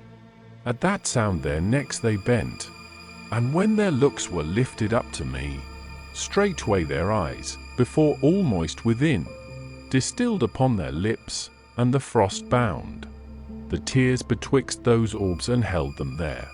Plank unto planketh never cramp closed up so stoutly, whence like two enraged goats they clashed together, them such fury seized. And one, from whom the cold both ears had reft, exclaimed, still looking downward, Why on us dost speculate so long? If thou wouldst know, who are these two, the valley, whence his wave, by Senzio slopes, did for its master own, their sire Alberto, and next him themselves. They from one body issued, and throughout Kina thou mayst search, nor find a shade more worthy in congealment to be fixed, not him, whose breast and shadow Arthur's land, at that one blow dissevered, not Phocaxia, no not this spirit, whose o'er-jutting head obstructs my onward view. He bore the name of Mascaroni, Tuscan if thou be, well knowest who he was, and to cut short all further question, in my form behold, what once was Comiccione, I await. Carlino here my kinsman, whose deep guilt shall wash out mine 1,000 visages. Then marked I, which the keen and eager cold had shapt into a doggish grin, whence creeps a shivering horror on me at the thought of those frore shallows, while we journeyed on toward the middle, at whose point unites all heavy substance, and I trembling went through that eternal chillness. I know not if will it were or destiny or chance, but passing amidst the heads, my foot did strike with violent blow against the face of one. Wherefore dost bruise me, weeping? He exclaimed, unless thy errand be some fresh revenge for Monteperto, wherefore troublest me? I thus, instructor, now await me here, that I through him may rid me of my doubt. Thenceforth what haste thou wilt. The teacher paused, and to that shade I spake, who bitterly still cursed me in his wrath. What art thou, speak, that railest thus on others? He replied, Now who art thou, that smiting others' cheeks, through Antinora roamest, with such force, as were past suffrance, would thou living still? And I am living, to thy joy perchance, was my reply. If fame be dear to thee, that with the rest I may thy name enroll. The contrary of what I covet most, said he, thou tenderest hence, nor vex me more. Ill knowest thou to flatter in this vale. Then seizing on his hinder scalp, I cried, Name thee, or not a hair shall tarry here. Rend all away, he answered, Yet for that I will not tell nor show thee who I am, though at my head thou pluck 1,000 times. Now I had grasped his tresses, and stripped off more than one tuft, he barking, with his eyes drawn in and downward, when another cried, What ails thee, Bocca? Sound not loud enough, thy chattering teeth, but thou must bark outright. What devil rings thee? Now, said I, be dumb, accursed traitor! To thy shame of thee, true tidings will I bear. Off, he replied, tell what thou list, but as thou escape from hence, to speak of him whose tongue hath been so glib, forget not, here he wails the Frenchman's gold. Him of Jura, thou canst say, I marked, where the starved sinners pine, if thou be asked, what other shade was with them, at thy side? Is Beccaria, whose red gorge disdained, the biting axe of Florence? Farther on, if I misdeem not, Soldanieri bides, with Ganellan and Tribaldello, him, who opt Faenza when the people slept. We now had left him, passing on our way, when I beheld two spirits by the ice, pent in one hollow, that the head of one was cowl unto the other, and as bread is ravened up through hunger, th and uppermost, did so apply his fangs to th another's brain, where the spine joins it, not more furiously, on Menalippus temple's tidiest gnawed, than on that skull and on its garbage he. O thou who showest so beastly sign of hate, 'gainst him thou prayest on, let me hear, said I, the cause, on such condition, that if right, warrant thy grievance, knowing who ye are, and what the colour of his sinning was, I may repay thee in the world above, if that wherewith I speak be moist so long. Canto Xixi, his jaws uplifting from their fell repast, that sinner whipped them on the hare's oats th head, which he behind had mangled, then began, thy will obeying, I call up afresh, sorrow past cure, which but to think of wrings my heart, or ere I tell on tea. But if words that I may utter shall prove seed to bear, fruit of eternal infamy to him, the traitor whom I gnaw at, thou at once shalt see me speak and weep. Who thou mayst be, I know not, nor how here below art come, but Florentine thou seemest of a truth, when I do hear thee, know I was on earth. Count Ugolino, and th Archbishop he, Ruggieri, why I neighbour him so close. Now list, that through effect of his ill thoughts, in him my trust reposing, I was tar yen, and after murdered, need is not I tell. What therefore thou canst not have heard, that is, how cruel was the murder, shalt thou hear, and know if he have wronged me. A small grate, within that new, which for my sake the name of famine bears, where others yet must pine, already through its opening several moons, had shown me, when I slept the evil sleep, that from the future tore the curtain off. This one, methought, as master of the sport, rode forth to chase the gaunt wolf and his whelps, unto the mountain, which forbids the sight of Lucca to the Pisan, with lean brachs, inquisitive and keen, before him ranged Lanfranchi with Sismondi and Gualandi. After short course the father and the sons seemed turred and lagging, and methought I saw the sharp tusks gore their sides. When I awoke, before the dawn, amid their sleep I heard my sons, for they were with me, weep and ask for bread. Right cruel art thou, if no pang thou feel at thinking what my heart foretold. And if not now, why use thy tears to flow? Now had they wakened, and the hour drew near, when they were wont to bring us food. The mind of each misgave him through his dream, and I heard, at its outlet underneath locked up, the horrible tower, whence uttering not a word, I looked upon the visage of my sons. I wept not, so all stone I felt within. They wept, and one, my little Anselm, cried, Thou lookest so. Father, what ails thee? Yet I shed no tear, nor answered all that day, nor the next night, until another son came out upon the world, when a faint beam had to our doleful prison made its way, and in 4 countenances I descried the image of my own on either hand. Through agony I bit, and they who thought I did it through desire of feeding rose.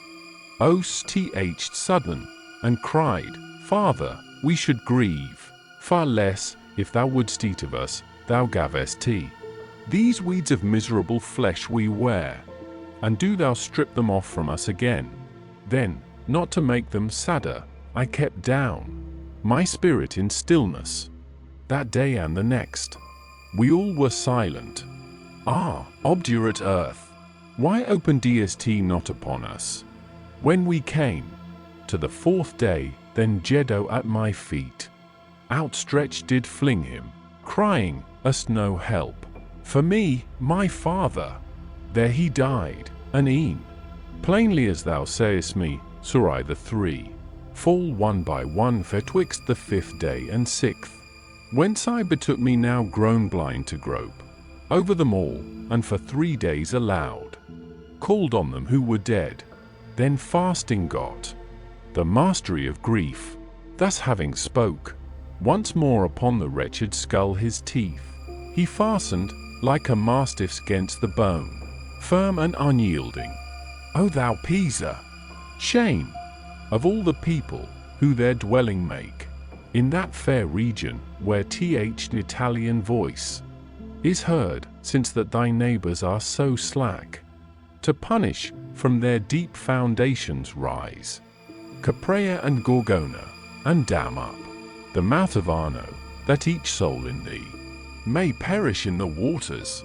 What if fame reported that thy castles were betrayed by Ugolino, yet no right hadst thou to stretch his children on the rack for them? Brigata, Eugaxion, and the pair of gentle ones of whom my song hath told, their tender years, thou modern Thebes, did make uncapable of guilt. Onward we passed, where others scarfed in rugged folds of ice, not on their feet were turned, but each reversed. Their very weeping suffers not to weep, for at their eyes grief-seeking passage finds impediment, and rolling inward turns. For increase of sharp anguish, the first tears hang clustered, and like crystal visors show under the socket brimming all the cup. Now though the cold had from my face dislodged each feeling, as tea were callous, yet me seemed some breath of wind I felt. Whence cometh this? Said I, my master is not here below, all vapour quenched. Thou shalt be speedily. He answered, where thine eye shall tell thee whence the cause descrying of this airy shower. Then cried out one in the chill crust who mourned, O souls so cruel, that the farthest post hath been assigned you, from this face remove the hardened veil, that I may vent the grief impregnate at my heart some little space, ere it congeal again. I thus replied, say who thou wast, if thou wouldst have mine aid, and if I extricate thee not, far down, as to the lowest ice may I descend. The friar Alberigo, answered he, am I, who from the evil garden plucked its fruitage, and am here repaid, the date more luscious for my figure? Ha! I exclaimed, art thou too dead?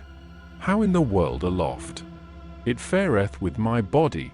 Answered he, I am right ignorant. Such privilege hath Ptolomea, that ofttimes the soul drops hither, ere by Atropos divorked, and that thou mayst wipe out more willingly the glazed teardrops that o'erly mine eyes. Know that the soul, that moment she betrays, as I did, yields her body to a fiend, who after moves and governs it at will, till all its time be rounded. Headlong she falls to this cistern, and perchance above doth yet appear the body of a ghost, who here behind me winters. Him thou knowest, if thou but newly art arrived below. The years are many that have passed away, since to this fastness Brancadoria came. Now, answered I, methinks thou mockest me. For Branca Doria never yet hath died, but doth all natural functions of a man. Eats, drinks, and sleeps, and putteth raiment on. He thus, not yet unto that upper fosse, by Nevil talons guarded, where the pitch tenacious boils, had Michael Zant reached, when this one left a demon in his stead, in his own body, and of one his kin, who with him treachery wrought. But now put forth thy hand, and ope mine eyes. I op them not. Ill manners were best courtesy to him. Argenos!